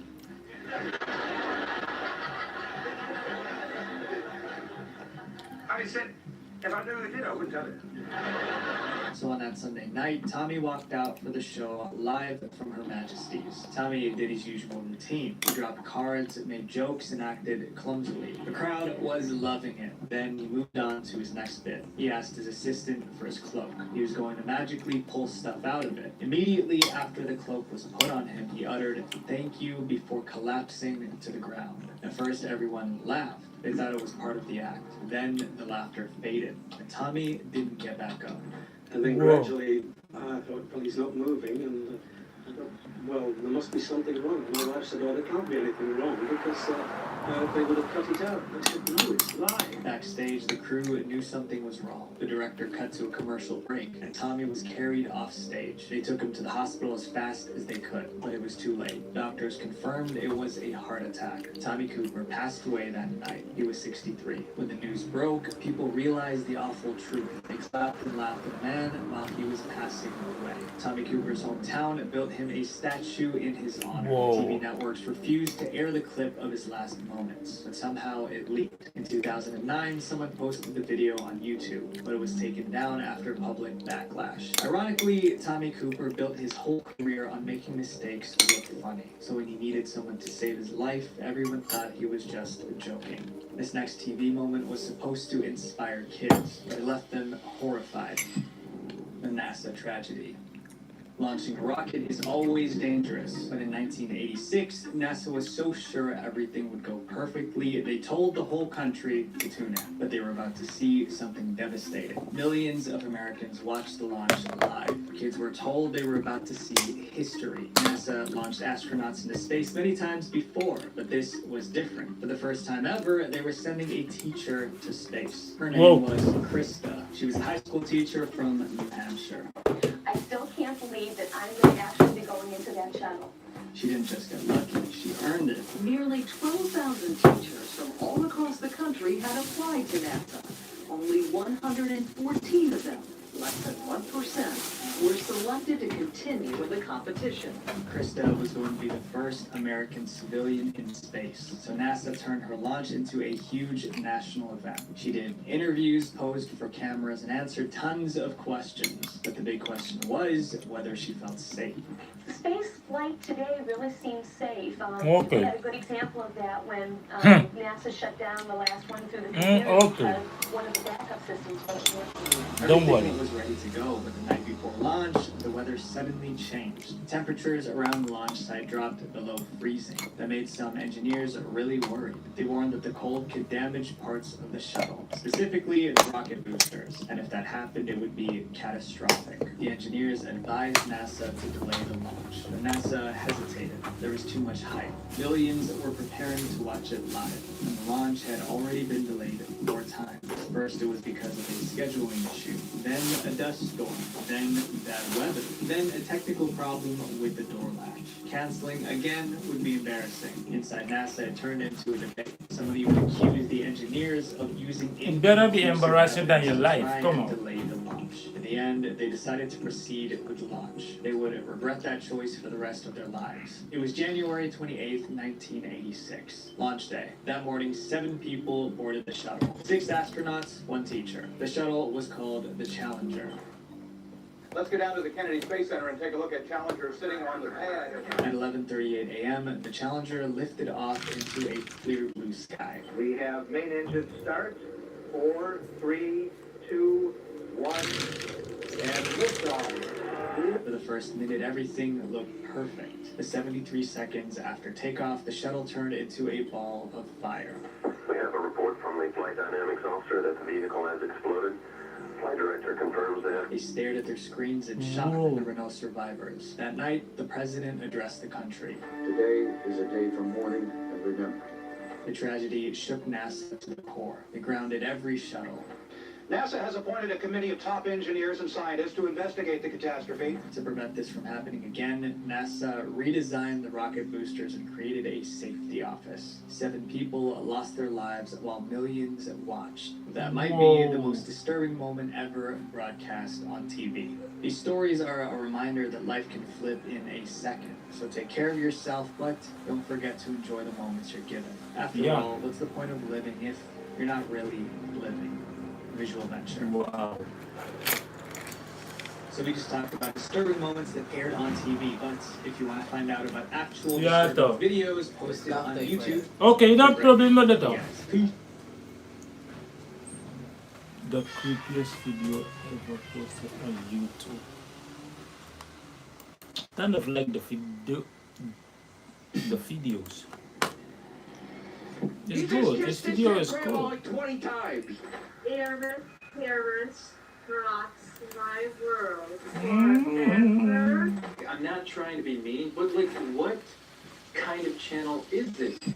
Some of the scariest things ever recorded aren't in horror movies, they're on YouTube. These are the creepiest videos ever posted on YouTube, ranked from the least to the most unsettling. I noticed, friends, that 69% of you guys aren't subscribed, and it would mean the world to me if you did, because I plan to double the amount of videos I give you guys, and this would help a ton. Visual Venture and you are awesome. Yeah. My great-grandmother's Let's go. coffin. Thumbs up. On October 29th, 2010, Let me give you a thumb, bro. My Like dead the great-grandmother's video, coffin in bro. my own backyard showed up on YouTube. It was uploaded by a man named DJ Death Joey. He even tweeted about it, urging people to watch. But those who clicked quickly realized this wasn't a typical YouTube video. It was very disturbing. There's no one talking in the video, just weird background noise. But soon viewers realized why. DJ Death Joey was deaf and used sign language to communicate. Through sign language, he explained that he wanted to share footage he filmed years earlier. That was in October 2008, and that's when things got really creepy. The first thing Joey did was hold up a human skull. He claimed it belonged to his great-grandfather, but he never explained how he got it. Then he casually dropped the skull and moved on to something more unsettling. He announced that his great-grandmother's coffin was in his backyard. According to Joey, his grandma passed away in 1945 and was buried in a cemetery. And 20 years ago, that cemetery shut down. But instead of finding another burial site, Joey kept his grandma's coffin in his own backyard of all places. And he was so proud of it. He made a video to tell the world. But Joey didn't just talk about the coffin in his backyard, he wanted to show it. Whoa!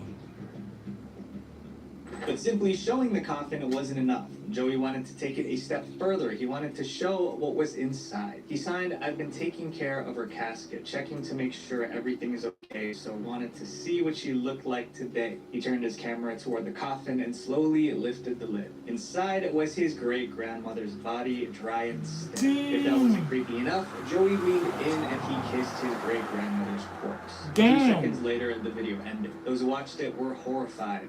He just kissed his dead grandma like 20 times. Some questioned if it was even real. But Joey's actions also raised a bigger question. Was this even legal? Normally, keeping human remains requires legal approval and strict health regulations. But based on what Joey showed, none of these rules seem to have been followed. Despite that, authorities never got involved and YouTube never removed the video. About 15 years later, it's still online. This next video isn't just creepy. Some think it's also supernatural.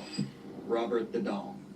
When the video Robert the Doll caught moving on camera was uploaded to YouTube, it shook people to their core. At first glance, it was just a video of a child's doll, but one thing made it extremely creepy. The footage showed a close-up of Robert the Doll. It was an old doll with dark, beady eyes and a stuffed dog in his lap. Then the camera zoomed in to the doll's leg, and right before the viewer's eyes, the leg moved. At least that's what it looked like. It was just a tiny twitch, but that was enough to make viewers freak out. I came across this footage of Robert the Doll, and some people say that it appears his leg moves in this video. But why did so many believe this doll had actually come to life? To understand that, you need to know about Robert's dark history. The first thing you should know is that Robert the Doll is known as the world's most haunted doll. The doll's story goes back to the early 1900s. The doll was given to a young boy named Robert Eugene Otto as a gift, and from that moment they were inseparable. He talked to it and ate meals with it. The family said it was as if the boy could see something in the doll that others couldn't, and whenever something went wrong, Eugene had one response. Robert did. It was as if the doll was alive. Even when Eugene grew old, he never let go of his beloved doll. After he passed away, his wife donated Robert the doll to the East Martello Museum, and that's when the rumors started. Museum staff claimed Robert would change positions when no one was looking. Some visitors swore they saw his facial expression shift. Robert is real. Word spread fast. Robert Soon, people flocked to the museum to see if the rumors were true. But there was one strict rule. Before taking a photo of Robert the doll, you had to ask it for permission. Many ignored the warning, and according to the legend, those who broke the rules suffered horrible misfortunes, car crashes, job losses, and even divorce. People that come in and say this is just a joke, this is all fake, they're the ones who get hit the hardest. Initially, many people didn't believe the stories, but when the Robert the Doll Caught Moving video came out, it convinced a lot of them that Robert wasn't just a creepy toy, and that he was alive. We've all put our fears and our energy into this thing. We have created Robert the Doll. We make monsters, and then we can't control them when they get out into the world. His next video was so creepy that people started wondering if the creator was losing their mind. In love with a monster. Love stories aren't usually creepy, but this one is. A few years ago, a woman named Lynn Ann made a video talking about how much she loved a man. But instead of being cute, it was so disturbing that viewers even demanded YouTube to take down the video. The question is why? Lynn Ann's video began with her staring into the camera. Her voice was slow and flat as she repeated the same phrase over and over again.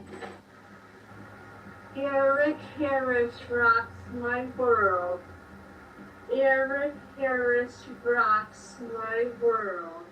She sounded robotic, like she was stuck in a trance. But there was something more disturbing about this video. Eric Harris, the guy she was professing her love for, was considered a monster. He was one of the masterminds behind the 1999 tragedy at Columbine High School. But to Lynn Ann, he was perfect.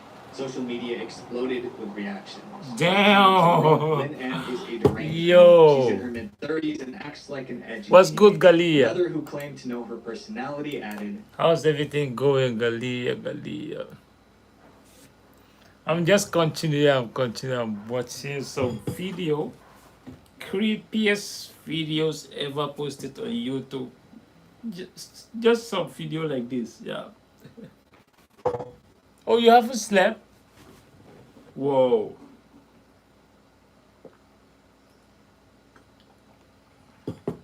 Whoa, okay.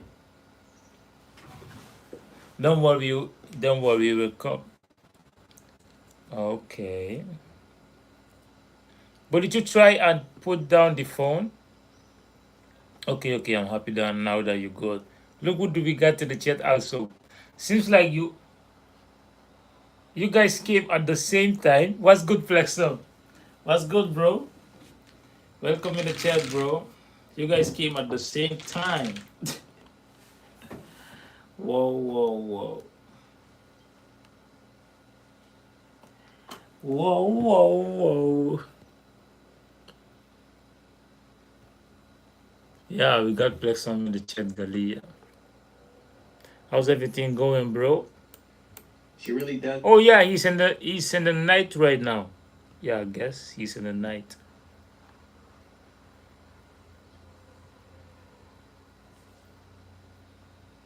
Oh, ACDC concert. Oh, how was it, bro?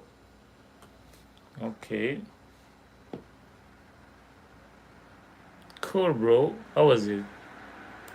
Believes she's Mrs. Eric Harris. Not even trolling, she actually feels Wow. it. At first, people Right. thought it was just a bizarre one-time video. But then they dug deeper, and what they found made everything worse. Lynn Ann's obsession with Eric Harris was her entire online identity. She ran a YouTube channel dedicated to him. In one video, she proudly held up a custom mug.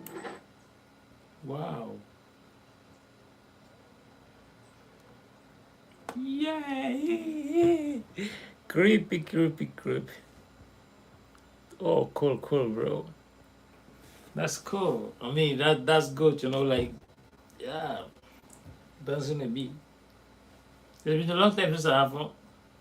No, I've never been to a concert.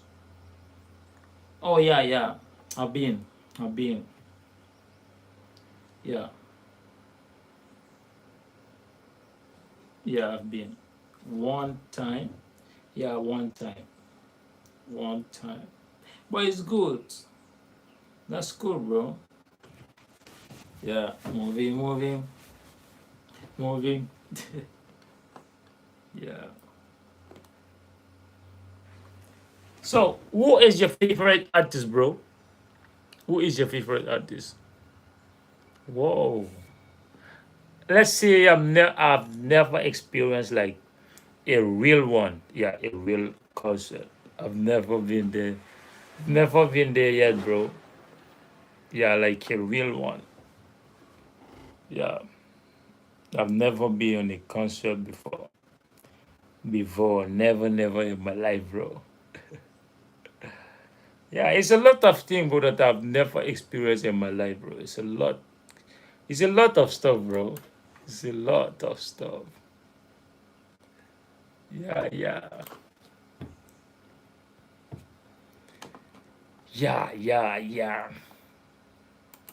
This is my. So, what? So, how's the day going so far, bro? How's the day going? Energies for the day? Oh yeah, you've been at the concert. I forgot. You've been at the concert. I forgot. Yeah, I would love to. I would love to. Yeah, I'll go. I'll go. When the right time came, I'll go. Yeah, I'll go. I'll share it with you guys. To see. Yeah, to see everything. Wow. Yeah. From the concert. All right. All right. Cool. Whoa. Now it was cool. It was cool, but now seems like it's getting hot. It's getting hot. Yeah. Now it's getting hot.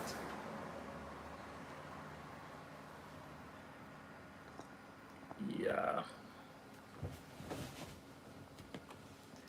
So nothing much for today, bro. I'm just watching some video, the creepiest video ever posted on YouTube. The what was the next one? I forgot. And one of them say YouTube most hated videos of all time.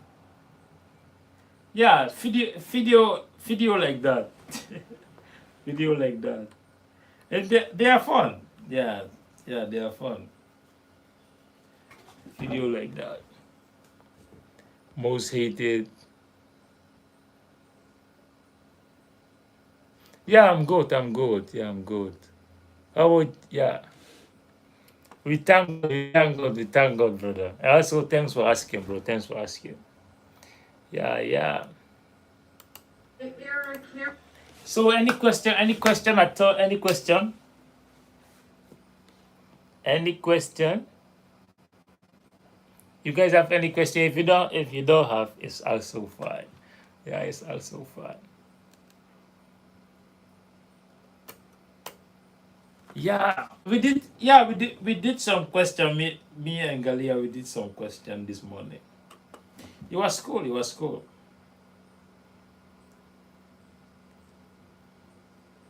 Okay. Okay.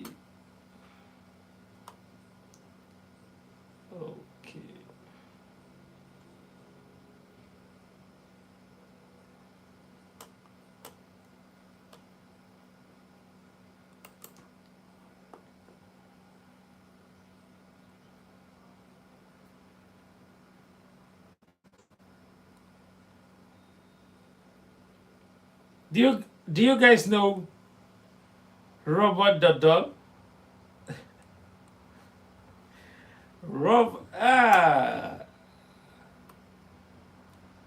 I don't even know if I'm supposed to mention that name.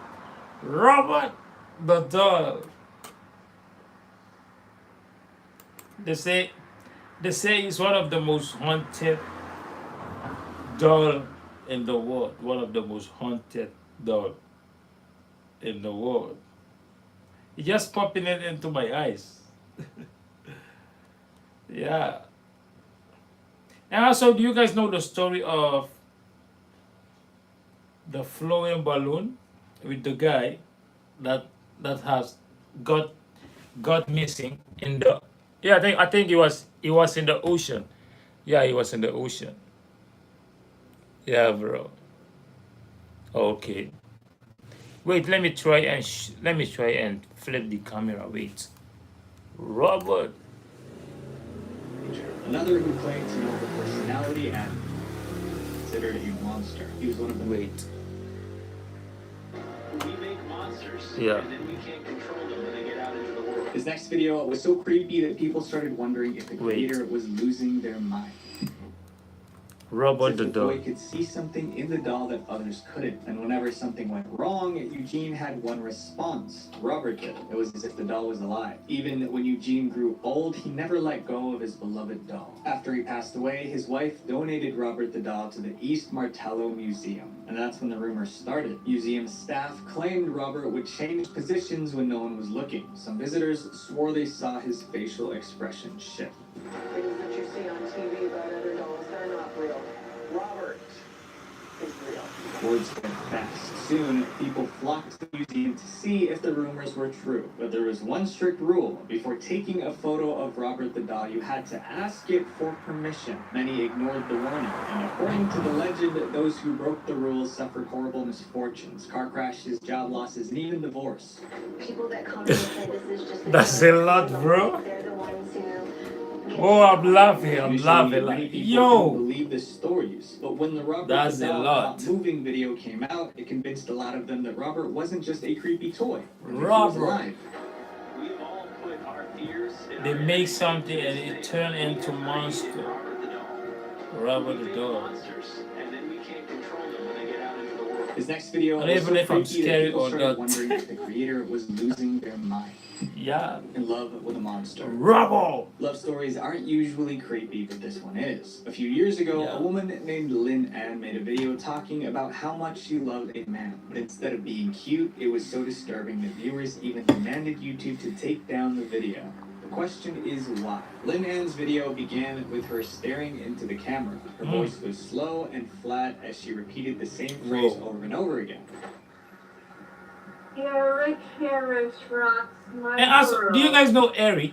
Eric Harris Eric rocks my Harris world. from my She world. sounded robotic, like she was stuck in a trance. But there was something more disturbing about this video. Eric Wow. Harris, the guy she was professing her love for, was considered a monster. He was one of the masterminds behind the 1999 tragedy at Columbine High School. But to Lynn Ann, he was perfect. Social media exploded with reactions. One commenter wrote, Lynn Ann is a deranged woman. She's in her mid-30s and acts like an edgy teenager. Another who claimed to know her personality added, she really does believe she's Mrs. Eric Harris. Not even trolling, she actually feels that way. At first, people thought it was just a bizarre one-time Whoa. video, but then they dug deeper, and what they found made everything worse. Lynn Ann's obsession with Eric Harris is her entire online That's identity. a She lot. ran a YouTube channel dedicated Everything to is him. all In about one like the video, she same. proudly held up a custom mug. This is my Eric Harris mug. It was a gift. In another, she It was showcased a her gift. collection of eerie jewelry. Well, here's Yo. my Eric Harris necklaces. So I just wanted to show you. On Facebook, her bio casually declared, I love to model, act, write, shop till I drop, and I so love Columbine Eric Harris. In another disturbing Facebook post featuring Harris's photos, she wrote, if you were a hamburger at McDonald's, you would be a McGorgeous. As word spread about Lynn Ann's Yeah, I'm disturbing laughing, videos, bro. people demanded YouTube to take action. And they did. YouTube deleted her entire channel. Not long after, Lynn Ann disappeared from social media. Today, she's been Wow. mostly forgotten, but those who remember her videos still find them deeply unsettling. Wow. Up next, we're going to talk about a live stream that became popular for a really weird reason. Sitting and smiling. If you come across a video titled Sitting and Smiling, you might think your screen is frozen. It shows a Sunod man ay sitting sa on the sunod floor bro. staring at the camera. Wato man din ba kasi di masani. He just smiled. Ay kare ko ako. 4 hours Yato. straight. That man is a YouTuber named Benjamin Bennett. Every week, he would live stream himself sitting still and smiling, never breaking character, never explaining why. And viewers had a lot of questions. 4 hours. Okay, guys, seriously, like, I'm not trying to be mean, but, like, what kind of channel is it? Some think it's a form of art. Some think it's meditation. While others think you may be mentally ill. Some even made parody videos. Hi there, for today's video, I'm just going to sit here in the corner and smile at the camera for 4 hours. Start the time. What? Just smiling. Oh, how long's that been? Is it done? How long was that? 2 seconds. Despite the questions, Benjamin Yo, explained like just be like this. more videos sitting and How's that for sound? hours. Be like Eventually, this. he had hundreds of videos. However, out of all of them, sitting and smiling number 5 is still one people can't forget. Because Just 2 my hours into that live stream, just my something like very for weird for happened. 4 hours, like 5 for over 2 hours. without saying nothing anything, unusual just be like happened. this. Benjamin just sat on the floor, staring directly at the camera, smiling. Then, at exactly 2 hours, 36 minutes, and 30 seconds, Yo! the voice broke the silence. It was coming from That's a Benjamin's lot. front door. Yo! It sounded like someone That's was so standing at the creepy. door That's trying to creepy. get in. Then slowly, Yo! the door creaked open. A man peeked his head inside. He looked like he wasn't supposed to be there. The intruder looked at Benjamin sitting on the floor and said, "Hello?" Most people would have been scared or at least turned their head. But Benjamin didn't flinch or acknowledge the man at all. He just kept staring directly at the camera, smiling. The intruder stood there for a moment. Then, without another word, he slowly closed He's the blink, door he's and blink. left. And Benjamin kept sitting there for another hour and a half, completely unfazed. Yo! The moment was so weird that when the live stream ended, He just people be flooded the like comment this. section trying to make sense of it. If his head slowly turns to the robber while he's smiling, the robber would have cried like a 3-year-old. Yo! If I was the guy breaking in, I would have That's a freaked lot. out. If I broke into someone's house while they just That's a sat there and lot. smile, even without reacting. Like, It just took be a like year this. for Benjamin to finally comment on it. In an interview with Vice Media, he answered the burning question on everyone's mind. Was there really an intruder in his most famous video? He confirmed the intruder was real, saying, "So I had an idea that it was somebody breaking in, but I knew from the beginning that I wasn't going to move. Then I heard him, creeping up the stairs toward my room. He opened the door and said hello, and I didn't move, and he closed the door and left the house." Then Benjamin explained why he didn't react. "I knew that as long as I didn't react, whatever was going to happen in that situation would make a really amazing video. I think making that video was more important to me at the time."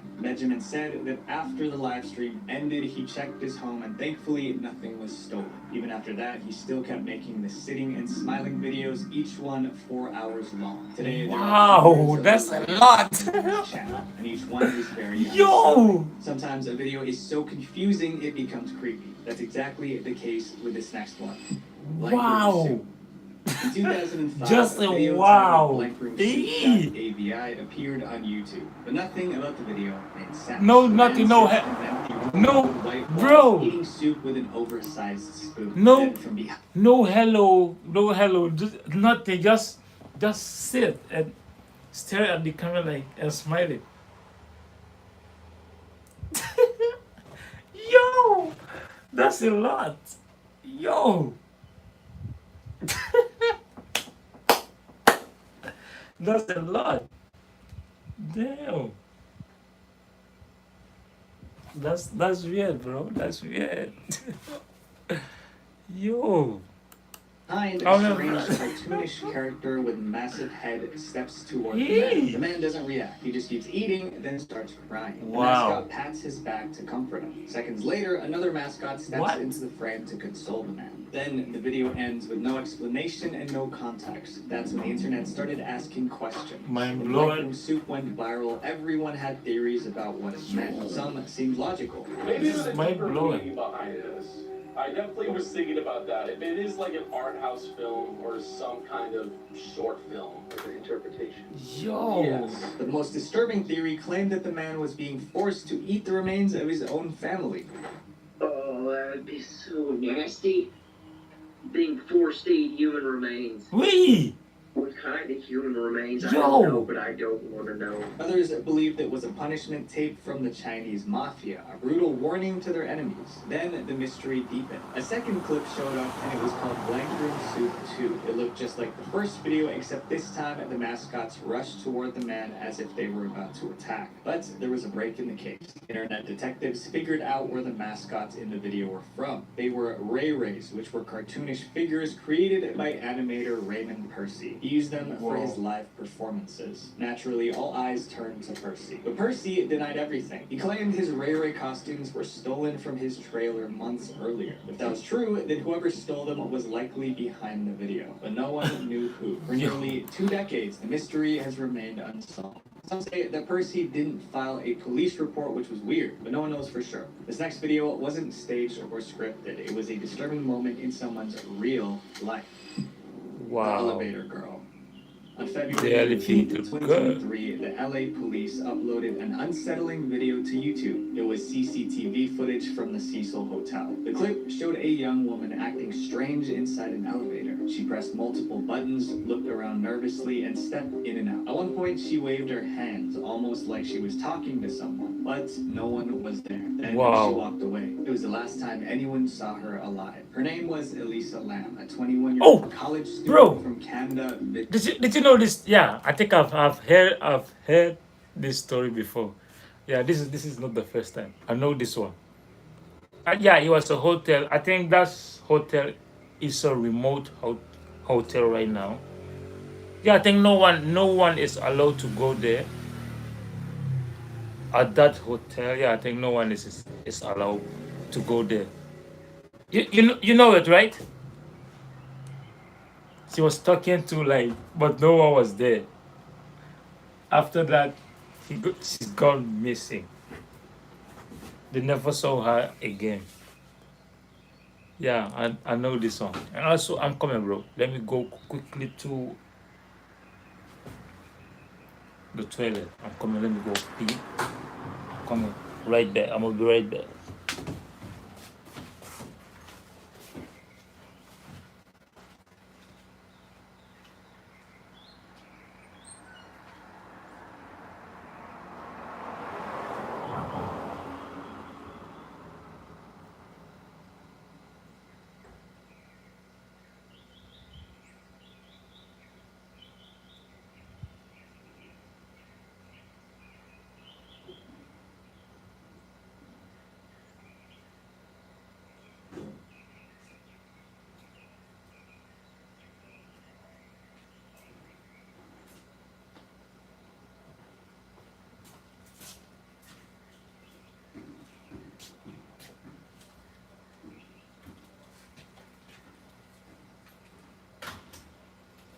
Hello. Ai sabi ko. Terus? Kamu depan magamu. Asal kantor be Anders. Sabi Anders. Nego kami niya na sandila te. Ini sakit di restoran to. Tidak apa di restoran. Tidak sampai mendapat di restoran. Cuma itu. Saya biasanya. Ya mengingatkan. Ya kami ingatkan. Oke.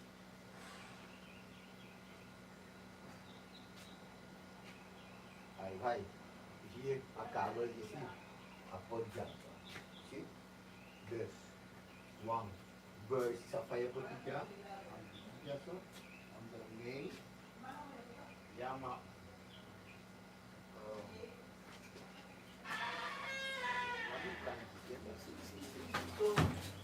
Yeah.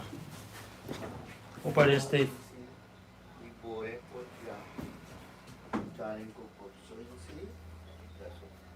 Hope I didn't stay for too long.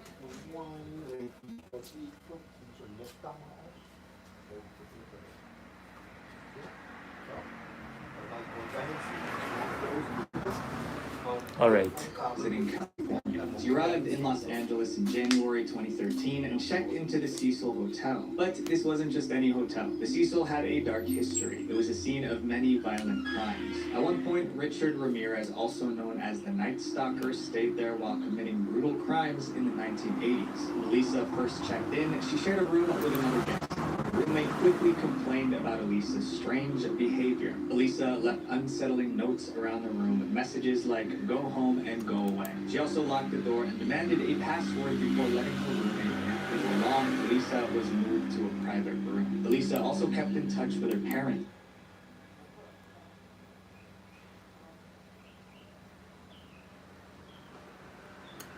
Whoa.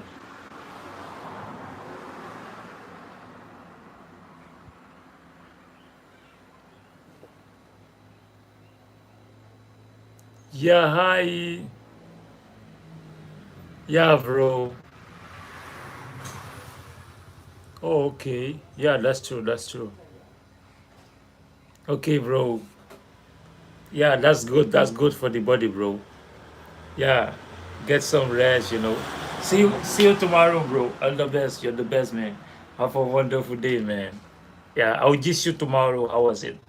How's everything? Hi, Mania. How's everything going? I'm happy. I'm happy that you're good. Also, I'm good. Thanks for asking. Thanks for asking. Thanks for asking. Any gist for today?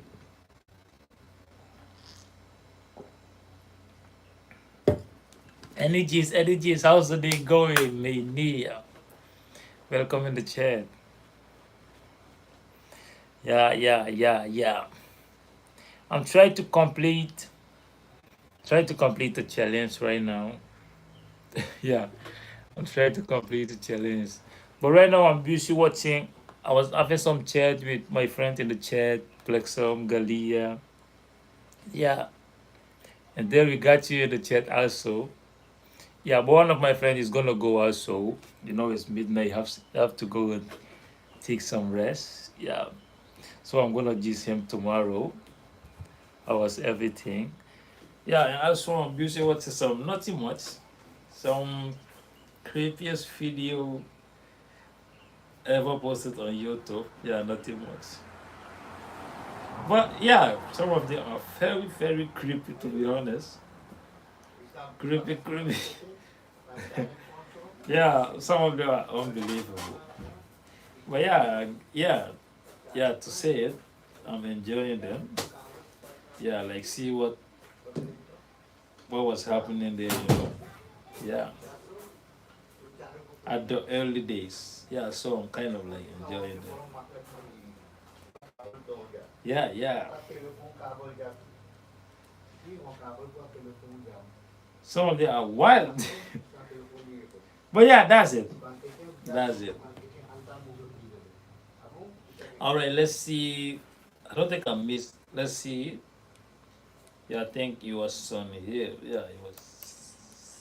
With another guest, but a roommate quickly complained about Elisa's strange behavior. Elisa left unsettling notes around the room with messages like, "Go home and go away." She also locked the door and demanded a password before letting her roommate in. Before long, Elisa was moved to a private room. Elisa also kept in touch with her parents, calling them every day. But on January 31st, the day she was supposed to check out of the hotel, she went silent. Her parents immediately knew something was wrong. They contacted the LAPD and a search began. Elisa's belongings were still in her room, but there was no sign of her. Then they decided to check the hotel's CCTV footage. The last known footage of Elisa was taken inside the hotel elevator. In the video, she seemed anxious, pressing multiple buttons and behaving strangely like someone was after her. Finally, Elisa walked out of the elevator. Hoping for leads, the LAPD released the footage to the public. Instead of answers, it led to a lot of speculation. Some people believed she was playing the Korean elevator game. This is a ritual that supposedly opens a portal to another dimension. Others thought she was suffering a mental breakdown. A darker theory suggested she was interacting with a ghost. Hey!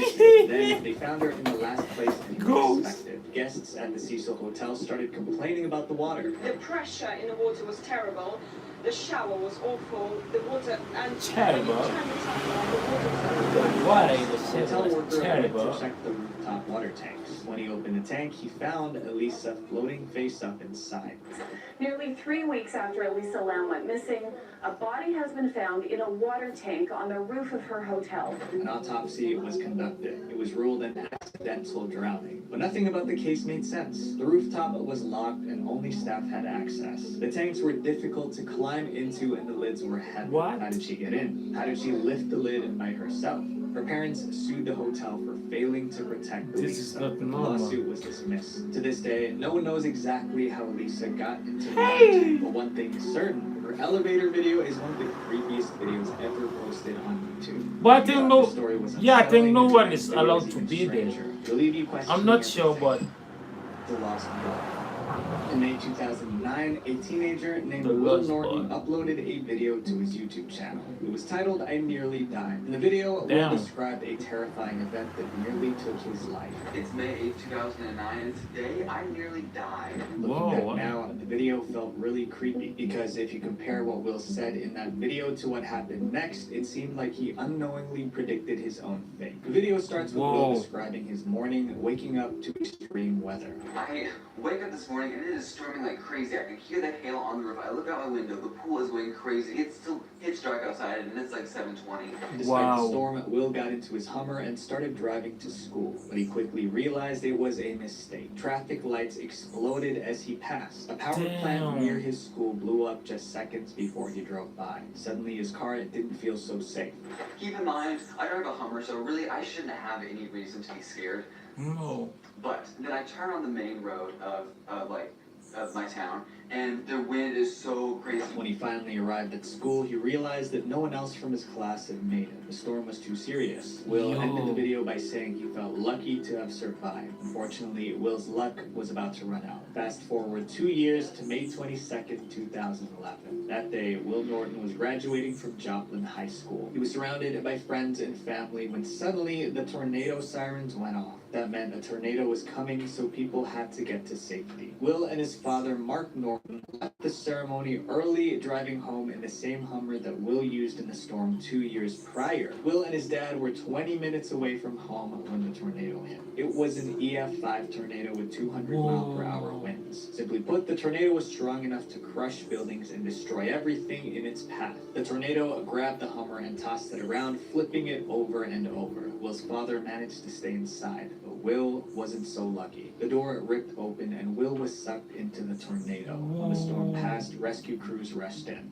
Over the weekend, 70 tornadoes in 70 states. What happened here in Joplin was certainly the worst. But Will was nowhere to be found. His family frantically searched hospitals hoping for a miracle. More than 150 volunteers were involved in the search and thousands of people followed the Help Find Will Norton Facebook page. Then nearly a week later, search crews found him. Will was found in a pond. He didn't survive. Now, watching Will's old video doesn't feel like a survival story. It felt like a prediction. 5 years after Will's passing, his father revealed that Will's room is still the way he left it, and his family misses him every day. These videos prove that the internet doesn't need jump scares to be terrifying. Sometimes the most unsettling content is the stuff people post without thinking twice.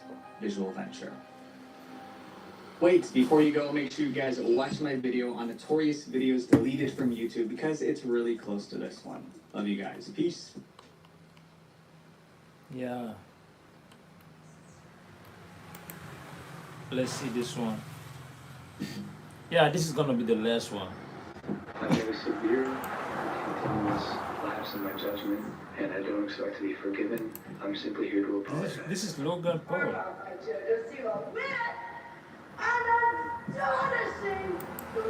This is Logan Paul.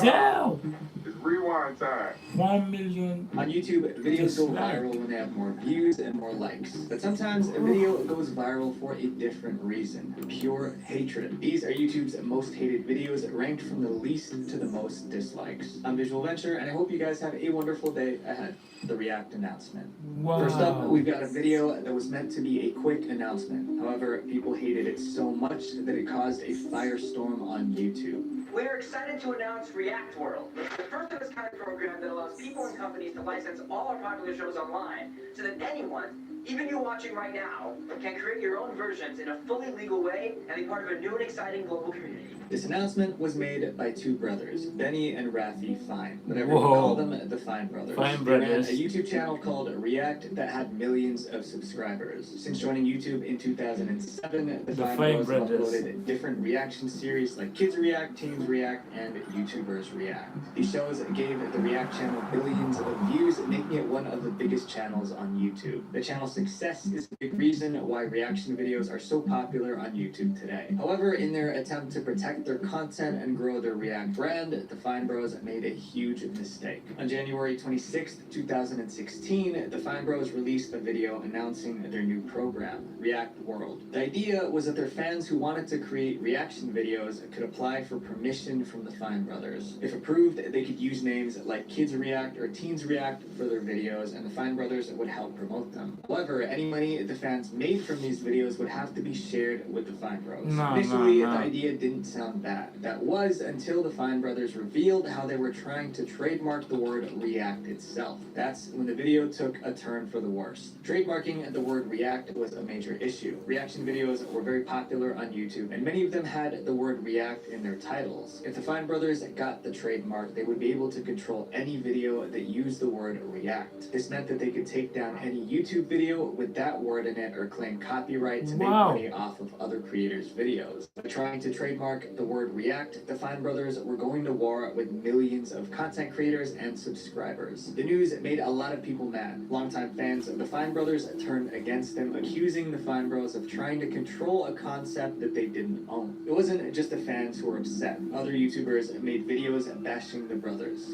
We can't wait to work with so many of you and change the world together. What he meant to say is he can't wait to just take all of your ad revenue for whatever you happen to create that even looks like the Fine Bros format. The number of dislikes on the announcement video skyrocketed from hundreds to thousands, then millions. Yo. The comments were really harsh, with many calling the brothers money-grubbing and power-hungry. Yo. People were unsubscribing from the React channel in droves. At one point, tens of thousands of people were unsubscribing per hour. Within days, they lost 300,000 subscribers. Whoa. Backlash was so intense that the Fine Brothers had no choice but to respond. A few days later, the Fine Brothers posted an apology video saying that their intentions were misunderstood. Whoa. They claimed that they only wanted to protect their specific React series and Oh, control welcome to all the chat. reaction videos on YouTube.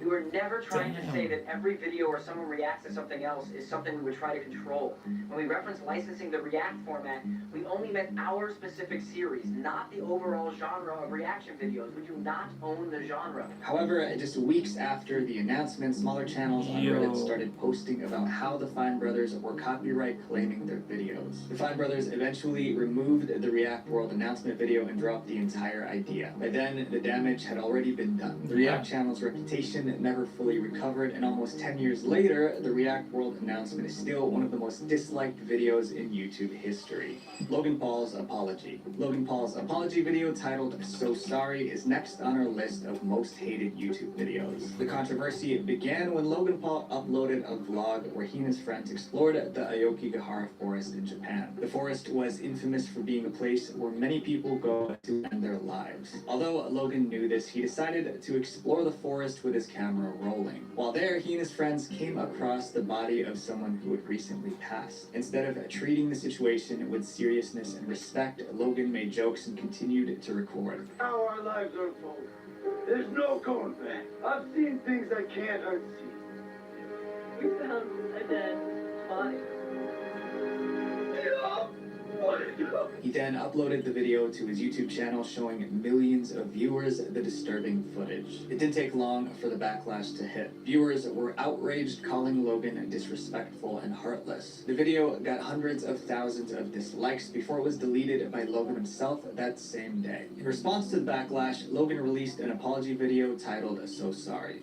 I made a severe and continuous lapse in my judgment, and I don't expect to be forgiven. I'm simply here to apologize.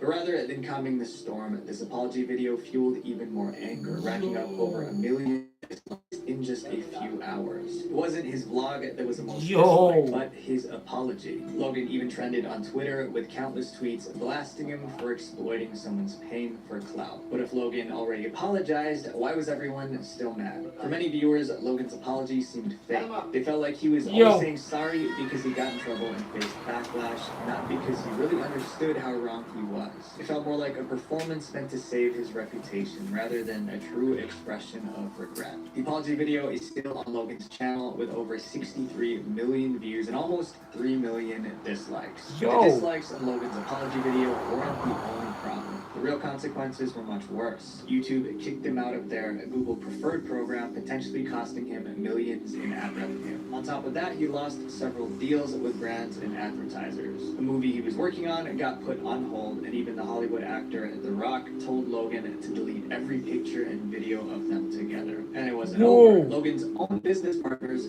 sued him, claiming the scandal made them lose a $3.5 million deal. Feeling the heat, Logan took a break from content creation. Eventually, his fans, business partners, and even YouTube forgave him. Logan returned to YouTube, but continues to stir up drama to this day. At this point in time, Logan's apology was widely considered the worst YouTuber apology in history. That was until this next video, Colleen Ballinger's apology.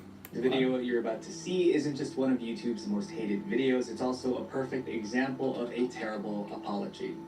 Hey, it's been a while since I saw my face. I haven't been Yo. Quite true. It's a matter if it's true though. I don't know.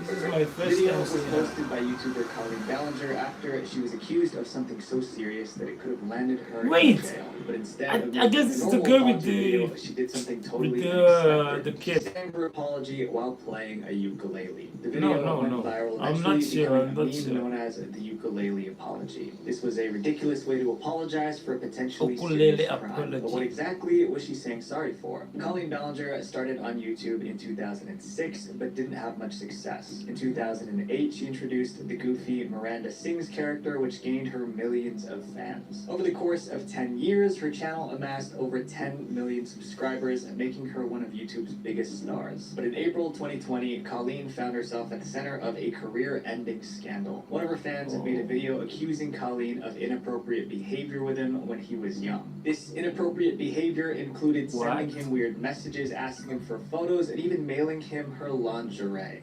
This was what I was saying. I don't even know. Sorry, I don't know how to. What? Oh yeah, I know this Colleen made a name. brief apology after these allegations came out, and the situation Yeah. seemed I to know. fade I away. know. But that wasn't the end of the drama. The allegations resurfaced in June 2023 when more young fans came forward with similar stories about Colleen's inappropriate behavior. In a Rolling Stones article, fans shared stories about how Colleen pressured them to send pictures and have video calls. She even invited them to slumber parties despite being much older than them. They even had screenshots to prove it. Many people began to speculate that Colleen liked to have inappropriate relationships with her fans. Instead of addressing the new allegations with a serious, straightforward response, Colleen decided to do something completely unique. She was going to sing a song. I've been wanting to come online and talk to you about a few things.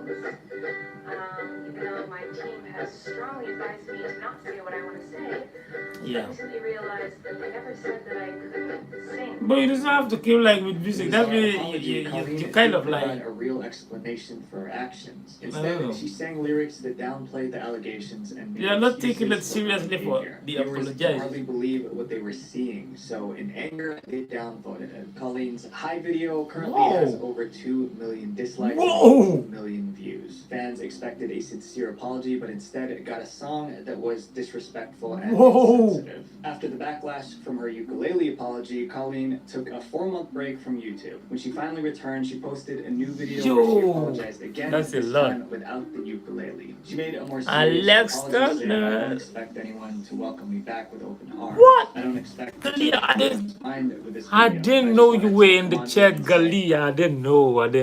I wasn't be able to read the chat. Oh, okay. Oh, you have 3%. Okay. Yeah, welcome back, Galia. Welcome back, Galia. Don't worry, don't worry. Don't worry. One day,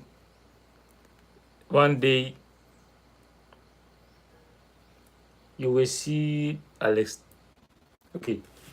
Okay. How would you feel like if you have like Alex Turner on your birthday, on one of your birthday? How would it be like? How would you feel? Like someone got you Alex Turner on your birthday, one of your birthday. How would you feel?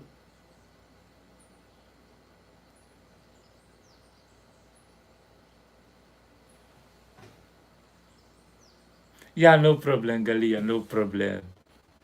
No problem. I got like 90 minutes to go. 90 minutes. That's like 1 hour and a half. Yeah, 1 hour and a half. Okay. No problem.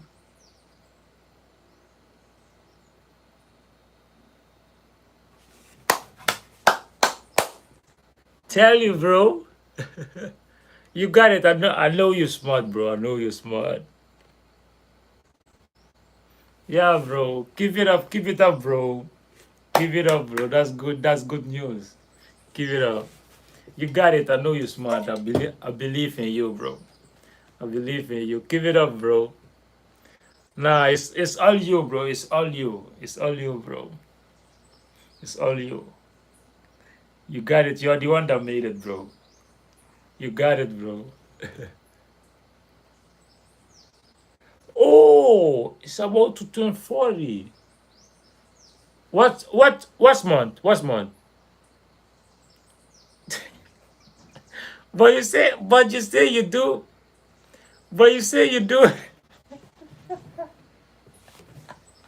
you say you do love him. It's not, I don't know what to say right now. No, like to perform for you on your birthday. How will it be? How will it be like? Oh, thank you, bro. Yeah, I mean, we're friends. We are friends, bro.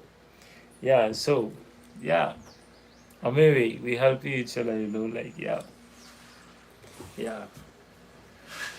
yeah, bro. I must say you're the best, bro. You're the best. Yeah, you guys are the best. Yeah. Uh, oh yeah, oh yeah, I get the country. I go. So what's the time right now? Right now in your country, bro? Sifan, what's the time right now in India? How, oh, January 6th. Oh, that's a long time. Still like one month. 1 month. Really? Like for real, Gali? But you say you love. All right, you say so. You say so. All right. Oh, 10 p.m. That's cool, bro. Right now I have 1:32 p.m. right now. All right. Okay. Okay, no problem, Galia. See you tomorrow or the next day, or the next day, or the next one, or the next one, or the next one, or the next one, or the next one. Yeah, see you. Oh, I get it.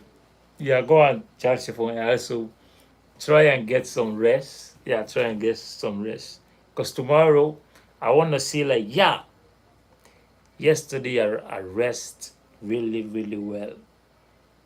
Yeah, I wanna see good news tomorrow. All right. So see you, friend. Amigos. Adios. How did they say it? Salute. Salute. It's God bless. Salute. So let's continue with YouTube most hated video. This is mind blowing. Yeah. You too. God bless you too. Have a wonderful day. Don't let anyone spoil your day. Like, this is really, really mind blowing. 2 millions dislike. Yo. But I must say, this is like the best way, like that YouTube remove. It's not like they remove it like officially, but to make it like invisible, to see the amount of dislike you that someone have gotten on the video. Like, to see them like, yo, that is mind blowing. And also I'm coming. I think I'm drinking too much consistently. I'm running into the toilet consistently. I'm drinking too much. I'm coming. We almost closed there. We got this. Yeah, we got this. Got this. Yeah. Coming.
All right. Keep running, keep running, keep running, keep running. Keep running.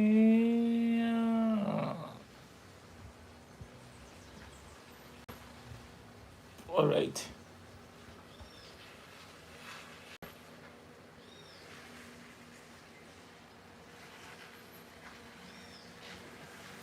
Okay. Okay. Let's see.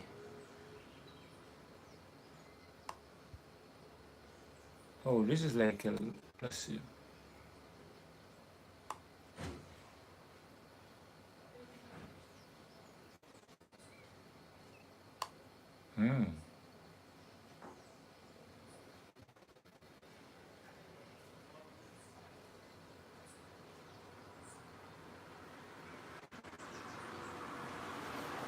What?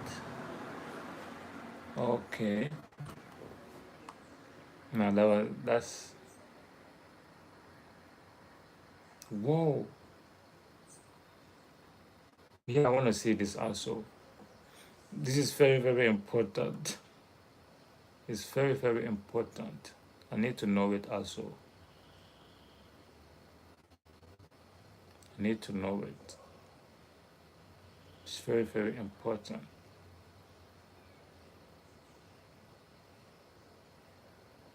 All right, let's get it. Then I'm sorry. The ukulele video made her lose a lot of subscribers, and several of her live shows and tours were canceled. Despite all this, Coming is still vlogging on her YouTube channel, hoping to rebuild the trust with her audience. But no matter what she does, her ukulele apology will go down as one of the most hated YouTube videos of all time.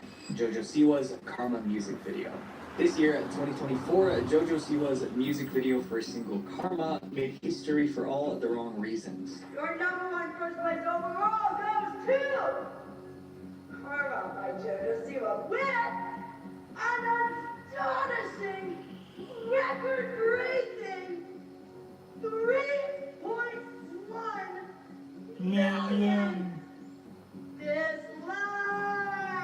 JoJo Siwa started her career as a child star on a show called Dance Moms and became a teen pop artist. In her early career, she was famous for her colorful style and upbeat songs aimed at young girls. But with the release of Karma, everything changed. Just not in the way she'd hoped. JoJo wanted to reinvent herself. She spent years wearing sparkly outfits and big hair bows. And now that she was older, she wanted to switch to a more mature, provocative image. The release of the Karma music video in April 2024 was supposed to be a bold statement of her new look and sound. However, it didn't go as planned. JoJo Siwa went from looking like this to looking like this. But instead of fans embracing her rebrand, JoJo's new look became an internet meme. Her music video was also described as cheesy and hilariously goofy. One reviewer called it the worst music I've ever listened to. One big reason for the backlash was the video's content. The music video showed JoJo wearing suggestive outfits and making inappropriate gestures. That was completely out of line, especially since most of her fans were kids. Parents were upset because they felt the video was too graphic for her young audience. Things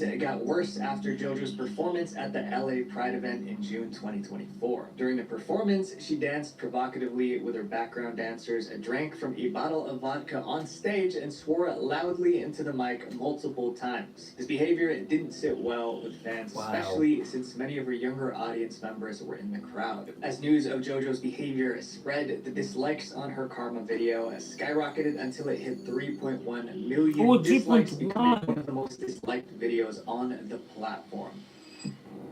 T-Series. In 2018 and 2019, YouTube was focusing on one thing: PewDiePie versus T-Series. What started as a playful competition spiraled into something much bigger. By the end, this epic battle between two massive channels led to some of the most hated videos on YouTube. The reason T-Series videos got so many dislikes was not because of the content itself, but because of the rivalry between two channels, PewDiePie and T-Series. For many years, PewDiePie held the title of the most subscribed subscribed channel on YouTube. He didn't just have the most subscribers, he also had the most views on his videos. PewDiePie was even predicted to be the first creator to ever hit 100 million subscribers, but that prediction didn't last. In late 2018, a new channel started taking over, T-Series, which was an Indian company that produced music and films. Their videos were so popular that in January 2017, they overtook PewDiePie and became the most viewed channel on YouTube. But PewDiePie still had the most subscribers. Before long, T-Series began closing in on PewDiePie's subscriber count, and it seemed like they might take his top spot. A new report even predicted that T-Series would be the first YouTube channel to reach 100 million subscribers. But PewDiePie wasn't gonna let that happen without a fight. In August 2018, he posted a video titled, "This Channel Will Overtake PewDiePie," where he playfully asked his fans to help him stay #1. Who is this T-Series channel? This channel will pay PewDiePie. I'm #1! I'm #1! PewDiePie This didn't know channel it yet, will but with pay that request, he PewDiePie. just triggered a full-blown fan war between his supporters and T-Series fans. PewDiePie's fans were determined to keep him at the top, so they started disliking T-Series videos as a way to fight. Damn. Millions of fans joined the effort. He organized campaigns to dislike every video uploaded by T-Series. This wasn't just about keeping PewDiePie on the top anymore. They wanted to bring down the T-Series channel altogether. PewDiePie added more fuel to the fire when he released a diss track called "The Lasagna," which was a direct attack on T-Series. And it got PewDiePie's fans even more fired up. They started disliking T-Series videos in massive numbers. Damn. YouTubers like Jacksepticeye and Markiplier joined in, asking their own fans to support PewDiePie by subscribing to his channel and disliking T-Series videos. Mr. Beast even bought every billboard in the city telling people to unsubscribe from T-Series and subscribe to PewDiePie. Hey, calling all bros, you can save YouTube.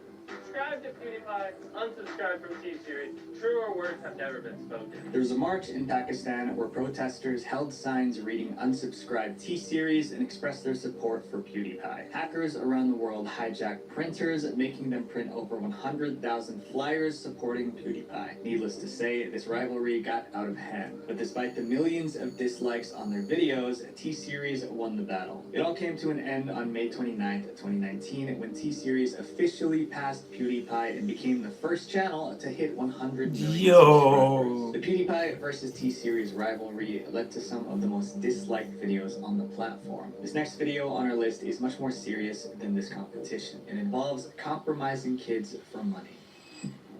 Damn. The Cocomelon Bath Song.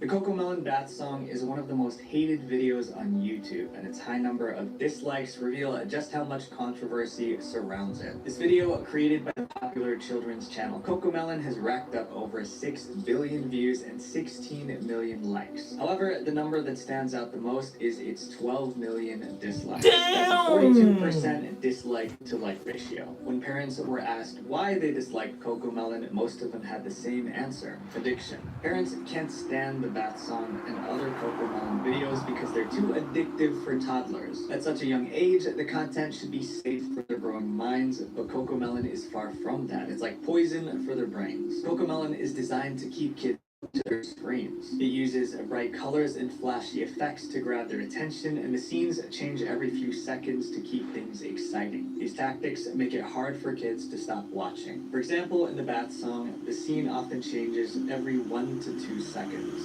Let's see how many seconds it takes for each one of these scenes to change. 1, 2, 3, 1, 2, 1, 2, 3, 1, 2, 1.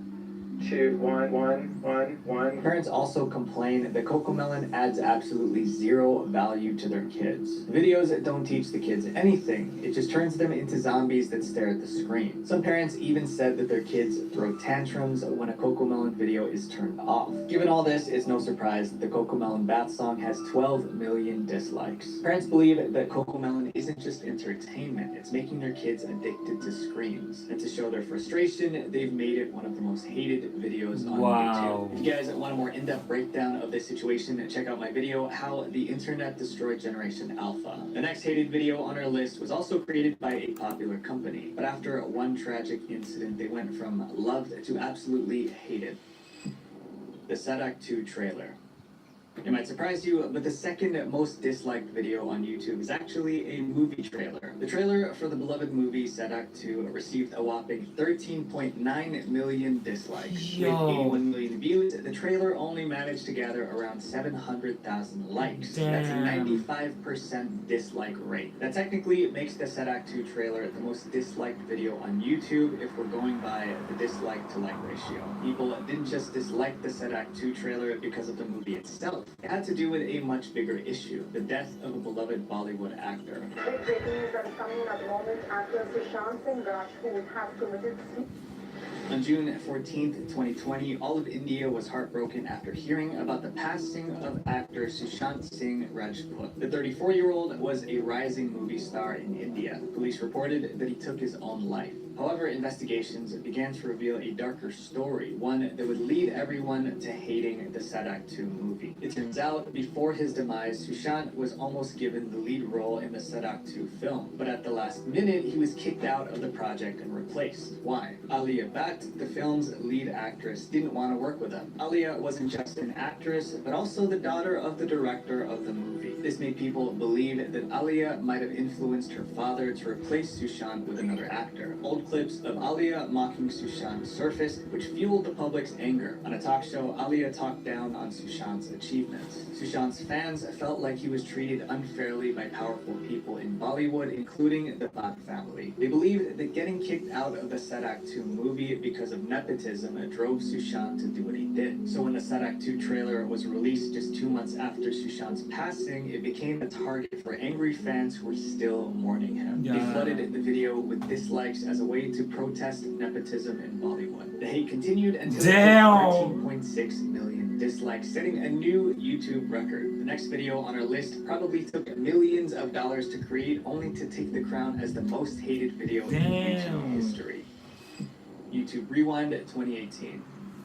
Ironically, the most disliked video on YouTube was made by YouTube. With staggering 20 million dislikes, YouTube Rewind 2018 was the most hated video on the platform.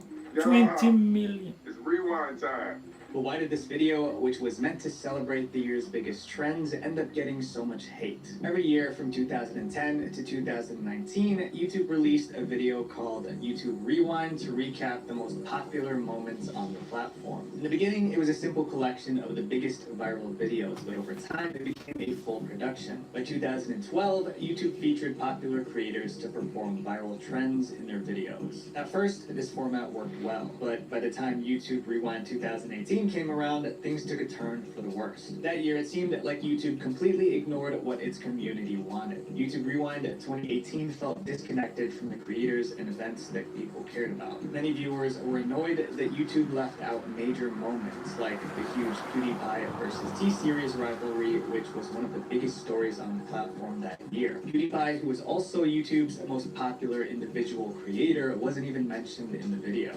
Seriously, YouTube, I feel like there's no longer a YouTube Rewind when you bring up stuff about what's happening in the world and include talk show hosts. This video should be a representation of all the biggest events of YouTubers on YouTube during the year. On top of that, YouTube invited celebrities and influencers who weren't really part of the YouTube community. People were confused about why movie stars and talk show hosts were included when they didn't contribute to YouTube's culture. Fans wanted the video to focus on their favorite YouTubers, not random celebrities who had nothing to do with the platform. So why did YouTube make all these strange choices? According to tech YouTuber Marquez Brownlee, it was because of advertising. Marquez explained that YouTube started seeing Rewind as a way to appeal to advertisers who cared a lot about brand safety. That meant that YouTube had to leave out anyone controversial like PewDiePie, even though he was a huge star on YouTube. They obviously are a company that has to make money, and the way they do that is by pairing advertisers to content. So they started seeing YouTube Rewind as a place to showcase all the best stuff that happens on YouTube for advertisers. This focus on keeping advertisers happy made the video feel less authentic. Instead of celebrating the real YouTube community, it felt like YouTube was just trying to put together a polished, advertiser-friendly product. In response to all the hate, PewDiePie decided to create his own version of YouTube Rewind.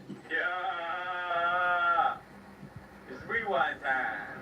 You know, if I could control Rewind, I would want it to be an actual rewind. PewDiePie's video was much more in touch with what the community wanted. It featured real highlights from the year and didn't shy away from controversial moments. After the disaster of YouTube Rewind 2018, YouTube tried to fix things with Rewind 2019, but they just made another mess. Instead of doing a big production, YouTube Rewind 2019 went back to a simple compilation format, showing the most liked videos of that year. The fans thought it was a lack of effort, like YouTube had just given up. The 2019 Rewind still got 10 million dislikes. YouTube Rewind was no longer a celebration video, but a cesspool of hate comments. Because of all the bad feedback, YouTube decided to cancel the Rewind series completely. These hated videos remind us that being real with your audience is worth more than views or likes. Even if I'd like to think our production quality is on point, no amount of editing can replace keeping trust as my main goal. Visual Venture.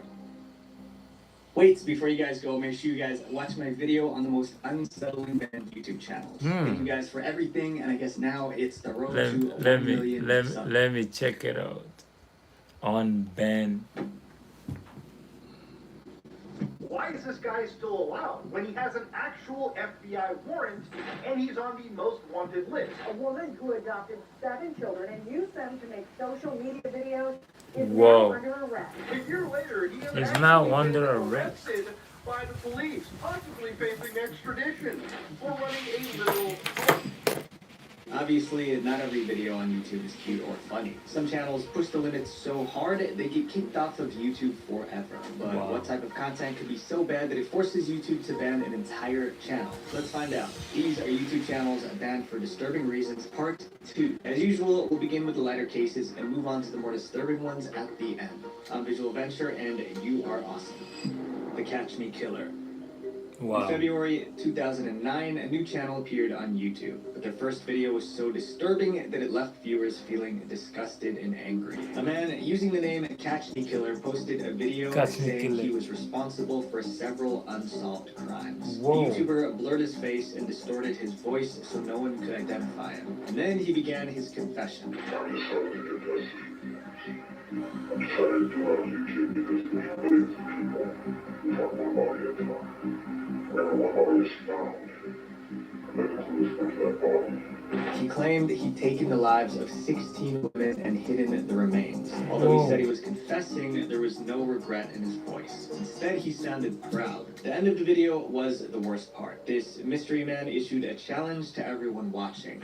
The Catch Me Killer tells viewers, play my game and solve my puzzles, and I'll lead you to 16 bodies one by one. He promised to provide a clue every week until they located the victims, saying once all 16 bodies are found, you'll know exactly who I am. But he also added a warning for the police, don't try to chase me, don't try to catch me. Once this video went viral on YouTube, people wondered who this mystery man was. Was he a real criminal, or was this all just a big joke? The only way to find out was to play his twisted game. It was obvious this mystery YouTuber knew what he was talking about. Every clue he gave was connected to an unsolved case, usually involving missing people. He would also leave cryptic messages below videos that were talking about certain missing women. He never really stated anything outright, but he would heavily imply that he had some sort of involvement in their disappearance. His first clue was about Tara Grinstead, a former beauty queen from South Georgia. She'd been missing since 2005. Although he didn't say her name, he talked about her past as a pageant contestant. He also hinted that he was responsible for the disappearance of Jennifer Kessie, another missing person from 2006. Since these clues were linked to real cases, the police launched a manhunt to find this mysterious YouTuber. But their only lead was a YouTube video with a blurred face and altered voice. That wasn't much, but it was enough to track him down. Cyber experts identified the IP address of the computer that posted the video. They traced it to a house in Florida. Hours later, agents stormed the house and arrested the man responsible for the Catch Me Killer YouTube channel. His name was Andrew Scott Haley, and he was in his late 20s. The cops thought they caught a criminal. I mean, this guy confessed to taking 16 lives in his YouTube video. The biggest surprise was yet to come, because when they arrested Andrew Scott Haley, they realized it was all a lie. When Andrew, aka the Catch Me Killer, was questioned, he gave cops a ridiculous explanation. Andrew claimed everything he said in his video was a joke. He said he was playing a game to fool people on the internet. And he was right. Police found nothing to indicate he was involved in any of these disappearances. But that didn't mean Andrew was off the hook. Police spent hundreds of hours and tens of thousands of dollars trying to catch him. This hoax wasted public resources and caused real pain to the families of the missing people. Andrew was charged with evidence tampering and making false statements because his videos disrupted the investigations into these cases. He was sentenced to 2 years in a work-release jail and several more years of probation. The Catch Me Killer YouTube channel was banned and all his disgusting videos were scrubbed from the internet. But that's not the only YouTube channel banned for faking something. Andrew may have lied about being a criminal, but this next channel allegedly faked something completely different. The loss of a child. The fake pregnancy. Sam and Nia were one of the first couples to create a YouTube channel together. Their channel's name was simple, Sam and Nia. Since March 2007, they've uploaded more than 2,700 videos showing off their marriage and family life. But in 2015, after 8 years on YouTube, Sam and Nia's subscribers began to turn on them. And it was all because of a series of questionable videos the couple posted. On August 5th, 2015, Sam uploaded a video called Husband Shocks Wife with Pregnancy Announcement. At first, it seemed like an exciting moment. You'd think a YouTube couple sharing their pregnancy would get a lot of love, right? But there were a lot of things wrong with the video. First, the whole idea itself was off. Nia, the wife, never actually took a pregnancy test. Sam, the husband, thought Nia might be pregnant, so he secretly bought a pregnancy test for her. Then he waited for Nia to use the bathroom. Sam then dipped the test into the toilet. The test came back positive, but Nia had no idea it was even happening. Sam then filmed his wife's reaction when he surprised her with the news that she was pregnant. Did you gonna drop her onto the toilet? No, you didn't. No way. Are you serious right now? No way. The couple was excited that they were having another baby, but the reactions from viewers weren't so positive. Many people criticized Sam for conducting a pregnancy test without Nia's consent. Others were skeptical about how valid a pregnancy test from a toilet bowl could be since Nia didn't take another test herself. The whole thing blew up, dividing the YouTube community into those that believed the couple and those that didn't. News outlets contacted doctors to see if the test results were legit, and many doctors said it was not. To defend Sam and Nia, their pregnant fans started posting videos of themselves doing the same thing. They would use their toilet bowls for the pregnancy test and show positive test results to the camera to prove that Sam and Nia were telling the truth. But it wasn't the pregnancy test drama that upset subscribers the most. It was a video posted 3 days later called Our Baby Had a Heartbeat That Really Hit a Nerve. I told Nia, I said, Nia, God's ready to use us in a huge way. We're so happy. Just days after the pregnancy announcement video, Sam and Nia shared a heartbreaking update. Their baby was gone. The couple cried as they revealed that they lost their baby. But instead of triggering sympathy, this video only made subscribers angrier. Their problem was that Sam and Nia didn't visit a doctor about the pregnancy or the miscarriage. The couple chose to only consult each other, with Sam saying that he could handle everything since he was a nurse. Their behavior was unusual and subscribers began to distrust the couple. Right after the alleged miscarriage, Sam and Nia started making their daily vlogs again. But they weren't behaving like a couple who just lost a baby. On the contrary, they did things that made subscribers suspect that the miscarriage and pregnancy were both faked. For example, the next day after the miscarriage announcement, they posted a video taking their kids to Legoland. But instead of paying at the gate, Sam and Nia wanted to get in for free because of their recent viral videos. When that didn't work, Sam complained. We want to leverage our virality to get into Legoland. I don't think it's right. No, sorry guys. You need to recognize the video, and we're going to disappoint the Instead of taking time to mourn their loss, the couple was trying to get special treatment as YouTube stars. In the same video, Sam announced that he was quitting his job as a nurse to do YouTube full-time. With all these announcements, one after the other, the public suspected that all of this was calculated so that they could boost the Sam and Nia channel. Sam was quitting his job, which meant that they would lose their main income. However, if their YouTube videos went viral, they could support themselves entirely through YouTube. What was the easiest way to achieve virality? Create a side sob story. And things kept getting worse. When BuzzFeed called Sam's workplace to actively quit, they said he didn't. According to the employment records, Sam still worked as a nurse in the hospital. Whether that was due to delayed paperwork or because Sam lied, no one knew. Either way, it looked like Sam deceived his subscribers, hurting his credibility even more. But this was nothing compared to the scandal that was coming next. In July 2015, Ashley Madison, a dating website for extramarital affairs, was hacked. This website was made specifically for married couples to secretly cheat on their spouses. 3 months later, the hackers released the name of tens of millions of people with an Ashley Madison account. Sam's name was on that list. If you want to learn more about the Ashley Madison hack, you can check out my other video where I cover it in detail. Sam made a video addressing the scandal. As you may have seen, my name has been associated with an Ashley Madison account, website made for spouses who want to have an affair. I'm here to clarify some of this with you guys because I owe it to you. I did make the account. Even though Sam admitted he was on the cheating site, he had decided to forgive him. The couple stayed together, making content and raising their kids as if nothing happened. Their fans, however, weren't ready to forget. Sam and Nia acted like a perfect Christian couple, but if Sam was cheating on his wife, then they were hypocrites. With their pregnancy scandal still fresh, Sam and Nia's reputations were damaged. A few weeks later, Sam got into a fight with vloggers who were liking tweets about Sam and Nia's pregnancy and cheating scandals. The fight took place at a vloggers convention organized by YouTube. Sam and Nia were instantly kicked out of the event. Well, we just got kicked out of Vlogger Fair, guys. Nia's really upset with me. So is a couple other people. I made a really stupid, rash decision while we were hanging out in the lounge. The next month, their YouTube channel was banned. This was probably because of the fight at the YouTube event and people reporting them for their controversial videos. The channel was eventually unbanned, but faced demonetization issues for a while. Sam and Nia have returned to regular uploads now, but there are still people who believe that they shouldn't have a platform. This next channel was banned for doing something I think we can all agree is wrong. Adopting a kid for views. Adopting a kid for clout. Whoa. Before we get into this case, I want to point out that some of the information is only alleged. A lot of people believe Micah is coming.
All right. Hold on. guilty, but she's always denied the accusations against her. With 4 kids, a devoted husband, and almost 200,000 subscribers, Micah Stouffer was living the suburban dream. She was a stay-at-home mom turned content creator. She got her start on YouTube by making videos of her cleaning the house and doing home makeovers. Her husband, James Stouffer, was also a YouTuber. His channel, Stouffer Garage, currently has over 1.3 million subscribers and 200 million views. By early 2017, Micah and James were successful YouTubers, but they always wanted more. More views, more subscribers, and of course, more money. That's when they did something that skyrocketed their YouTube views. In October 2017, Micah posted a video called Huxley's Emotional Adoption Video, and it went viral instantly. In the video, Micah showed the whole process of adopting a 2-year-old boy from China who they named Huxley. He became the newest member of their family, joining their 4 biological kids. Just weeks after uploading the video, it racked up 5.5 million views, making it the most watched video on Micah's channel. Viewers were hooked on Huxley's adoption story. To capitalize on this attention, Micah and James started a new channel called The Stouffer Life, where they posted updates about their adopted son and other family-related content. The channel was an instant success.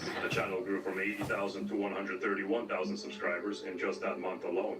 In addition, their monthly average views went from 200,000 to 2.5 million. It was obvious that Huxley was the real reason for their high views. So Micah started using him to farm likes and increase her subscriber count. If you are on my channel and you are here for the Huxley content, give this video a thumbs up. Every thumbnail included Huxley's face, every video title used his name, and she used him to secure multiple sponsorship deals. Eventually, Huxley became one of the most beloved kids on YouTube. Although things looked good on screen, trouble was brewing behind the scenes. In June 2020, Micah and James posted a video sharing devastating news. Huxley was no longer with them. The last couple months have been like the hardest thing I could have ever imagined choosing to do. After coming to the US, Huxley was diagnosed with several health problems, including autism and a brain tumor. Micah and James said they consulted many doctors about how best to care for him. According to them, every doctor told them Huxley needed a different environment. So they decided the best thing to do was to rehome him and place him with another family. Do I feel like a failure as a mom? Like 500%. This decision caused a lot of outrage. Some subscribers accused them of abandoning their son. Others believed that since Huxley was adopted, they gave up on him quickly and wouldn't have done the same if he was their biological child. Critics pointed out how they used Huxley to rack up views. After Huxley joined the family, their channels blew up. Micah's channel went from under 200,000 subscribers to nearly 800,000. Now that their channels were successful, many viewers speculated that they didn't need him anymore. Huxley in particular brought so much viewership to their channel. He is kind of the new moneymaker for Micah. After the video went viral, people started digging into the Stouffer family's past. They found Micah's Facebook posts in adoption groups where she asked questions about Huxley. Some of these posts made it seem like rehoming him was more of a choice than a necessity. James here, this douchebag face here, hates the fact that Huxley watches him eat. This is supposed to be this kid's father. If my kid wants to watch me eat, my kids watch me take a dump. I can't get privacy. I love my kids still. This guy is a total... Angry subscribers dug up old vlog videos where Micah and James seemed frustrated with Huxley. In several videos, they scolded Huxley on camera and treated him differently from their other kids.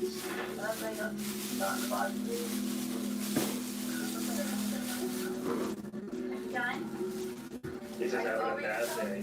There were some examples that really stood out. Micah often criticized Huxley for sucking his thumb, but her feelings about thumb sucking seemed to change when it came to kids. Viewers discovered an old Instagram post from Micah where she praised one of her biological daughters for sucking her thumb. In the post, she thought it was super cute and she said she never wanted her to stop. This was pretty surprising, especially since Huxley was shamed for doing the same thing. The adopted son was also shown with sucking on her thumb in a different video. But when her older daughter was sucking on her thumb in 2015, Micah said she hoped her daughter never stopped. I hope she never stops sucking her thumb. There were also vlogs where Micah talked about cutting back on money and resources they spent on Huxley's care. In one clip, she mentioned looking for a cheaper therapy for him while wearing what looked like a $6,000 Cartier bracelet.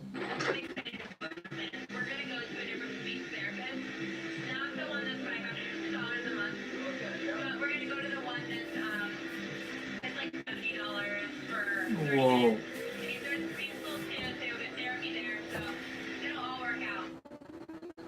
Damn. raised concerns about Micah's parenting, making fans worried that Huxley might be mistreated when the cameras weren't They rolling. got People fans were got so upset that they crazy. called the local sheriff to complain. After this controversy, YouTube suspended all of Micah and James's channels. An investigation was launched to ensure Huxley was safe. Huxley now lives with a new family and has changed his name. Micah's personal channel and the Stop for Life channel were permanently deleted while James still continues to make videos. But Micah isn't the only one whose content triggered an investigation. The next YouTube channel became the center of an FBI investigation, but this time for a much darker reason. The false prophet.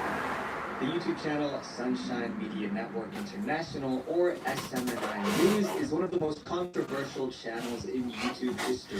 For starters, the man behind the channel was telling everyone he was God. But if that sounds strange, brace yourself because it only gets weirder. Apollo Kibuloy was born and raised in a small rural town in the Philippines his entire life. He came from nothing and lived with little. That is until 2005 when he announced to the world that he was chosen by God himself to be Christ on earth. The title was supposedly rewarded to him for living a pure life. Pastor Apollo Quibuloy, the most successful of the world's self-labeled saviors.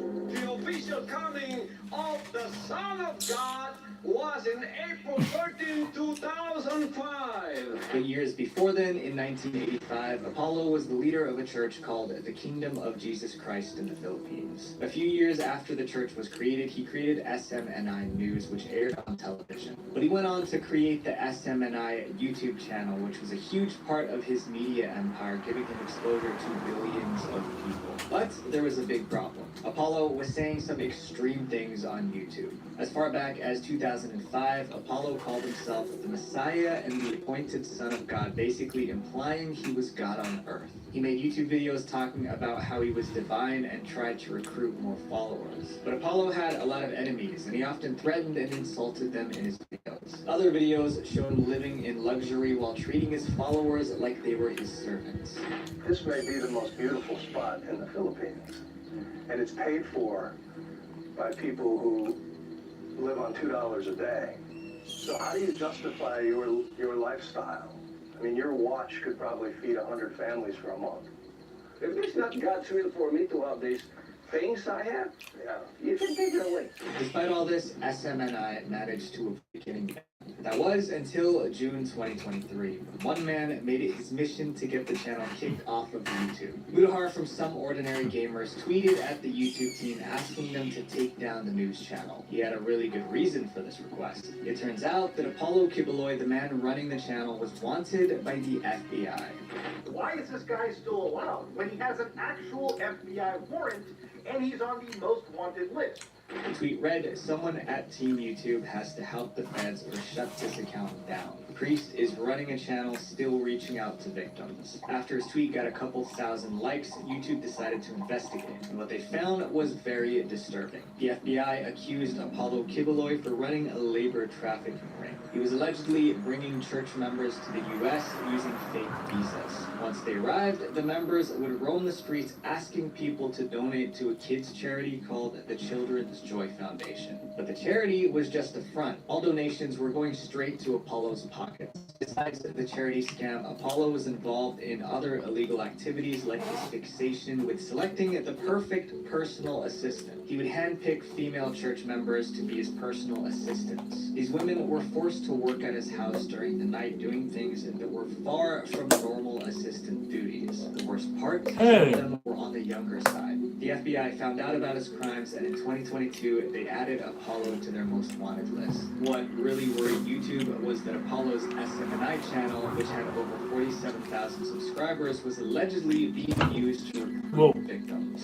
Just one day after the tweet, YouTube permanently banned the SMNI news channel for breaking community guidelines. Although the channel was banned, Kibuloy managed to avoid arrest for about a year. But finally, in September 2024, the FBI caught him. And a year later, he has actually been arrested by the police, possibly facing extradition for running a literal cult.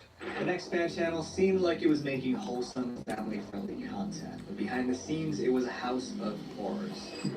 The most evil YouTube family In June 2012, Michelle Hobson created one of YouTube's most famous family channels. It was called Fantastic Adventures. Adventure. And I'm Summer. Adventure. Michelle was no ordinary mom. She was a suburban mom with 7 adopted kids, and she made videos documenting her family's daily life. People enjoyed watching the family's fun interactions, and by 2019, their channel Fantastic Adventures had 800,000 subscribers and 350 million views. As Michelle got more subscribers on YouTube, she started making a lot of money. Like many influencers who suddenly get rich, Michelle became obsessed with maintaining her newfound wealth. But in doing so, she went from a caring mom to a monster. Michelle ran a tight ship to make sure the channel kept making money. She knew her kids were the reason for the channel's success, so she pulled them out of school to film more videos. Like other YouTubers, Michelle started using scripts and rehearsals to perfect her content. Her kids had to memorize their lines and perform them just right. But like most kids, sometimes they didn't feel like doing it. When that happened, Michelle wasn't just strict, she was cruel. Instead of giving them breaks or encouraging them, Michelle took a much harsher approach. If her kids refused to film or messed up a line, she would punish them. This included skipping meals, ice baths, or even using pepper spray. She also didn't give them enough attention. She didn't wash them, she didn't keep them in clean clothing, and for the little ones, she didn't change their diapers frequently. They kept posting videos and the money kept pouring in. Michelle was on top of the world, but it wasn't long before the truth behind Fantastic Adventures was revealed. In 2017, Michelle's neighbors noticed one of her kids running around the neighborhood in a weird way. They thought something wasn't right, so they called the Arizona Department of Child Safety. When the child welfare officers showed up, Michelle managed to talk her way out of it. This was the first time Child Services was alerted. Over the years, Child Services investigated Michelle 9 times, but they never found any real proof of wrongdoing.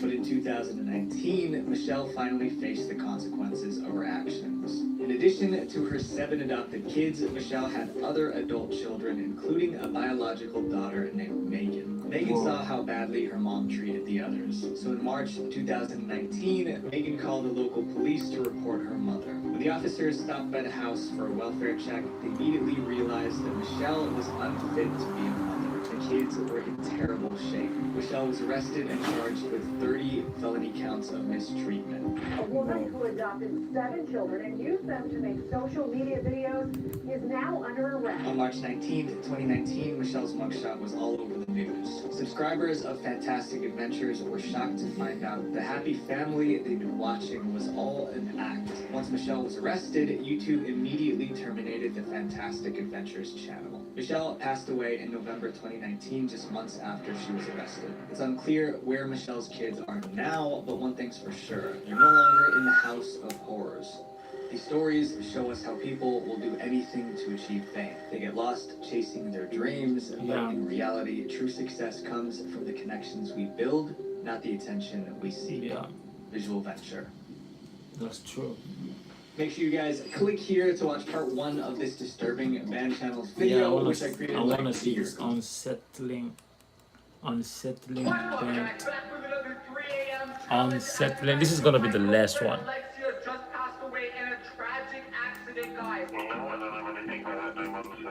So, in Toronto, nobody by that name specifically has suffered any form of death, right? Hey, This is funny, yo. this isn't entertaining. I'm not laughing, I'm not even smiling. I'm not laughing. YouTube, you really need to look into your YouTube channel. YouTube has all sorts of videos. And of course, with all these people on the platform, there are some who break the rules. And when that happens, they're banned. YouTube bans aren't new, and sometimes you don't even deserve it. But in these cases, we're going to talk about the reasons are crystal clear. These channels don't deserve a platform, and we're going to show you why.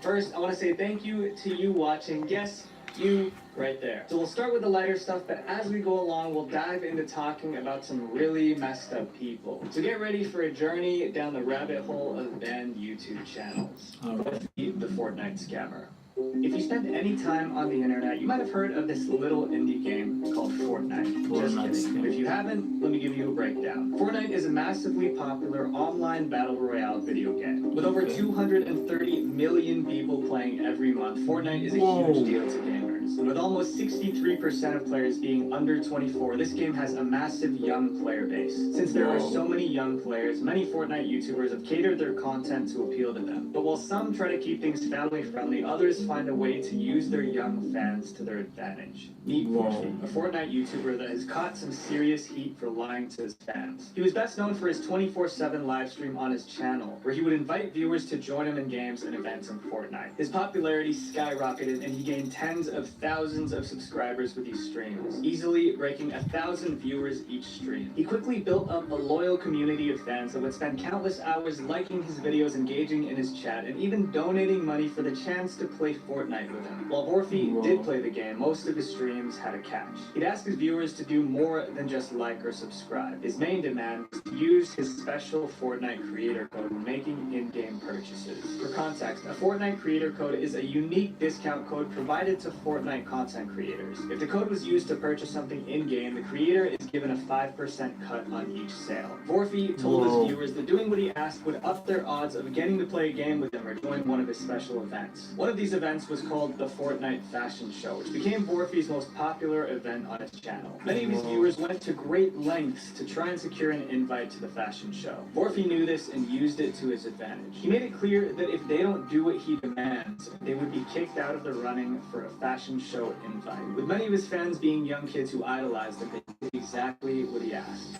Vorfi, I told you I was using your code.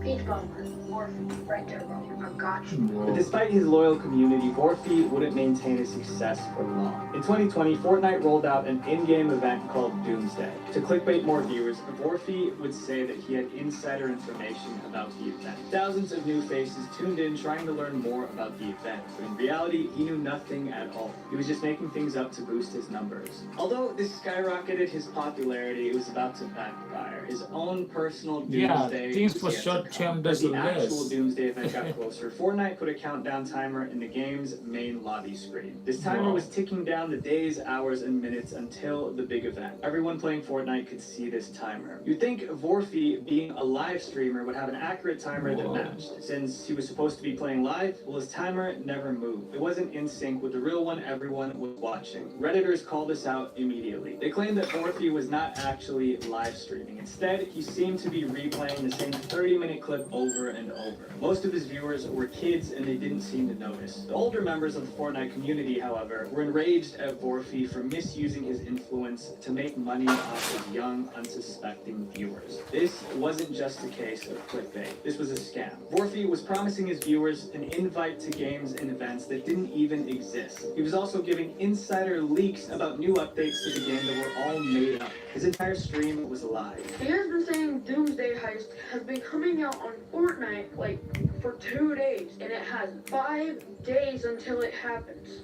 19 hours and 15 minutes. He has been lying to us all, and you can just check right there. His live streams weren't live at all. At this point, he had a following of 328,000 subscribers who fell victim to his deception. Not to mention, he was making a ton of money off fan donations and his Fortnite creator code. YouTube started to take notice. Finally, on November 25th, 2020, Vorfi was banned for violating YouTube's rules against spam, deceptive practices, and misleading content. We're just getting started, so this next case gets even more shady. It's Owen, taking clickbait too far. The controversy gets people talking, and this channel knew it. The more people argue in the comments, the more buzz a video gets. That ups the engagement, and YouTube shows it to even more people. Add a juicy clickbait title, and you're looking at a viral hit. But using controversy to boost views isn't new. Loads of YouTubers do it. But what happens when you take it too far and then do it over and over again? This is exactly what It's Owen did when he used the passing of a beloved YouTuber to boost his own fame. But first, let's dig into who It's Owen really is. It's Owen, aka Owen Claw,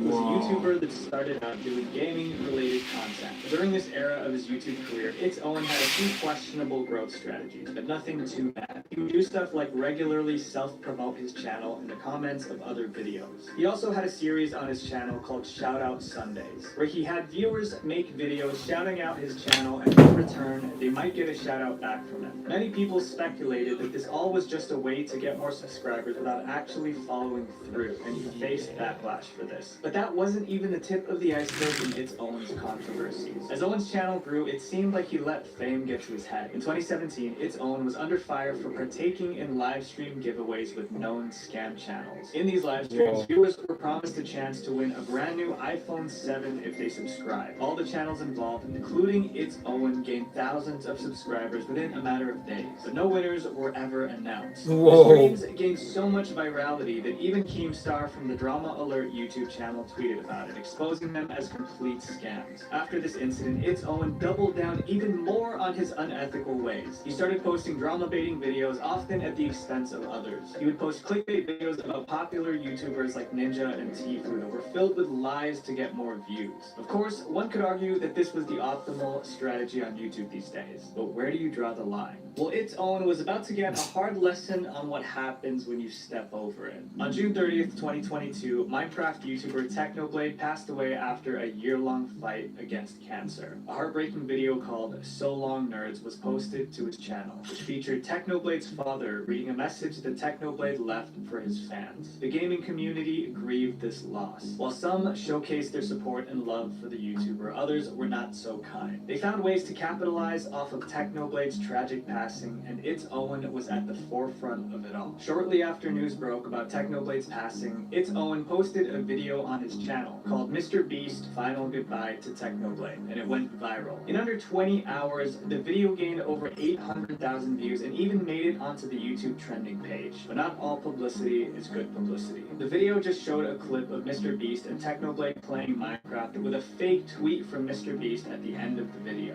Except the weird thing is Mr. Beast never tweeted that. It doesn't even matter, right? That's not the point. I mean, you should make some getaway, but it's also fake. It's just fake. It's all fabricated. People were disgusted that Owen would stoop so low to try to profit off of Technoblade's passing. Sure, It's Owen was known for pushing the boundaries of clickbait, but it went beyond that. Reddit and Twitter were blowing up with backlash against the video, and popular content creators started calling him out too. Just awful garbage. I have more respect for stains in a gas station urinal than I do for Owen. With all this controversy, it's not surprising that YouTube eventually caught wind of it, and they did what had to be done. His channel was promptly banned following the upload of this video. But even after losing his channel, It's Owen still didn't believe he was wrong. He even took to Twitter to ask YouTube why his channel was removed, claiming that his channel was wrongfully terminated and that he didn't violate any community guidelines. It's Owen may be gone from YouTube, but it looks like old habits die hard. He's on Instagram now, still reportedly fishing for likes and views with empty promises. But while It's Owen seems to have learned nothing, sticking to his old habits, Venus Angelic's story is different, and not in a good way. Once celebrated as the internet's favorite living doll, her life has since taken a darker path. Venus Angelic, the living doll. To reiterate, It's Owen was clearly a scammer, but he's only one out of millions of cybercriminals. You could be their next target. Because our lives revolve around the internet, it's important to keep our files safe. We all know someone who's gotten hacked or has had their hard drives fail and lose years of valuable files. About a year ago, I researched the best way to back up my data. All sources pointed to Backblaze. So I've already been a longtime user of Backblaze, so I'm proud to say that this video is sponsored by Backblaze. With Backblaze, you get unlimited computer backup for any files on your computer, whether you're on Mac or PC. By limited, I literally mean there's no storage limit at all. The reason why Backblaze is so effective is because you set it and forget it. I'm a lazy person, and I don't even want to spend an hour a week backing up my stuff. But I haven't touched Backblaze in months. Why? Because every time I add a file to my computer, it backs it up automatically. And when you're ready to restore your files, you can download them right from the website or choose to have a hard drive with your data mailed to you. To try the full version of Backblaze for free for 15 days, no credit card needed, go to backblaze.com/visualventure or click my link in the description. After that, it's just $7 a month, but will save you a world of headaches. And that's invaluable. Imagine going your entire life without having any control over it. You couldn't decide what clothes to wear or how to style your hair. Someone else made those choices for you, and you had to pretend you loved it in front of thousands of people. Well, that was what every day was like for Venus Angelic. All right. At just 15 years old, Venus Angelic became an internet sensation. With her doll-like looks and preppy persona, she quickly became a fan favorite on YouTube for being a real-life doll. Venus had started her YouTube channel at just 12 years old with her mother, Margaret. Although the two were originally from Switzerland, they shared a love for Japanese culture. They would eat Japanese food, engage in Japanese traditions, and partake in the latest Japanese fashion and beauty trends. Venus's channel featured content reflecting this Japanese Alita lifestyle, videos with makeup tutorials and dancing to Japanese songs. On March 2nd, 2012, Venus posted the video How to Look Like a Doll, and it went instantly viral. She shot to social media stardom just 3 years into her career. Overwhelmed by her daughter's sudden fame, Venus's mom, Margaret, pulled Venus out of public school and began homeschooling her for her safety. The two grew even closer, but for Venus, this wasn't a good thing. With Venus spending most of her time at home, she became closed off from the rest of the world. As her subscriber count kept climbing, her mother, Margaret, started becoming more involved with the channel. She not only began to respond to comments on Venus's YouTube channel, but even launched her own YouTube channel where she would upload content featuring Venus. With Margaret's ever-growing presence on Venus's channel, fans began to wonder who was actually running the show. Was it Venus, the girl we see in front of the camera, or was it her mother, Margaret, orchestrating things from behind the scenes? Venus and her mother would go on to make several television appearances. The two did an interview at Daybreak in London on April 4th, 2012, which exposed Venus's doll-like persona to a much wider audience. In the interview, people began to notice Venus displaying some strange behavior. She kept a blank expression on her face for the majority of the interview and seemed to be replying with rehearsed answers. When Venus wasn't speaking, she sat there rigidly with no emotion on her face. Viewers began to suspect that Margaret was using Venus for views and internet fame.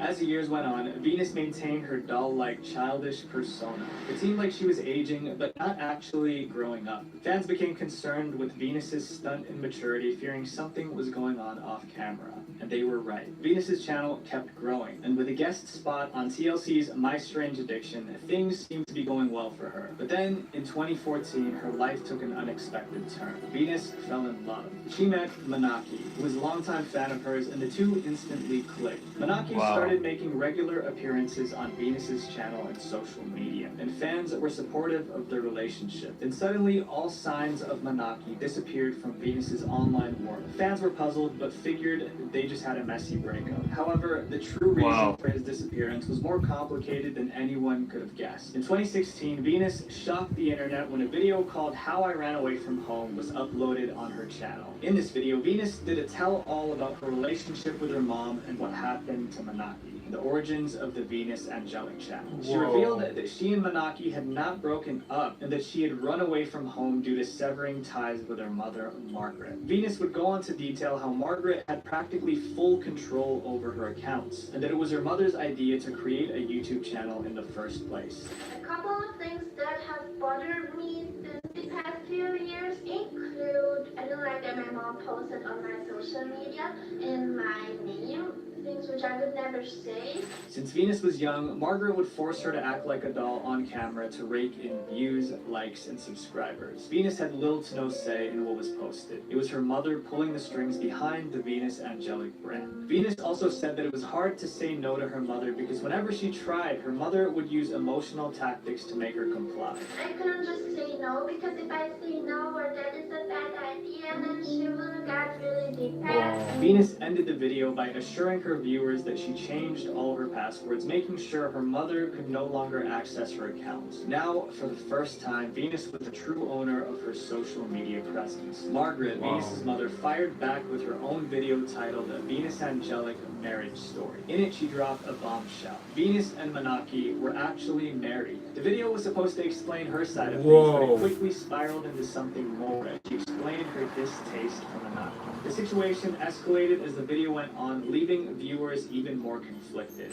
I came home from the party, I took a picture of Yeah, the took a two picture. being in bed together. I took the picture to send it to her husband. It was revealed that Margaret had sent a picture of Venus with another man to Monarchy. To Venus, this was an attempt to sabotage her marriage. Margaret justified it as repercussions for Venus's so-called cheating. The real story is still unclear, but this ignited an online battle between mother and daughter, leaving the internet to pick sides in the unfolding drama. In an attempt to win against Venus, Margaret took extreme measures and copyright strike all of Venus's videos. This eventually got her account terminated and her content removed from the website. Margaret continued to use her own personal social media and YouTube channel to try and taint her daughter's reputation during the ban. But Venus's loyal fans were quick to defend her. They even started petitions to try and help Venus get her channel reinstated. Venus has since gotten her channel back and returned to YouTube, but fans were still worried. Despite cutting off her mother, it didn't seem like Venus's life gotten any better. In her videos, it was clear that she had lost a significant amount of weight and didn't look like she was sleeping much. Additionally, her new content even disturbed some of her longtime fans. The woman who once seemed eternally youthful was now producing content that was overtly provocative.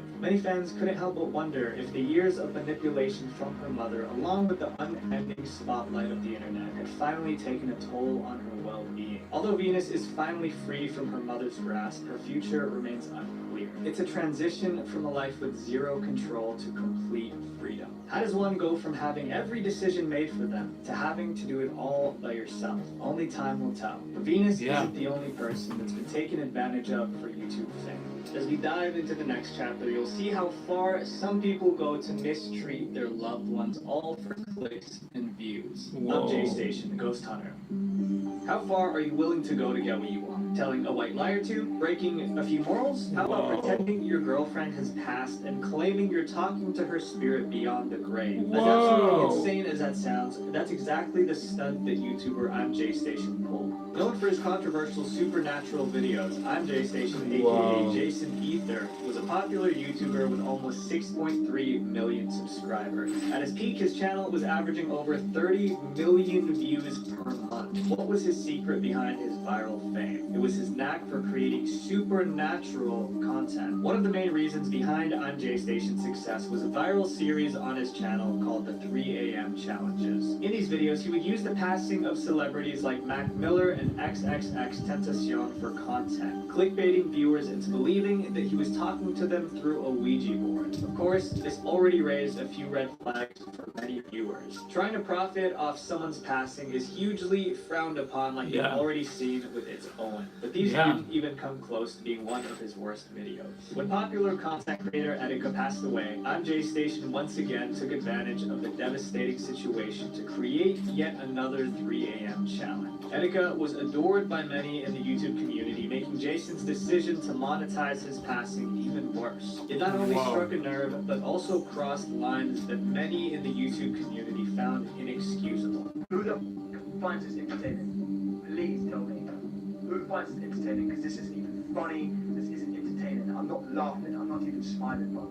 This isn't even funny. YouTube, you really need to look into your YouTube channel. Once he realized how intense the backlash was, I'm J Station tried to make some sort of amends. He changed the title of his video to I'm Sorry for What I Did, RIP Etika, but the video remained up on his channel. In a move that would ultimately be the tipping point for both his personal and online life, Jason proceeded to up the ante on controversy. This time, it would be the nail in the coffin for both his channel and his relationship. In January of 2020, I'm J Station posted a video called My Girlfriend Alexia Died, Rest in Paradise. Fans were shocked at the news, but considering the nature of his channel, many remained skeptical about the validity of his claims. In the video, he said Alexia passed away from a tragic car accident due to a drunk driver. Despite this soul-crushing situation, Jason wasted no time in shouting out another channel of his called Dream Team. He said that it was Alexia's dream to reach 1 million subscribers on that channel, and he encouraged all the viewers to subscribe for her sake.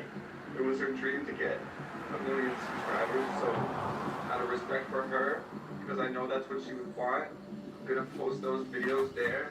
He claimed that he and his girlfriend recorded content for that channel, and that after speaking with her parents, they all agreed that he should post the videos there. Talking with their parents, we both agreed that I should post the remainder videos. This is funny, that we like, filmed yo. on that channel on that channel. Just in case people didn't believe him, Jason posted another video where he visited her memorial. This video, contrary to what he thought it would do, only made viewers more suspicious of him. You see, Jason's story wasn't adding up, and he was getting caught in his own web of lies. In his previous video, he stated that Alexia had passed away due to a drunk driver. In this one, he says that she must have crashed into a sign, and that combined with his less than convincing acting skills made fans almost certain that he was faking the whole story. What's up, guys? Back with another 3 a.m. challenge. As you guys know, my girlfriend Alexia just passed away in a tragic accident, guys. Nothing says grieving like a clickbait video, right? I'm Jay Station made a 3 a.m. challenge where he claimed to be talking to his so-called dead girlfriend. If his enthusiastic intro about his girlfriend wasn't enough to prove he was lying, maybe this will. Let's smash the like button right now, guys. 1 like equals 1 prayer for Alexia, guys. Rest in peace. With all of these videos piling up, it was getting harder to believe that there was any truth to I'm Jay Station's story. Mudahar from Some Ordinary Gamers looked into the situation. No one doesn't anything by that name on the system. So, in Toronto, nobody by that name specifically has suffered any form of death, right? No. Mudahar was able to confirm that there was in fact no record of this incident in Toronto with Alexia's full name. The case was closed. I'm Jay Station was a liar. Alexia is alive. When his hoax was exposed, YouTube quickly demonetized Jason's channel. People didn't think that was punishment enough, with content creators like Keemstar and the Nathan NS calling for his entire channel to be completely banned. Not only was his channel failing, but so was his relationship. Alexia turned to YouTube to tell her side of the story, confirming that she was alive and also exposing the truth about the relationship. Multiple DM and video leaks came to light to showcase how badly Jason treated her while they were together. I'm Jay Station also confessed to his lies, trying to justify them as just part of a YouTube strategy. I thought the idea of faking Alexia's death and then doing a thing on YouTube, thanking everyone and explaining to everyone it was just to gain attraction. As expected, after so much controversy, no one sided with him. Shortly after, in February of 2020, Jason was arrested due to allegations that happened within his relationship. The I'm Jay Station channel and all the other channels were terminated a year later on March 12, 2021. While Jason never used one person suffering for his own benefit, there are channels who have done worse. A channel that's taken advantage of not one, but 50 young people. 7 Supergirls, the reality of child stars. Have you ever wondered what it would be like if you grew up famous? A life where you're adored by millions. It's something many kids today have daydreamed about. But as we often learn, appearances can be deceiving, especially when it comes to child stars. That's true. And 7 Supergirls is a prime example of how you really never know what's happening behind the scenes. Yeah, Back that's in true, that's 2008, there was a collaboration channel called 7 Awesome Kids that started gaining traction on YouTube. The channel featured videos made by young girls showing off their everyday routines, acting in skits, and making weekly themed videos. It was a fresh concept on YouTube at the time, and the channel quickly blew up. To capitalize off this momentum, 7 Awesome Kids began launching spin-off channels. Each new channel targeted a specific age group of viewers and had its own dedicated team of girls producing the videos. The youngest content creators were just 9 years old. As soon as they turned 18, they had to resign. 7 Awesome Kids evolved from a single YouTube channel into a full-fledged brand with 7 different channels under its umbrella. Amassing a combined total of over 16 million subscribers, these channels were a force to be reckoned with. One of these channels was 7 Supergirls,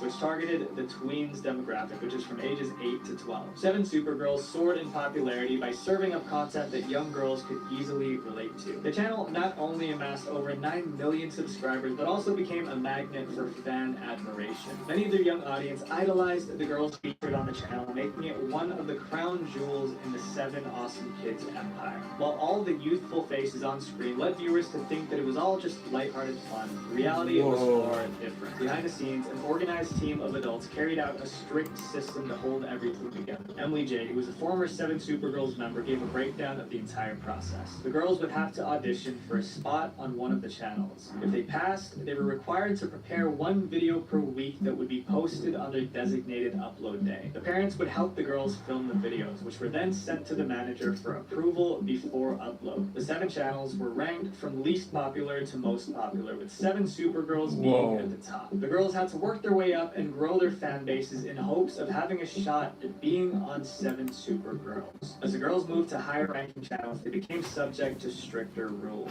Emily had Started at the bottom in 2014 on the lowest ranking channel, 7 Twinkling Tweens, which had practically 0 rules. Getting moved to another channel in the 7 Awesome Kids network felt like getting a Wow, promotion. 0, the other one getting worse. Getting worse. Alright, we almost there, man. Today was a long day, man. Long day. Yeah, and continue. Yeah. It was a long day. It was a long day, man. Alright. Come here, I'm drinking too much.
All right.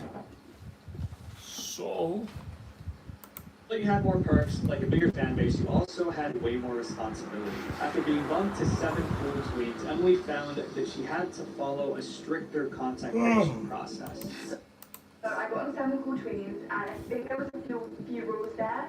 I remember you had to wear summer outfits in all of your videos, even like when it was the middle of winter. The management dictated how the girls would dress, where they would film, and how they would film. The rules were precise. Skirts had to meet a certain length requirement, some scenes required full body shots, and detailed guidelines had to be followed while filming, or there would be serious consequences. And like, if you did a shot like this, for example, in like for an outro and intro, you would literally be in so much trouble. Your video would not be sponsored, and you'd get threatened to be moved down ranking on the channel. By the time she got to the coveted 7 Supergirls, the experience lost its excitement. The management team took the rules extremely seriously, especially with their most popular channel. Even though some of the girls were reaching their late teens, they were still told to act and appear childish. Several girls shared stories about how they weren't allowed to wear makeup, had to dress a certain way, or even act according to what they were told. On top of that, the manager even dictated the girls' friendships. Caitlin, a popular member of Super 7 Girls, revealed that the manager assigned each of the girls a best friend. These pairings were strictly enforced. The girls weren't allowed to be seen alone with any other member who wasn't their officially designated best friend. And I am not being dramatic. He literally told us that if we were seen alone with any of the other girls on the channel, it would ruin everything and we would lose all of our opportunities. The manager even prohibited the girls from interacting with their real-life friends for fear of viewers seeing them with anyone that wasn't their assigned best friend. He said we could not be seen with anybody in real life because what if the viewers thought that person was our best friend instead of the person he assigned us with? For a group of young girls, this was an extremely harsh set of rules to have to follow, but the control didn't stop there. The manager went to great lengths to ensure that no rules were broken. In every 7 Supergirl storytime and expose, one man was always mentioned, the head of operation, Ian Riley. According to the girls, whenever Ian was unhappy with any of the girls, he would pick up the phone and call their parents. And it wasn't just a casual conversation, it was full-blown yelling. Kaylin recounted an unsettling situation in her video where Ian, the manager, became furious over a simple act. She posted a photo of herself with her swim team friends on her personal Instagram. Ian lashed out in response, calling Kaylin's mother and yelling at her over the phone. So one day I posted a photo on my Instagram of me and my friends who swim team, which is a very normal thing for a high school girl to post on her Instagram, and I got a phone call. Not even an hour later of this man screaming at my mom and I saying, "You can't post this Instagram because women think that's your friend." This wasn't the only tactic Ian used to get the girls to follow him. Whenever he was upset, he would threaten the girls with punishments like removing them from sponsored opportunities or demoting them to lower-ranking channels. But not only were the channels ranked, but the girls within them were ranked too. Every week or something, they would have a list of rankings from literally every single person on every sex channel. And it was like 1 to like 400 probably. It would like rank you based on like how well your videos are doing view-wise. To top it all off, Brianna Mott, a former member of both 7 Perfect Angels and 7 Supergirls, revealed that during a trip to Anaheim, California, the girls were given sponsored bikinis to wear. However, before they could even step out to the planned events, they were required to send approval photos of themselves in the bikinis to the management. Whoa. Getting manager approval was a standard practice in all of the 7 Awesome Kids channels. But this time, the reason behind the photos was shocking. And I recently found out that there actually weren't any sponsors, clothing sponsors in that matter, the entire time that I was on at least, but for the past 3 years as well. And he would have everybody send approval photos to him. They had to be high quality. You had to send them into him, and he said that he would send them into the sponsors. Turns out those were just for his personal gain. Ian was not only a stern manager, he was creepy. On August 17th, 2018, an adulting turn of events, Ian Riley was arrested for the mistreatment of one of the girls involved in the channel. YouTube immediately demonetized all of the 7 Awesome Kids channels in response. The saga finally came to an end less than a year later on March 12, 2019, when YouTube took the drastic step of terminating all the 7 Awesome Kids channels. The arrest and shutdown of the channels marked a grim but necessary conclusion in this world of young YouTube stars. While the stories of Venus on J Station and 7 Supergirls are cautionary tales, they're far from isolated incidents. Situations like these happen every single day. In a digital world where every click matters, protecting ourselves and those we care about isn't optional. It's a responsibility. So stay vigilant, friends. That's true. Wait, before you go, click this playlist right here to watch more dark internet documentaries, because the algorithm will promote my channel more if you guys watch multiple videos. Please have a fantastic, wonderful day. Peace. Yeah, bro, your video really made my day, man. Yeah, it really do a lot. Yeah. Yeah, I forgot. How come I'm forgetting about this guy? Lil Mabu. Come on. Do you really think your daughter belongs at a park like this? Excuse me. I'm just saying, it's not like she can enjoy it like normal kids do. Normal kids? Oh, don't. I don't know. FIFO. What's the meaning of FIFO? Is it like... Is FIFO like... Let's check it out. It seems like just yesterday, every single musician had Vivo in their YouTube channel name. Yeah. Vivo in the bottom left. What's the meaning of Vivo? And there were even YouTubers putting Vivo on their diss tracks because it made them look more official. But this has left people with a few questions like, what even is Vivo? Why was their name on every single YouTube video? Yeah, and like what is happened to Vivo? it? Well, it turns out that Vivo was a big scheme cooked up by the music industry that eventually failed. So to understand that, we gotta go back to Vivo's inception. Vivo was created back in 2008 when the music industry was just having quite a few problems. So Yeah, like... back in the day, music videos used to be aired on TV on platforms like MTV, NBC, and more. This way, the producers and artists could get money directly from the networks and their advertisers. But then the internet came in and disrupted everything. CDs and Like records Vivo. were being replaced by illegal file sharing services like Napster and LimeWire. Because why would you buy something when you could just get it for free? So as you may know, this made the music industry it's not very profitable. Things like Spotify and iTunes were just coming out, so the industry hadn't really figured out how to make money. That's why they came together and created Vivo. Universal Music Group and Sony Music Entertainment both got together in an evil corporate plan and created Video Evolution. If those names sound familiar, that's because UMG and Sony are two of the big three record labels, which means that these three labels own pretty much every other smaller label. They thought that by creating Vivo, they could find a way to monetize music videos, and they did. What we're trying to do is quite simple, which is to provide a high-quality, premium music and video experience to as many people as possible in as many places as possible. On any television, on any computer, on any phone, on any connected digital platform, we want to provide the highest quality, premium music and video experience. So we do that today with our partner YouTube. So about 70% of music videos worldwide are consumed and discovered and viewed through YouTube. So what Vivo does is provide that experience inside YouTube with the world's largest music companies. The issue, though, was that YouTube was only monetizing like 3% of their videos at the time, while platforms like Hulu had ads on all of their stuff. But YouTube had been working with these record labels and wanted to keep music videos on their platform because that was one of their biggest sources of views. So YouTube and Vivo came to an agreement. Universal, and eventually some of the other labels I mentioned, would put their music videos on YouTube and Vivo would distribute them. Google hosted them on YouTube and Vivo's website as well. Vivo was also in charge of selling ads to advertisers. Most ads on YouTube videos, like the one you're watching right now, are sold programmatically, where advertisers bid on a certain type of customer demographic, like specifically targeting which country they are from or what they belong to. This is very common, I'm sure most of you understand that, but Vivo instead would sell specific slots to advertisers, which makes a bit more sense because you can imagine that appearing in front of a Drake video is likely going to give you more attention than throwing your ad on a Matty Balls video, for example. It's kind of like how advertisers kill to be in the Super Bowl. I'm sure they've had quite a few bidding wars over Taylor Swift's music videos. Not because they're good, but because she gets a lot of views. Also on long videos like interviews and things like that, they can sell slots for ads during the video as well. This way Vivo is able to make quite a bit more money from YouTube ads than your everyday YouTuber. So with all of that sorted out, Vivo got like $300 million in investment money, and they were preparing to launch. They acquired some other labels as distribution partners, furthering the music video monopoly, and then they were ready to launch. Vivo launched on December 8th of 2009 with 30,000 videos on their website from huge artists like Eminem,